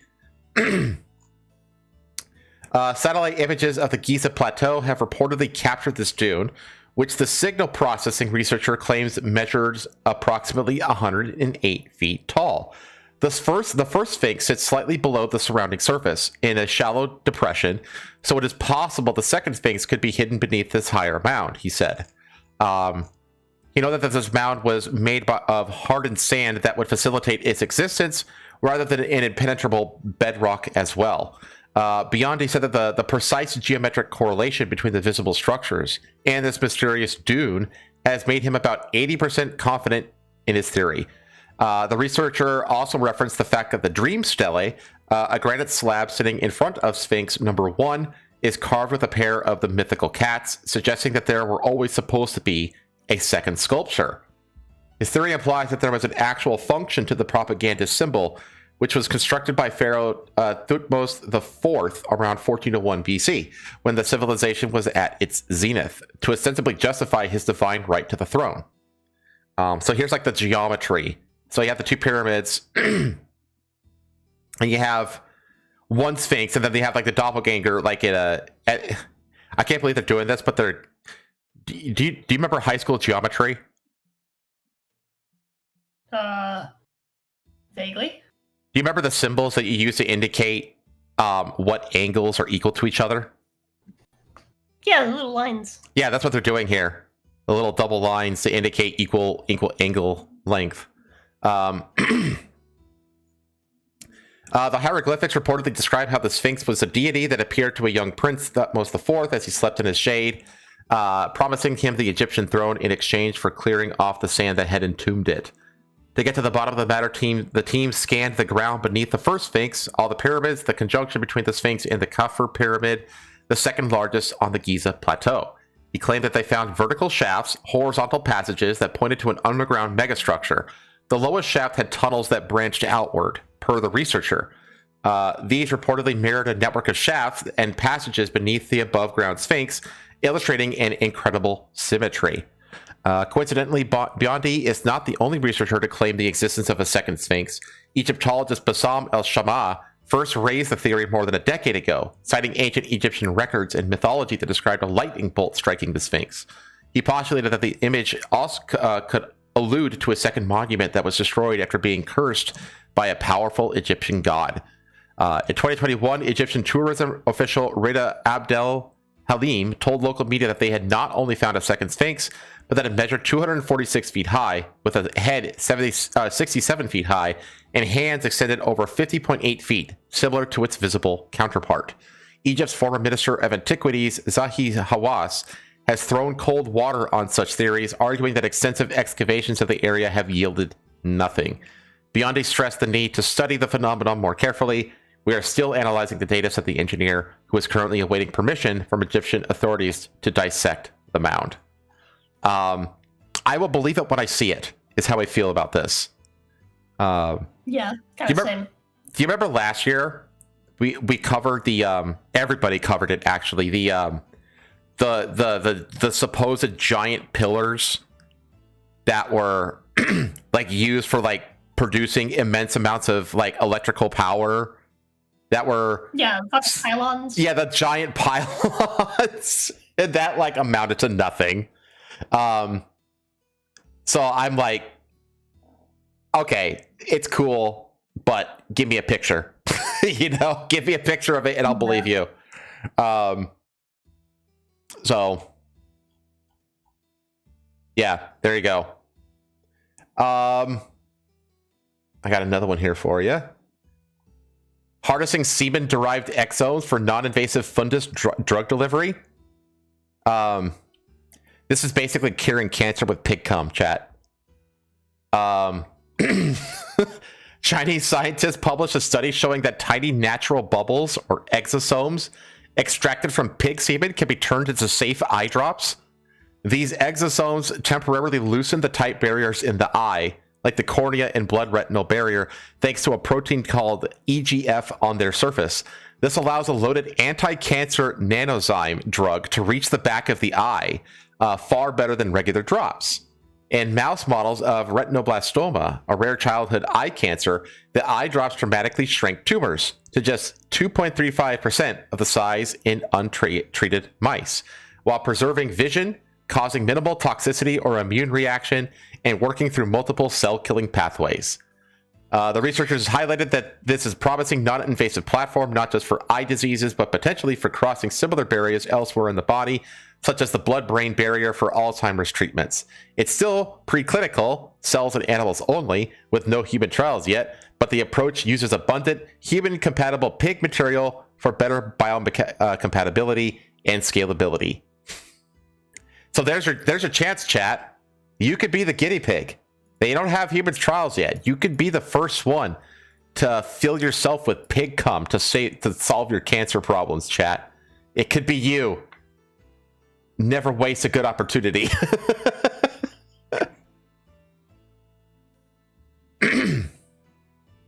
Anyway, my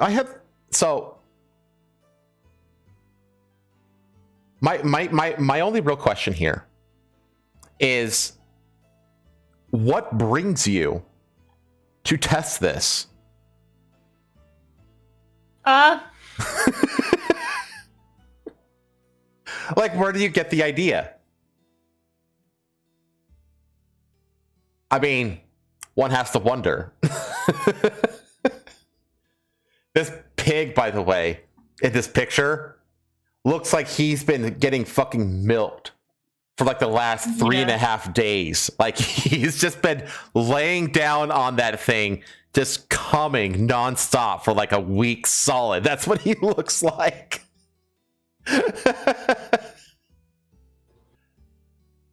Which I guess good for the pig. I guess, yeah. I guess I'm just curious, like, how they got the idea. It's like, what about pigs even? Like, how do you get there? You know, like, what sequence of events leads you to pig semen clinical trials?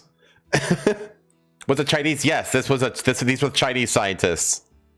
That is some shit the Chinese would do. It really, I guess, yeah. Oh man. Thing is, though, That might be the most Chinese thing I have ever heard, as a matter of fact. Here's the thing, though. If it fucking cures cancer, I'm all for it. You know, like, if I come down with like a serious like eye cancer, give me the pig cum. Like, I'm there. you know what I mean? No. Okay. I think that's all I had for strange science related stuff. This is the one.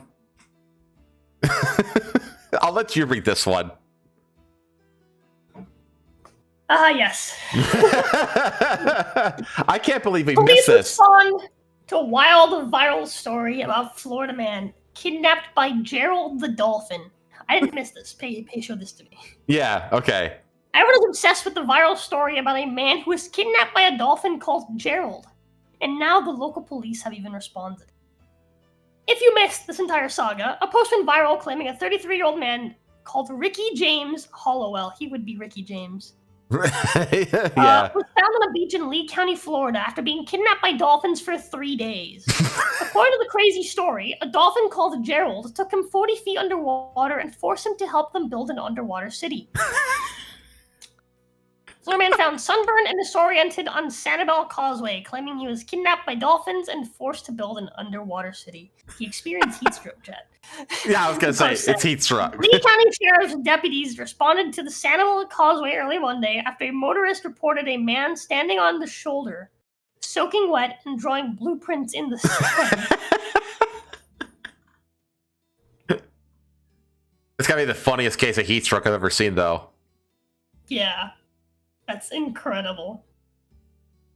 According to the police report, Ricky James Hollowell, 33, was found barefoot, severely sunburned, and wearing only swim trunks.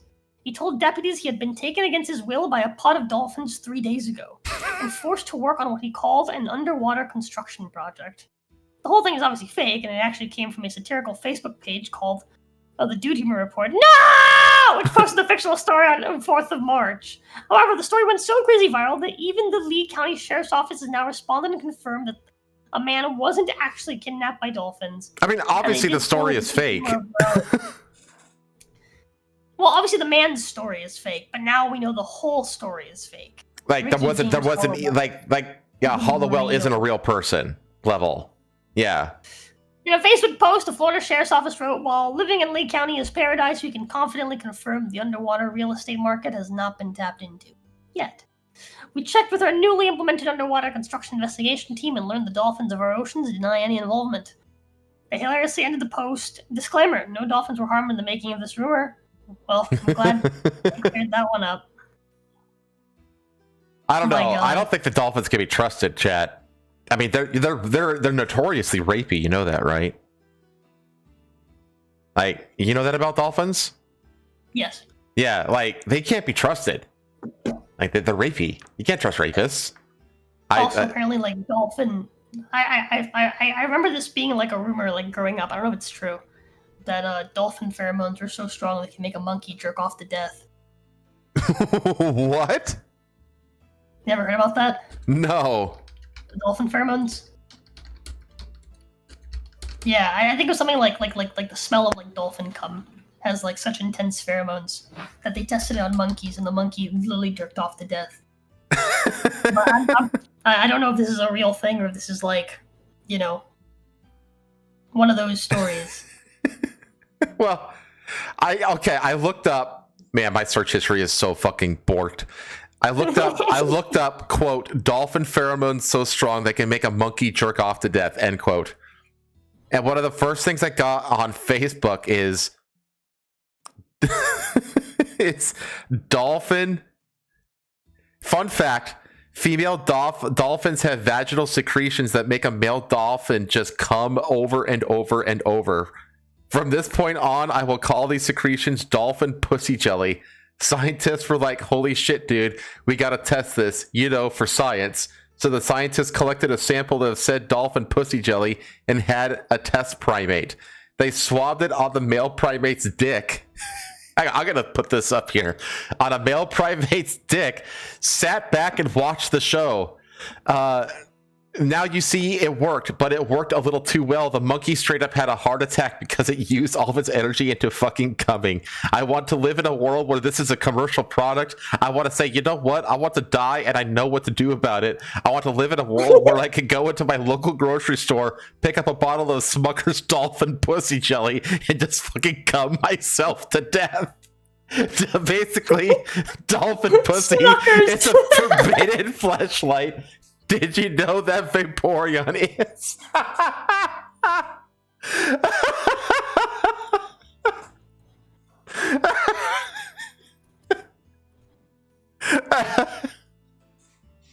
Well, there you have it. I guess it is.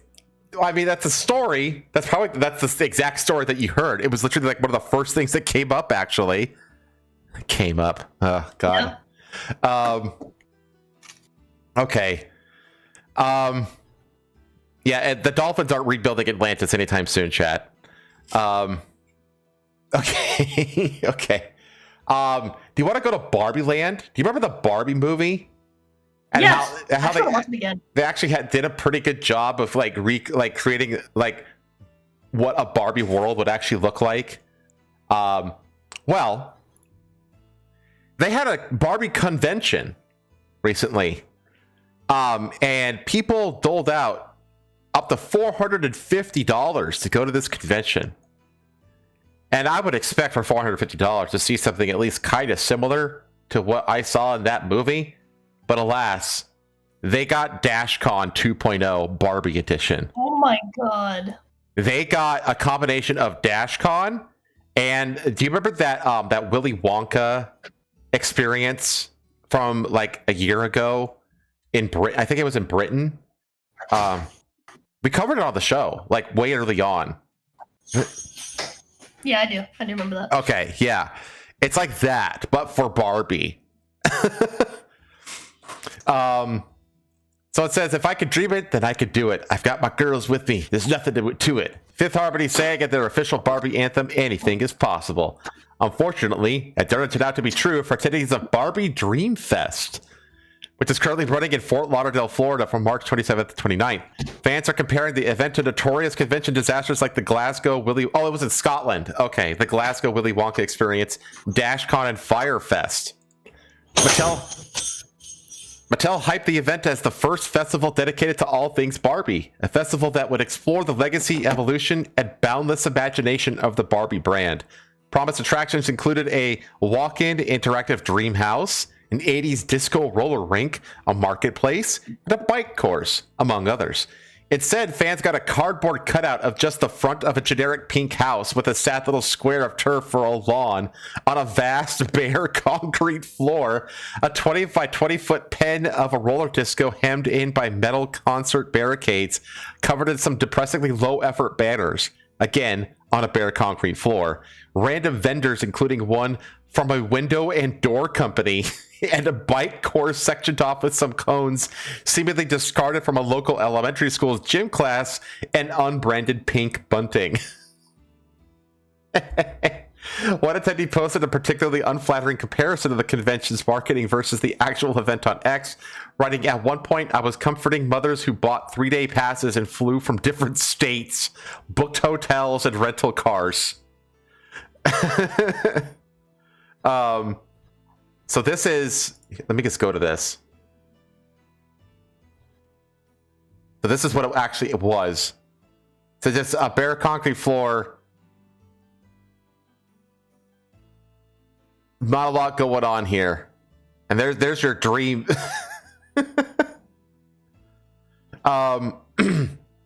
This is your roller disco right here.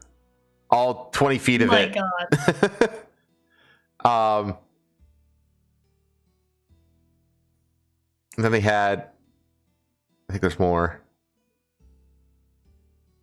This is what it was advertised as, right here. And then, yeah, this is like advertising for it here. Advertising a full size car and everything that you can go to, and then, like I said, like this is what you get.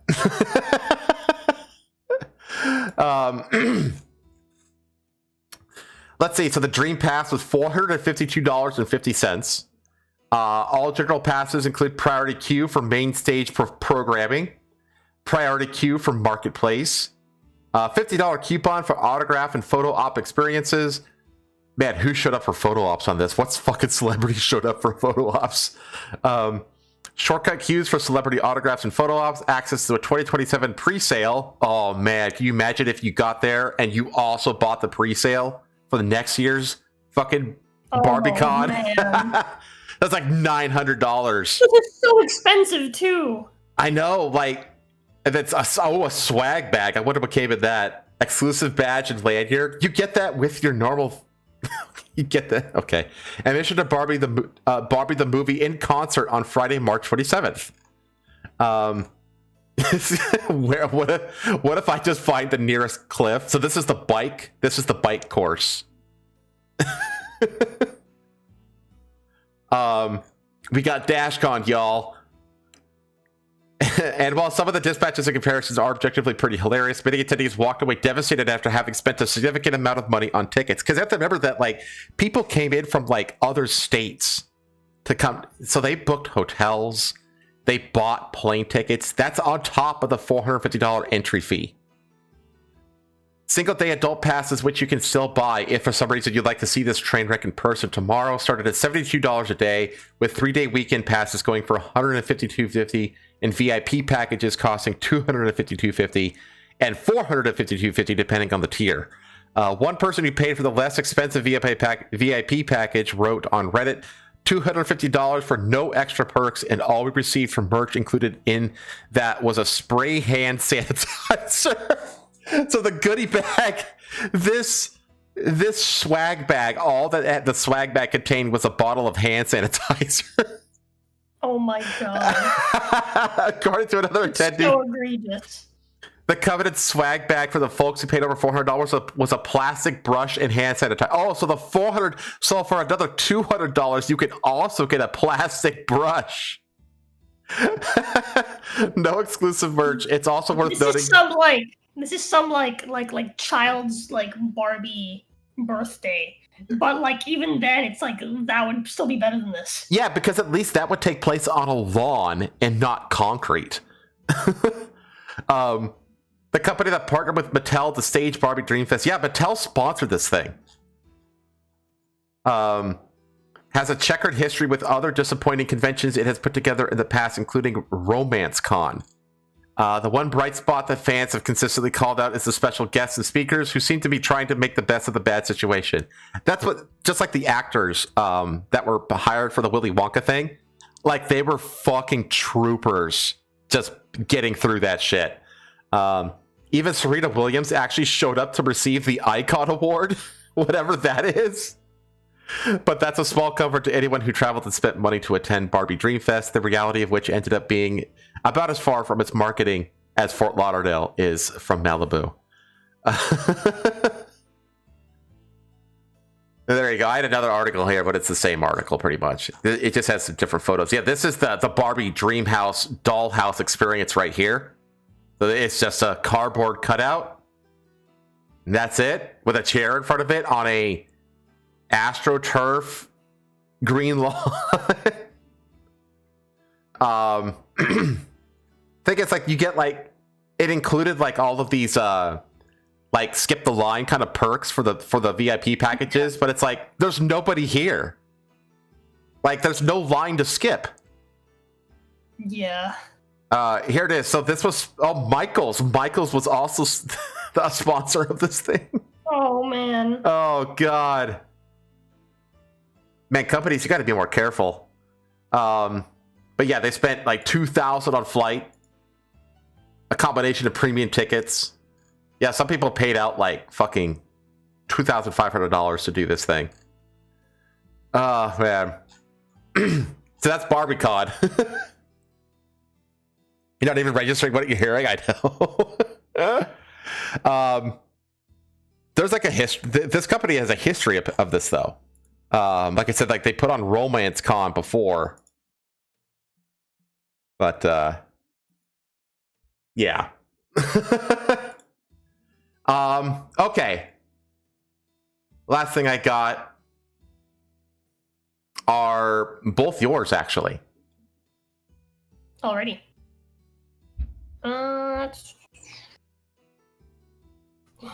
Scoot in my chair. Streaming channel meant for pets launched in China. Cats and dogs can now fill the hours their owners are at work with a dedicated all-day streaming channel for pets launched by Chinese tech giant Tencent. Clips of a duckling swimming in a bath or two happy pooches patrolling the neighborhood are examples of the curated programming on Pet TV. The new channel on Tencent Video, China's most popular online streaming platform, is meant to keep pets company while alone or can act as an activity for animals and humans to enjoy together. This is all dog content.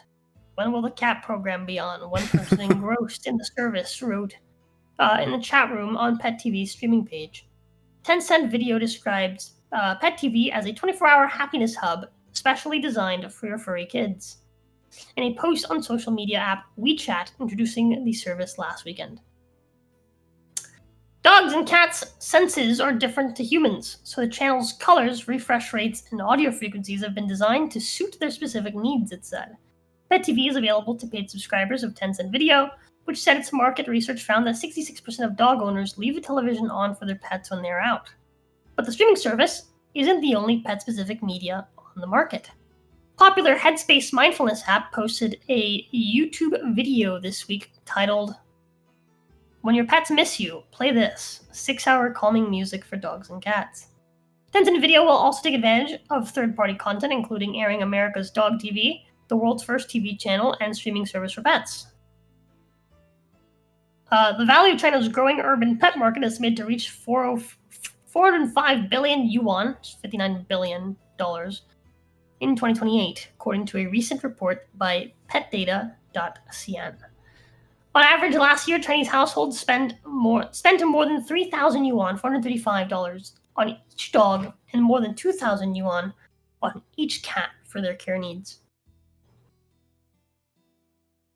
I mean, so yeah, there's not really much to say. It's just the thing that happened. It's what's that channel that like it's like gigantic on YouTube? That's for like toddlers. I can't remember what it's called. CoComelon. CoComelon. That's what I was thinking. Yes, CoComelon. It's like CoComelon, but for pets, basically. And it doesn't. I could swear that there's like channels like this already on YouTube. Is this gonna make your dog retarded? right? Or addicted. Anyway. I don't know, like, because a lot of animals, like, some dogs and some cats, like, actually, like, recognize things going on the television, and, like, other pets just don't register it at all. You know what I mean? Yeah. So you'd have to have a pet that actually registers what's happening on the screen in the first place. So I don't know. I wouldn't trust at least my parents' dog alone with this thing, because well, my parents' dog will fucking try to attack dogs that he sees on the television. So there's like no fucking way I'm gonna turn that on and leave the house with him. I've never seen a cat watch television too, by the way. Jin does sometimes. I know my sister's cat, Garfield, he used to. When I was taking care of him. Archie used to. Really? I haven't tested it with him. Oh, actually, you're right. Archie does. Because he's, back when he was still small and he could, like, fit on my desk, he would like, literally follow my mouse pointer around across the screens. And I would, like... I would do this as well when she was younger. I think cats, like, they do understand that stuff is happening on the screen, but as they get older, they realize that it's all fake, so they stop caring about it. They stop caring about it, yeah. Whereas dogs are just, like, perpetually fooled by it. Like, because like it's always dogs that like run around behind the TV to like look for the dog that went off the screen and stuff like that. Like they don't understand object permanence. Yeah. Whereas cats, they figure it out and they're like, that's bullshit. And they just lose interest. How can a pet watch these? I mean, if anything, I feel like they'd be more like attentive to like the sounds, like barking and meowing and stuff like that, than the actual video of it. Anyway, the last one I have. Yes. World's oldest known tortoise, very much alive, despite rumors started by CryptoCon. Reports on April Fool's Day of the death of the world's oldest living land animal, a 193-year-old tortoise called Jonathan, were greatly exaggerated. Jonathan is still kicking, albeit slowly, on the island of St. Helena. It was a hoax, and Dylan, head of communications on the island, told the Associated Press on Thursday. I can just assure you that he is very much alive. How long do these things live for? Who knows? We're gonna find out. I guess so. News of the Seychelles giant tortoise's demise spread rapidly on social media on Wednesday. An account on X, falsely claiming to be by Joe Hollins, a veterinarian who had worked on the reptile on the island in the South Atlantic Ocean between Africa and Brazil, said he was heartbroken to announce the death of the gentle giant that outlived empires, wars, and generations of humans. The post quickly accumulated nearly 2 million views through Thursday, mostly an outpouring of condolences. I'm but not Hollins dead. said on Facebook that he didn't even have an X account, and something more sinister was afoot. There is a hoax, not even an April Fool, going around. Hollins wrote, "The greater hoax is asking for crypto donations. It's a con."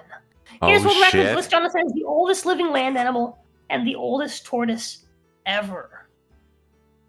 How can they possibly know if it's the oldest tortoise ever?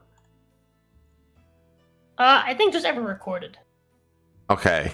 Is what they mean by that. Okay. He was believed to be about 50 years old when he was brought to St. Helena in 1882. St. Helena government sent a photo of Jonathan taken on Thursday of him roaming the grounds of the governor's residence on the island, best known as the place Napoleon Bonaparte was exiled following his defeat by the British at Waterloo in 1815. By the way, I just looked it up. They can live like around 150 plus years, and they commonly live beyond 200 years. Yeah. The St. Helena government sent a photo of Jonathan taken on Thursday of him roaming the ground. Oh, I just read that.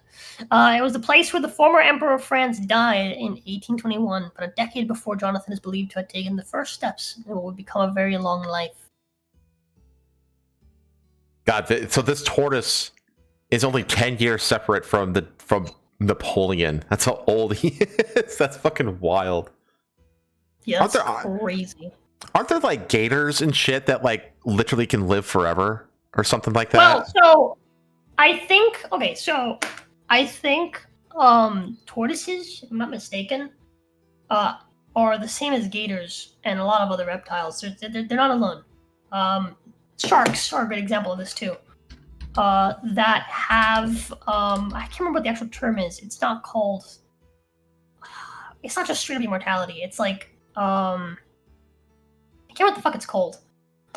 Hold on. Let's see. Term for animal. Senescence. That's it. Yeah. They have negligible senescence, meaning they do not age in the traditional sense. Yes, which essentially means that they can't die of old age. Right. Giant tortoises are the longest living, with some exceeding 200 years, while tartaras, crocodiles, and certain turtles can live well over 100 years. Okay. Yeah, and so these animals, right, like Greenland sharks and stuff like that, essentially, as long as they aren't killed, right, by another animal or by disease, they will just continue to live and grow. Right. Which is fucking wicked cool. Oh, I'm looking at it now. Like, there's a whole Wikipedia page for biological immortality. Bio-indefinite mortality, which the rate of mortality from senescence, or aging, is stable or decreasing, thus decoupling it from chronological age.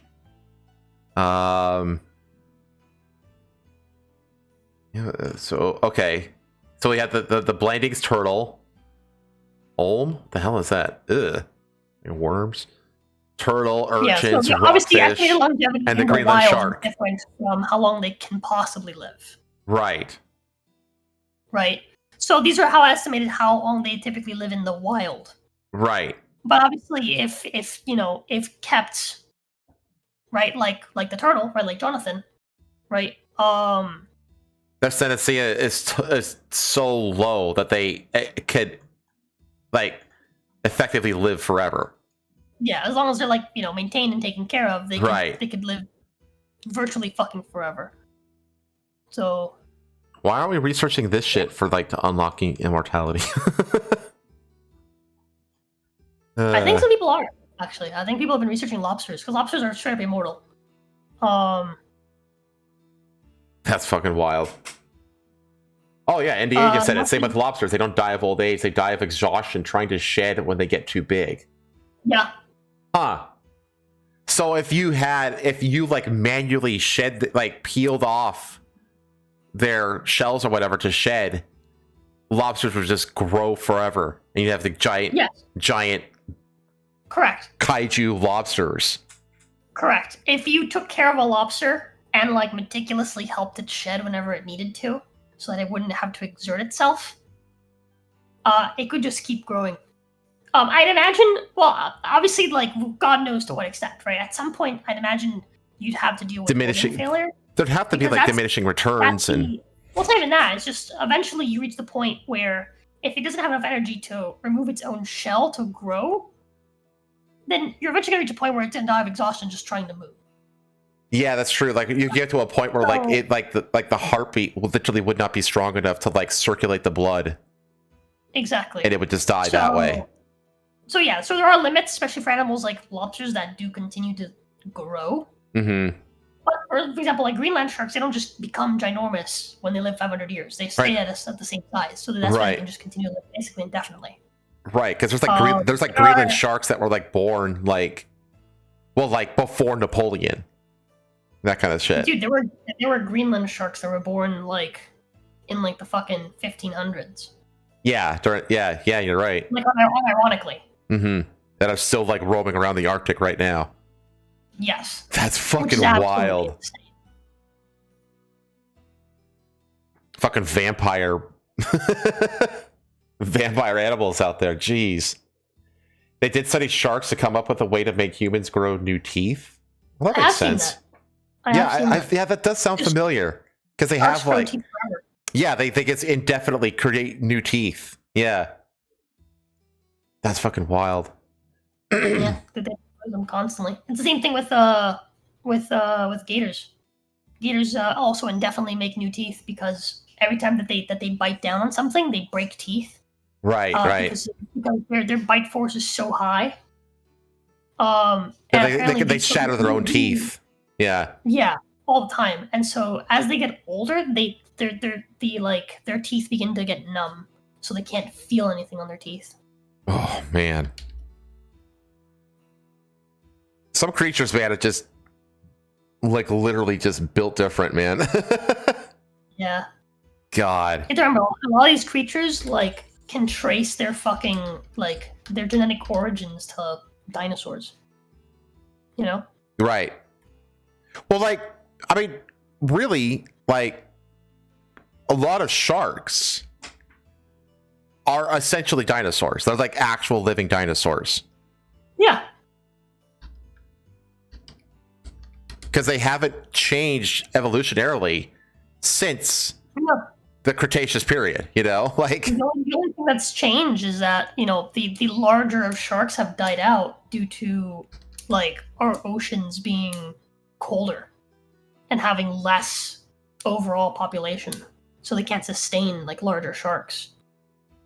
That's why the megalodon died out. Like, oftentimes people are like, "Oh my god, how did these giant creatures die out? What killed them?" The cold. Yeah. The cold, lack of resources. Do you know how many calories it takes to fucking maintain one of those things? Yeah, exactly. I was going to say, like, they have to travel like massive distances to be able to maintain like the food supply, you know? Yeah.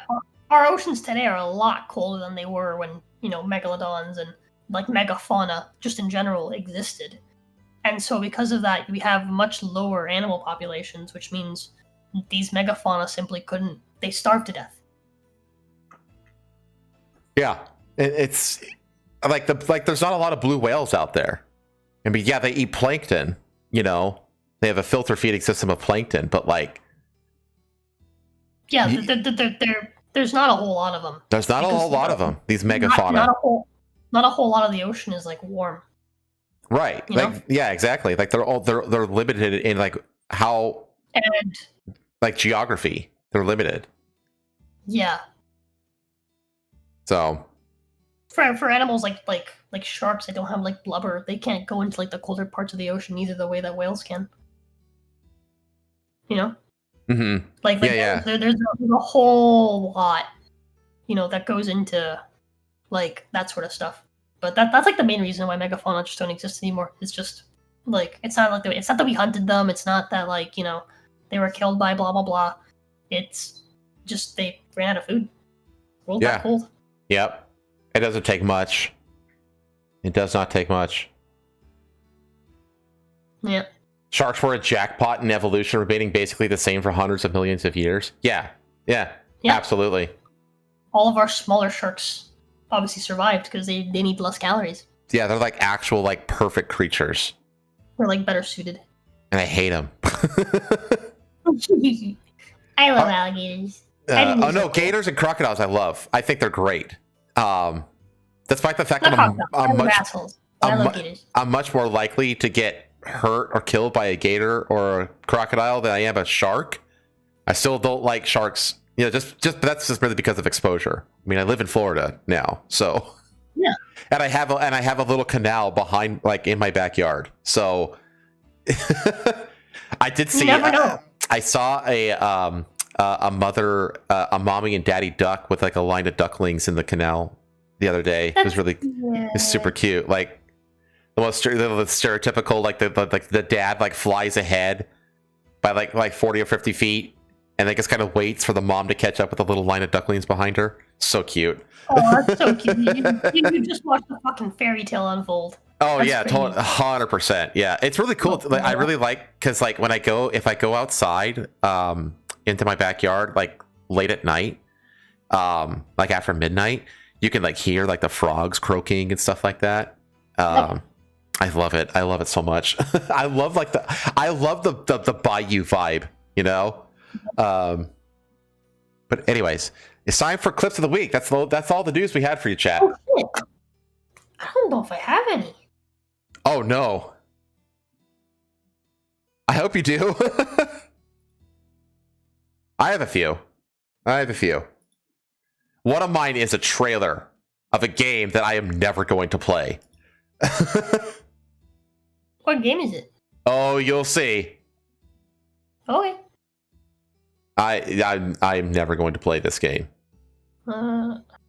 Although I might be made to play it for like 1 hour, like on Halloween or something like that. But other than I am not going to play this game.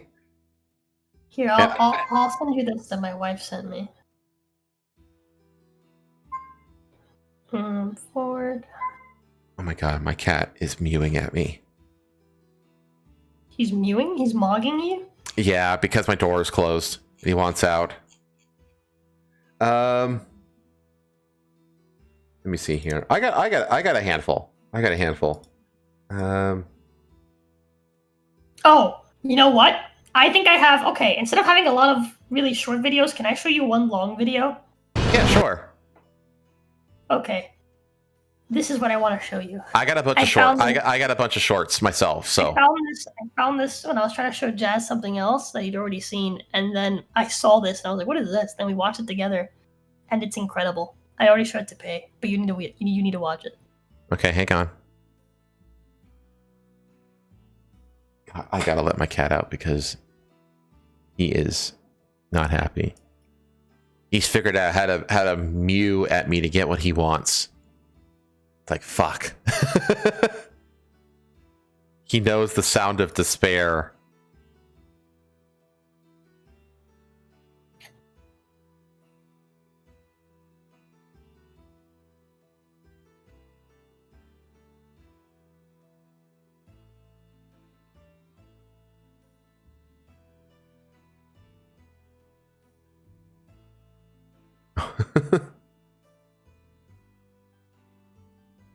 I'm gonna get rid of that one actually. It's not really funny. And this one.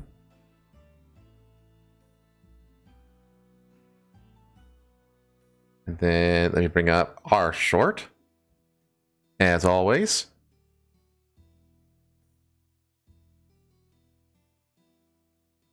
And I'll grab your one long video. Stop. Oh, I actually also have a short that I put out today. Yeah, there you go. Give it to me. Gimme. I forgot about that.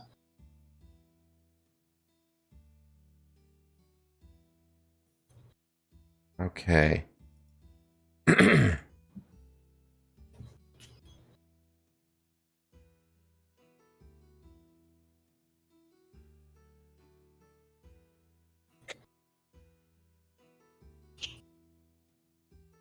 Okay, I'll just like randomly put yours in between mine.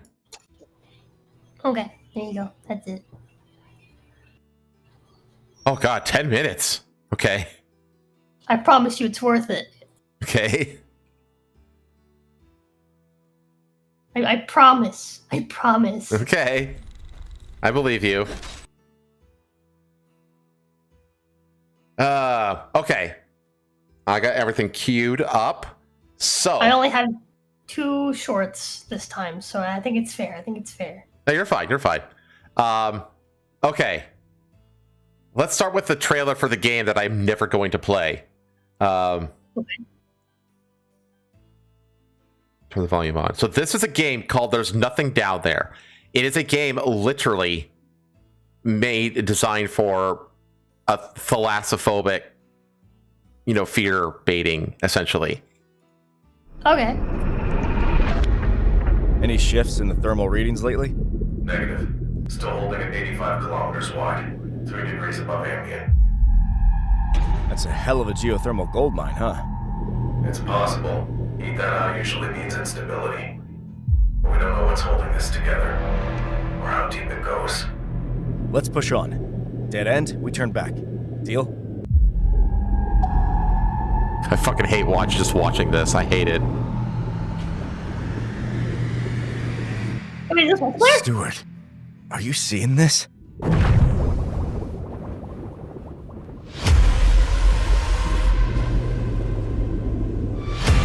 Fucking, Move! Get yourself safe!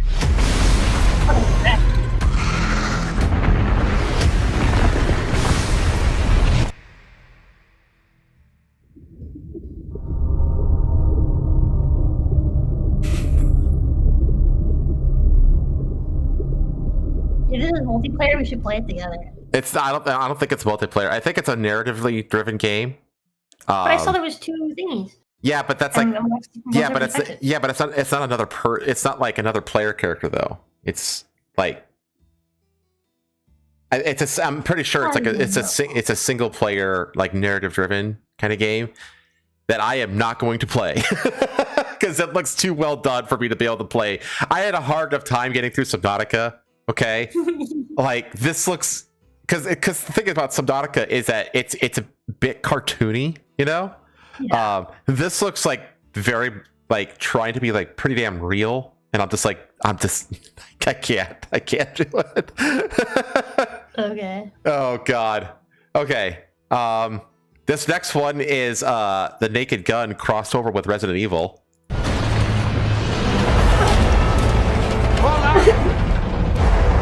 Grab my rations!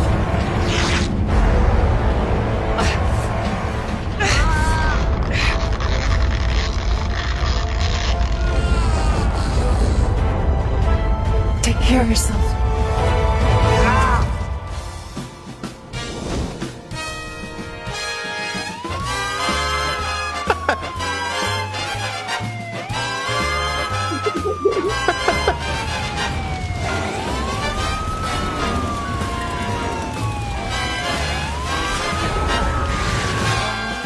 My name is Sergeant Frank Drebin, Detective Lieutenant, Police Squad. There'd been a recent wave of murders at the city zoo. I was bringing in a suspect when I got a call from headquarters about the kidnapping.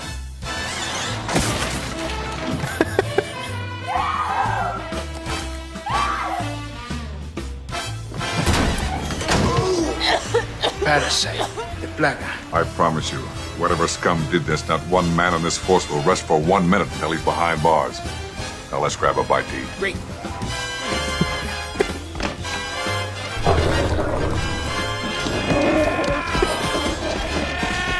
I couldn't believe it was her. It was like a dream. But there she was, just like I remembered her.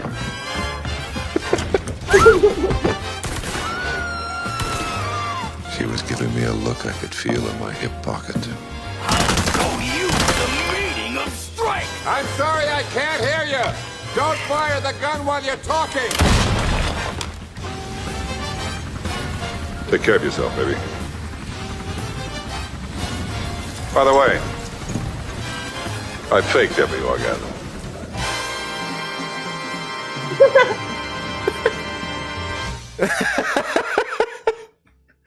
That's one of the most brilliant mashups I've ever seen. Oh my God, I watched that so many times. It's incredible. Oh, it's so good. It makes me want to watch all those movies again. They're so good. Even the new one that Liam Neeson did, that was good too, actually.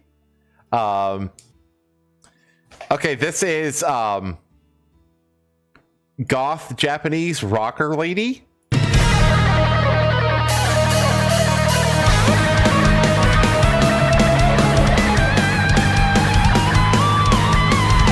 Line her attack.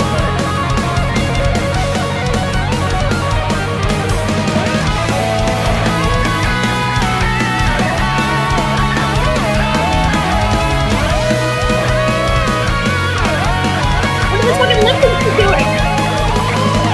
It's throwing me off.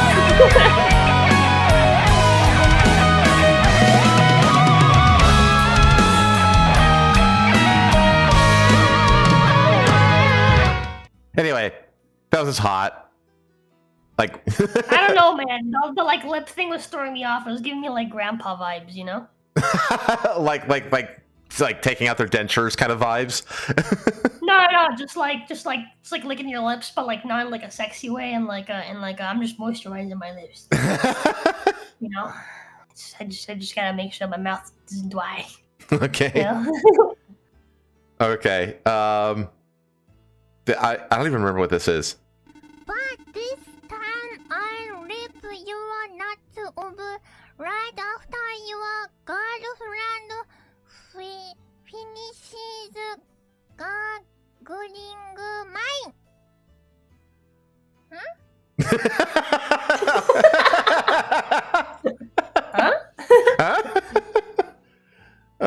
Okay. Here's yours. So this is what a paste at me. Okay, Giant Hole versus Chevrolet Corvette. I have this game, by the way. This BeamNG.drive game. It's just a car physics simulator. Is all it is. Yeah. Is there volume? 80. 120 miles per hour. Almost. How fast do you get 150 miles per hour.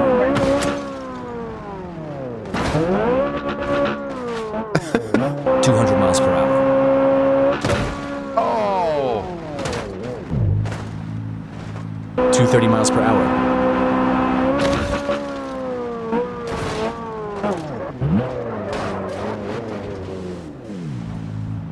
300 miles per hour. Oh my god. Oh, it clears it.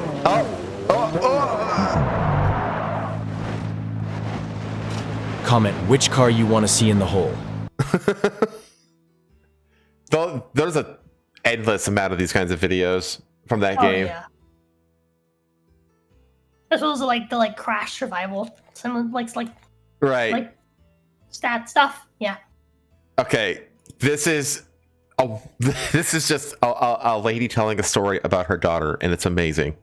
So a couple of years ago, my family and I moved into this house, and right next door was an empty lot. Nothing going on at first, just grass and dirt. Then out of nowhere, a construction crew showed up and started building a house. And of course, my 5-year-old daughter was immediately invested like it was her full-time job. Every day she was out there watching them, asking questions, basically supervising like she was the boss. But after a while, the workers started loving her. They would let her hang around during breaks, talk with them, and even gave her little jobs so she felt important. And by the end of the first week, they gave her a pay envelope with $10 in it, like she was part of the crew. She came home so proud after she got her first check, and I told her she should go to the bank and start saving it. So we go to the bank, and the teller is so impressed, she started smiling at my daughter, and then she said, "Oh wow, you earned this all by yourself?" My daughter sounded so proud of herself. She said, "Last week I worked with a real construction crew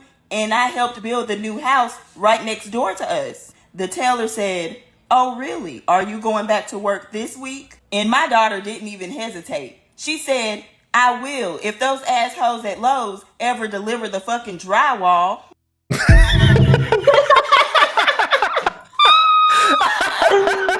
That's funny. That's so funny. Those fuckers assholes at Lowe's ever deliver the fucking drywall. Oh my gosh. I knew you would like that because it's like super wholesome, you know? Yeah. I'm smiling the whole time.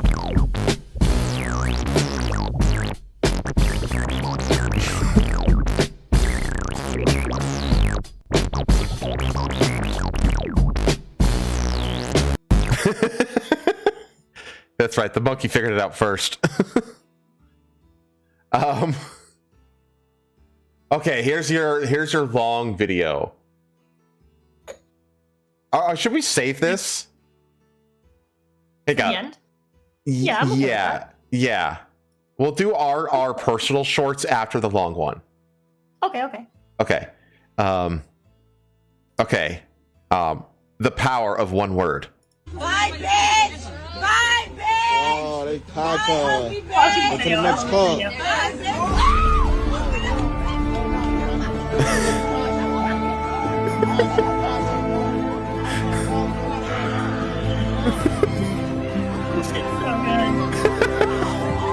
I don't know when this happened. Twitter.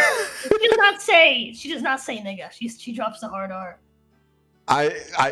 She probably does, but and I remember when this video dropped, everyone started putting her in the fucking Burger King crown. And all of the like every king needs a queen. Yeah. Okay, so I need to read this first. So dozens of fishermen end up losing parts of their bodies because of the wolffish. This is because many people don't imagine that even after being dead and headless, it's still capable of doing this.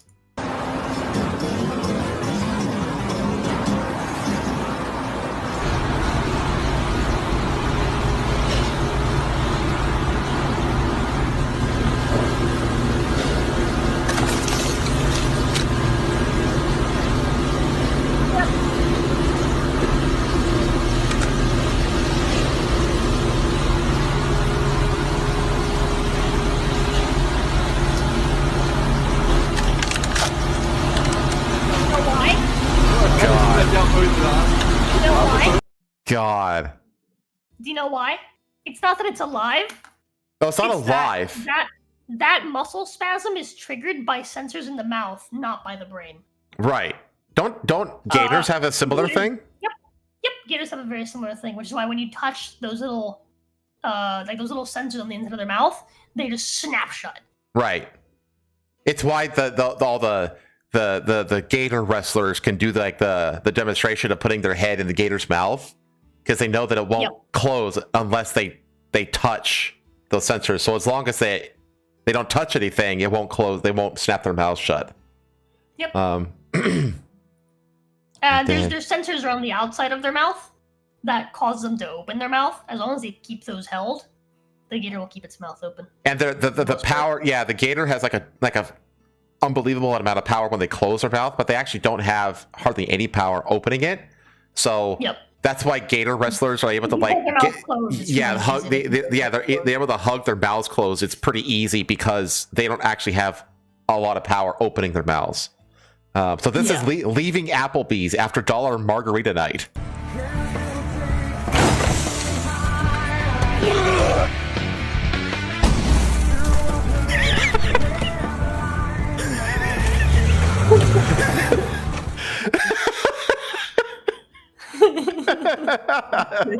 This man has like 10 too many junk cars. I know, right?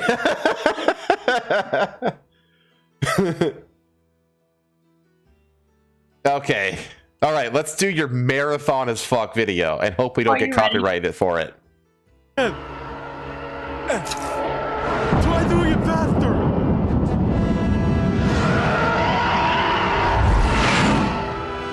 Oh my gosh, it's the sequels! I'll show you a sequel. What'd she say? Yo, outspeak British. Give me the holocron and no one gets hurt. Finders keepers, losers are... I don't know the rest. How dare you mock me? Losers! Assemble!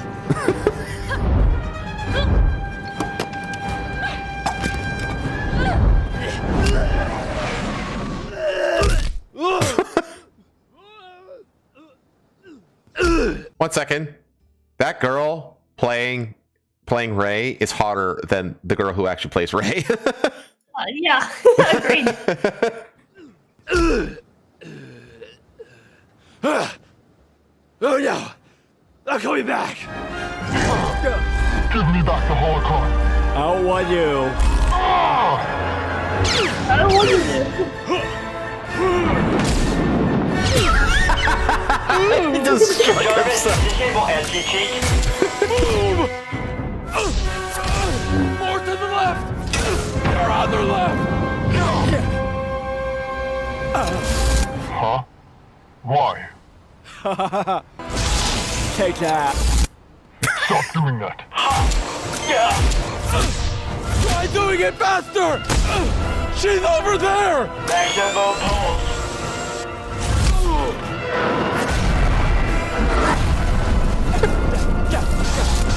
Cut it out! No! Oh, shoot. It's not over. I always bring back up. I'm 6 hours of time. Cut it out. No. Oh, sweet. Yes.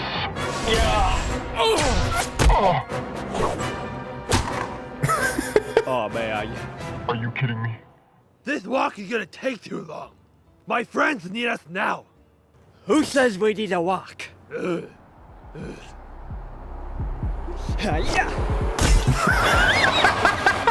Hey, you! What the heck, guys? You wanna freaking go? Hey, let's beat them up. Okay, show him your glowy sword. Star Wars? What were the odds of this?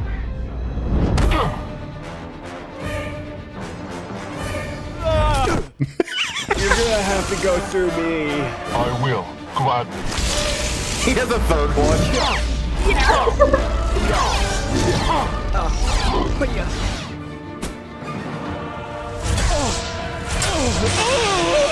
I can't do this all day. I'm like,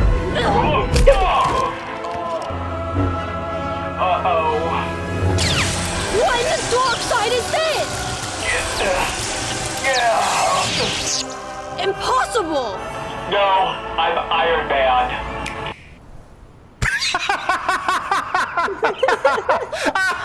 That was so easy, I almost feel bad.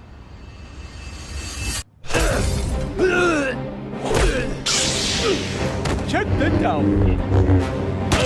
That lightsaber's compensating for something, right?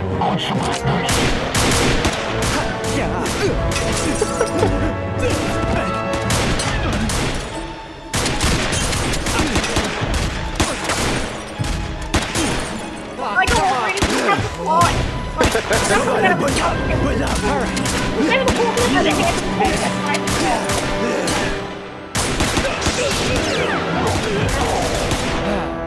Not even a scratch. Just a couple bullet holes.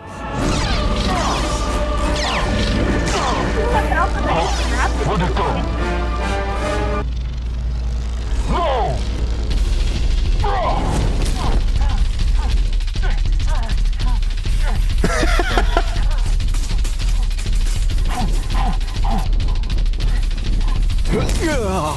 Stop this car! Not a chance. Oh my gosh, this is Mark Hamill. I'm not letting you get away with that holocron, Ben. Stay out of this, Mark. This is so cool. By the way, everyone's like acting in like they made it really acting like almost feel like it's not like Ben! What are you going to do with that holocron? I'm gonna use it to change my ending. Moody! Do something quick! Okay. No! Not like that! Oh, yeah.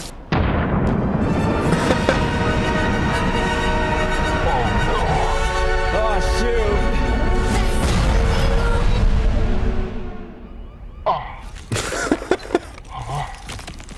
What?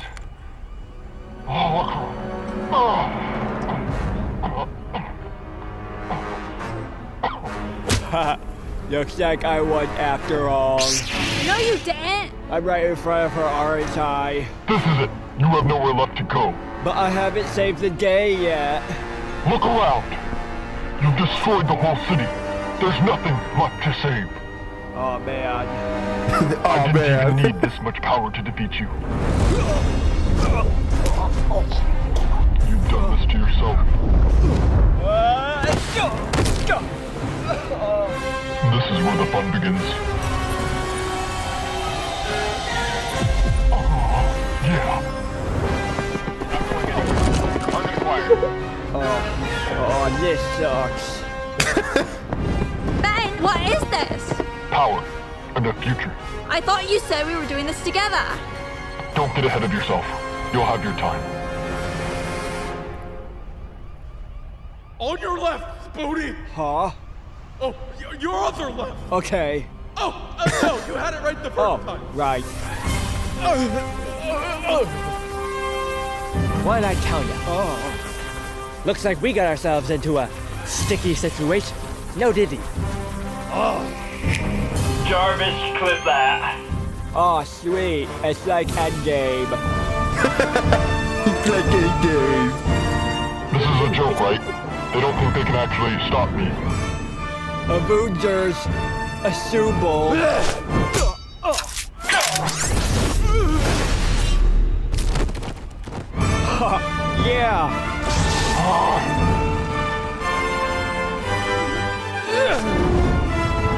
Ben, I think we should reconsider. Huh? It was supposed to come back. Jarvis missile. Oh, sweet, a lightsaber.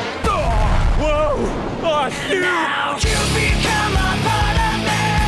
You'll always be right here. You become a part of me. You'll always be my fear. I can't separate myself from what I've done. Giving up a part of me. I've let myself become you. Oh my god. Oh, shoot. Oh, shoot. Like a random ass montage. I like how he doesn't have it. He just holds the claws in his hand. Yeah. Looking for this.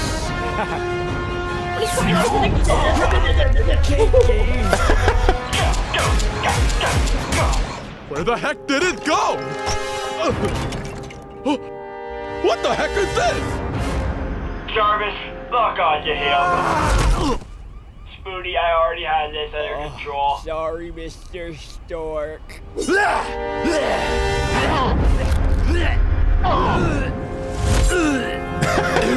Sorry. It's okay. I regenerate. You call yourselves heroes, yet all you do is destroy. You just want this power so that others can't have it. But I need it to rewrite my ending.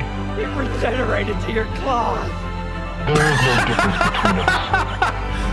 Regenerated to your claws. What?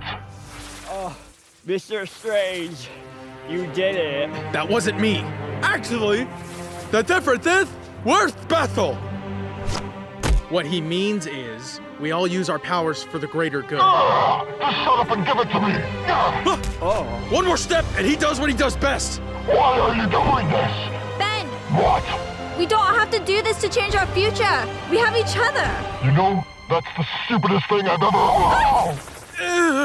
Jeez, get these guys a room, am I right? Oh. Huh? What is this place? Another chance. Oh no, it's gonna be them versus Hogwarts. Maybe we're not able to protect the city. Maybe we're not even able to save the day.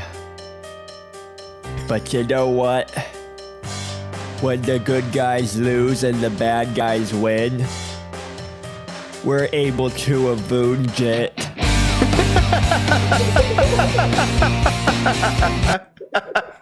Oh my god. There is a post-credit scene. Oh really? Yes. Oh, here we go.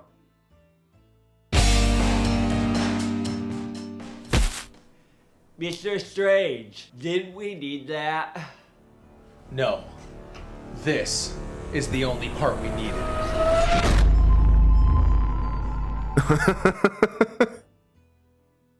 Oh my, that had like strangely good production value actually. A game called Secret. This is a game for Pause. Ryan and Colin. Yeah, I found it randomly and I was like, what the fuck is this? It's like the Down syndrome Avengers. Yeah. So fucking funny. Oh my god. All right.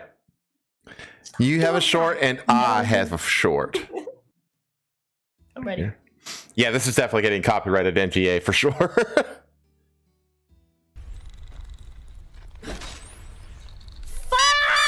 No!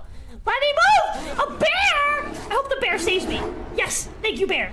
Thank you, bear. Good bear. Good bear. No, bad bear. Bad bear.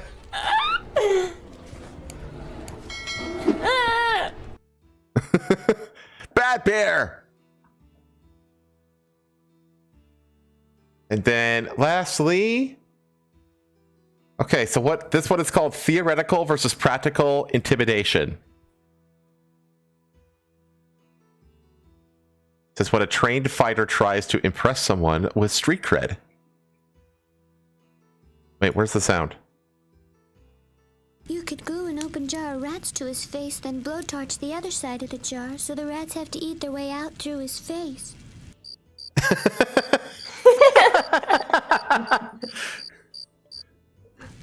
201. I know over 200 ways to kill a man. You could glue an open jar of rats to his face, then blowtorch the other side of the jar, so the rats have to eat their way out through his face. Oh, okay, that's where the 201 comes from. 201. They did that in one of the Bad Boys movies. I think it was Bad Boys 2 they did it. They put it on his stomach. Yeah, they put a rat on the guy's stomach and they put like a metal bucket over it and they just put a blowtorch to the bucket. That's like a torture method. Yeah. There's another torture method which is forced gerbling. Do you know what that is? Did they shove a gerbil up your asshole? Well, that's what regular gerbling is. Oh. And then forced gerbling is when they do that, but then they put in a plug so it has to go the other way. Oh my god. Oh my god. Eventually just digs through your fucking insides. Oh my god. Fucking It's all killing you. Jeez. Okay. We're gonna end the show on that. That wasn't Too Fast, Too Furious? Oh, you're right. That wasn't Too Fast, Too Furious. We're gonna see that on Wednesday, chat. Oh my gosh, you're right. It isn't too fast. I haven't seen it in such a long time. Oh, well, what do you got going on next week? We're gonna watch Too Fast, Too I was gonna Furious. say, besides Too Fast, Too Furious. On Monday, it's my turn to DM again, so that's gonna be fun. Besides that, next week I am for sure gonna be starting I'm starting back up doing the games that I owe you guys. I feel like I've taken a long enough break. It's been like fucking 3 months. So I'll finally start Octopath next week.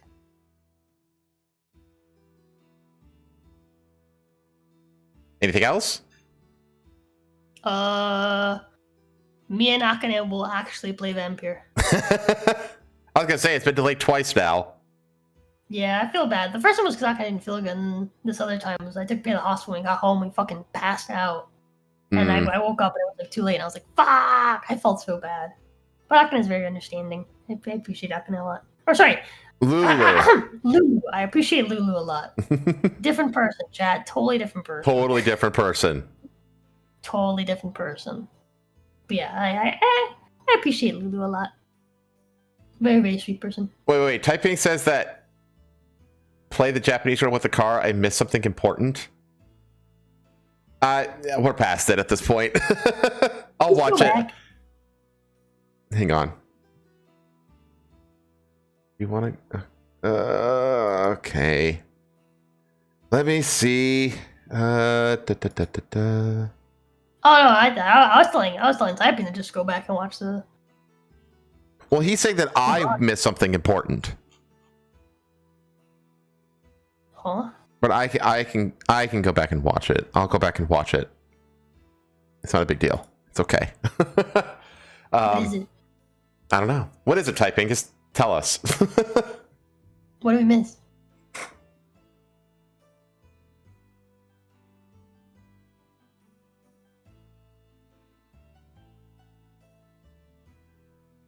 That is a performance from First Sight, a visual K band. There are no girls in that band. Really? Oh, hence the licking. Had me fooled. I knew it! I knew it! Damn. I knew it! My fucking old man sensors were tingling. I was like, that's an old man mouth motion. I know that. I got fooled. Whatever. It's giving me grandpa vibes. I knew there couldn't possibly be a female guitarist of that skill level. Yeah, something about her face was just off to me, and then just like the lips thing, I was just like, I don't know, man. It's giving me grandpa vibes. Chat, my radar is never wrong. I don't have a very good radar, to be honest. All right, well, what am I doing? I still don't know. Man, Tuesday, I have like not been streaming Tuesdays. I've kind of like skipped like 2 weeks now, and I feel bad about it because I just don't know like what I want to stream on Tuesdays. So hopefully I'll figure it out. If you want to keep your Tuesdays open, very soon we can start doing Sniper Elite. Yeah, I can do like a one-off on Tuesdays until we do Sniper Elite, which I figured will be relatively soon. Yep, relatively soon. Do you already have the game? No. The only reason why we didn't do it last week was because I was like, I want to make sure I can afford rent first, but now the rent is paid. I was gonna say, like, how much is it? Is it full price? Because we're playing Sniper Elite 2? 2. Yeah. I think it's like $40. Oh god, it's $40. I can gift it. I can gift it to you if you want. Are we getting it on PlayStation? Yeah. Oh, it's a little bit harder. Yeah, probably not. Okay. No, it's okay. It's okay. I'll. We should be okay very soon. Okay. You do have the money from Pay's mom. Okay. Like the first, it's the money that Pay's dad is paying us back for the loan. Okay. He's paying us like twice a month, like once at the beginning of the month and once at the end of the month. We're gonna go pick that up on Monday. And for the most part, that will allow us to pay like most of the shit that we need to pay at the start of the month. Okay. And if we're all good after that, then and like we can afford like our taxes and shit, then I can pick up the game and we can play it. Yeah, I was gonna say like maybe wait till after taxes are paid. So that's like what I was thinking. So okay, yeah, I'll find some one-offs for like a relatively short game that I can finish in just a few sessions. But or suggestion, we could start the Sekiro backseat playthrough. Ooh, that's not a bad idea. Because that'll definitely hold us over. That'll definitely hold us over long enough for you to get your finances in order. You know what I mean? Absolutely. Yeah. Why don't we do that? I want to do that on Tuesday. I'm down. Let's do that on Tuesday. I'm super down. What time? Sometime in the early evening, late afternoon, like 5 or 6 o'clock my time. 5 or 6 your time. It'll be like 4 or 5 your time. I can do later too. Can we do 6? Your time? Yeah. Yeah, we can do 6. That's fine. Okay. Right on. Okay. All right. Yeah. Besides that, I'm just continuing the Yakuza playthrough and the GTA San Andreas, which I got. Man, yesterday I did the 0 missions, and I played what has to be the worst fucking mission in that game. I hate it so much. You have to fly the little remote control biplane to shoot a bunch of people driving around the street, and that is the worst mission ever. But anyway, all right. Well, I hope you all had a good time tonight, chat, and we'll see you all on the next one. Yeah. Bye, chat. Don't forget to go fuck yourself healthy. Watch is yours as always. Take care. See ya.